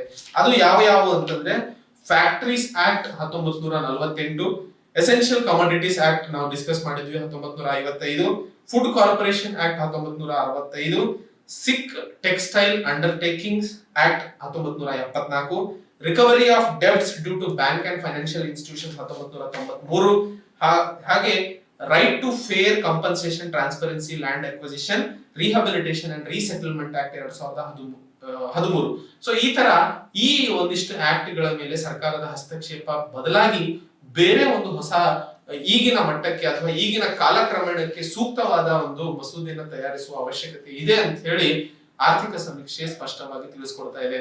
ಅದ್ರ ಜೊತೆಯಲ್ಲಿ ನಾವು ಈಗಿನವರೆಗೂ ಡಿಸ್ಕಸ್ ಮಾಡಿದಂತಹ ಎಲ್ಲಾ ಚಾಪ್ಟರ್ ಅನ್ನ ಅನಲೈಸ್ ಅಥವಾ ಸಮರೈಸ್ ಮಾಡಬೇಕು ಅಂತಂದ್ರೆ ಅನ್ಕಂಡೀಷನಲ್ ಅಂಡ್ ಬ್ಲಾಂಕೆಟ್ ಸಾಲ ಮನ್ನಾ, ಅನ್ಕಂಡೀಷನಲ್ ಅಂಡ್ ಪೂರ್ತಿ ಸಾಲ ಮನ್ನಾ ಮಾಡುವಂತಹದ್ದು ಒಂದು ನಿರ್ಬಂಧ ಮಾಡಿಸಬೇಕು ಅಥವಾ ಅದು ಒಂದು ಕೆಟ್ಟ ಅಭ್ಯಾಸ. ಅದನ್ನ ತೆಗೆದು ಸರಿಯಾದ ಔಟ್ಕಮ್ ಅಥವಾ ಒಳ್ಳೆಯ ಔಟ್ಕಮ್ ಸಿಗಬೇಕು ಅಂತಂದ್ರೆ ನಾನು ಹೇಳಿದಾಗೆ ಎಮರ್ಜೆನ್ಸಿ ಮೆಡಿಸಿನ್ ಅನ್ನ ಯೂಸ್ ಮಾಡಿದ ಹಾಗೆ ಸಾಲ ಮನ್ನಾ ಯೂಸ್ ಮಾಡಬೇಕು.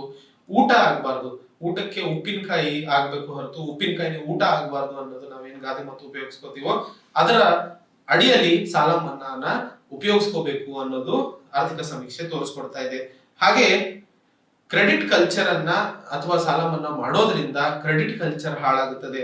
ಅದರಿಂದಾಗಿ ಫಾರ್ಮಲ್ ಕ್ರೆಡಿಟ್ ಫ್ಲೋ ಅಲ್ಲೂ ಕೂಡ ನಾವು ಏರುಪೇರುಗಳನ್ನ ಕಾಣ್ತೀವಿ ಅನ್ನೋದನ್ನ ನೋಡ್ತಾ ಇದೀವಿ. ಹಾಗೂ ನಾನು ಹೇಗೆ ಹೇಳಿದೆ ಎಮರ್ಜೆನ್ಸಿ ಮೆಡಿಸಿನ್ ಅದ್ರ ಬಗ್ಗೆ ಗಮನದಲ್ಲಿ ಇಟ್ಟುಕೊಂಡು ಕೇಂದ್ರ ಹಾಗೂ ರಾಜ್ಯ ಸರ್ಕಾರಗಳು ಅದರ ನಿಟ್ಟಿನಲ್ಲಿ ವರ್ಕ್ ಮಾಡಬೇಕು ಅಂತ ಹೇಳಿ ಇಲ್ಲಿ ಮಾತಾಡ್ತಾ ಇದ್ದೀವಿ.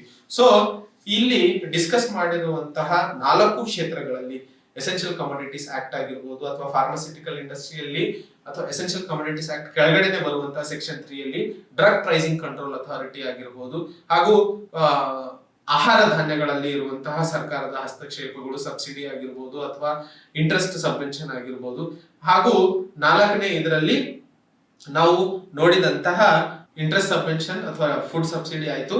ಅದಾದ ಮೇಲೆ 4ನೇ ಇದರಲ್ಲಿ ನಾವು ನೋಡಿದಂತಹ ಲೆಜಿಸ್ಲೇಟಿವ್ ಅಥವಾ ಸರ್ಕಾರದ ಇನ್ವೆನ್ಷನ್ಸ್ ಅಥವಾ ಯಾವ ರೀತಿಯಲ್ಲಿ ಮಾಡಬೇಕು, ಸಾಲ ಮನ್ನಾ ಯೋಜನೆ ಬಗ್ಗೆ ಸೊ ಸಾಲ ಮನ್ನಾ ಯೋಜನೆ ಬಗ್ಗೆ 4ನೇ ಇದರಲ್ಲಿ ನಾವು ಏನ್ ನೋಡಿದ್ವಿ, ಅದರಲ್ಲಿ ಯಾವ ರೀತಿಯ ಒಂದಿಷ್ಟು ಬದಲಾವಣೆಗಳು ತರುವ ಅವಶ್ಯಕತೆ ಇದೆ ಅನ್ನೋದನ್ನ ನಾವು ನೋಡಿದ್ವಿ.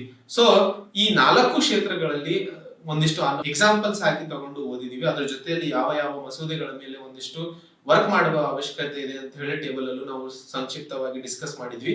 ಸೊ ಅದನ್ನ ನೀವು ಎಕನಾಮಿಕ್ ಸರ್ವೆ ಡಾಕ್ಯುಮೆಂಟ್ ಇಂದ ನೋಡ್ಕೊಂಡು ಅಥವಾ ಬರ್ಕೋಬೇಕು ಅಂತ ಹೇಳಿ ಕೇಳ್ಕೊಳ್ತಾ, ಸೊ ಇಲ್ಲಿನ ಈ ಚಾಪ್ಟರ್ ಅನ್ನ ಯಾವ ಯಾವ ರೀತಿಯಲ್ಲಿ ಸರ್ಕಾರದ ಹಸ್ತಕ್ಷೇಪಗಳನ್ನ ಕಡಿಮೆ ಮಾಡಿದ್ದಲ್ಲಿ ಅಥವಾ ಸರ್ಕಾರದ ಹಸ್ತಕ್ಷೇಪದಿಂದಾಗಿ ಯಾವ ರೀತಿಯಲ್ಲಿ ಆರ್ಥಿಕ ವ್ಯವಸ್ಥೆಯಲ್ಲಿ ಲಾಭಕ್ಕಿಂತ ನಷ್ಟವನ್ನ ಹೆಚ್ಚಾಗಿ ಅನುಭವಿಸ್ತಾ ಇದೀವಿ ಅನ್ನೋದನ್ನ ನೋಡಿದೀವಿ.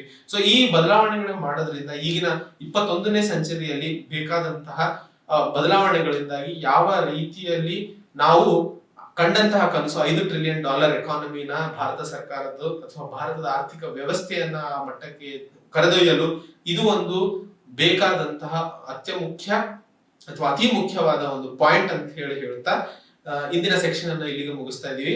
ಮುಂದಿನ ಚಾಪ್ಟರ್ ಒಂದಿಗೆ ಮತ್ತೆ ಭೇಟಿಯಾಗೋಣ. ಅಲ್ಲಿವರೆಗೆ ಜೈ ಹಿಂದ್, ಜೈ ಕರ್ನಾಟಕ.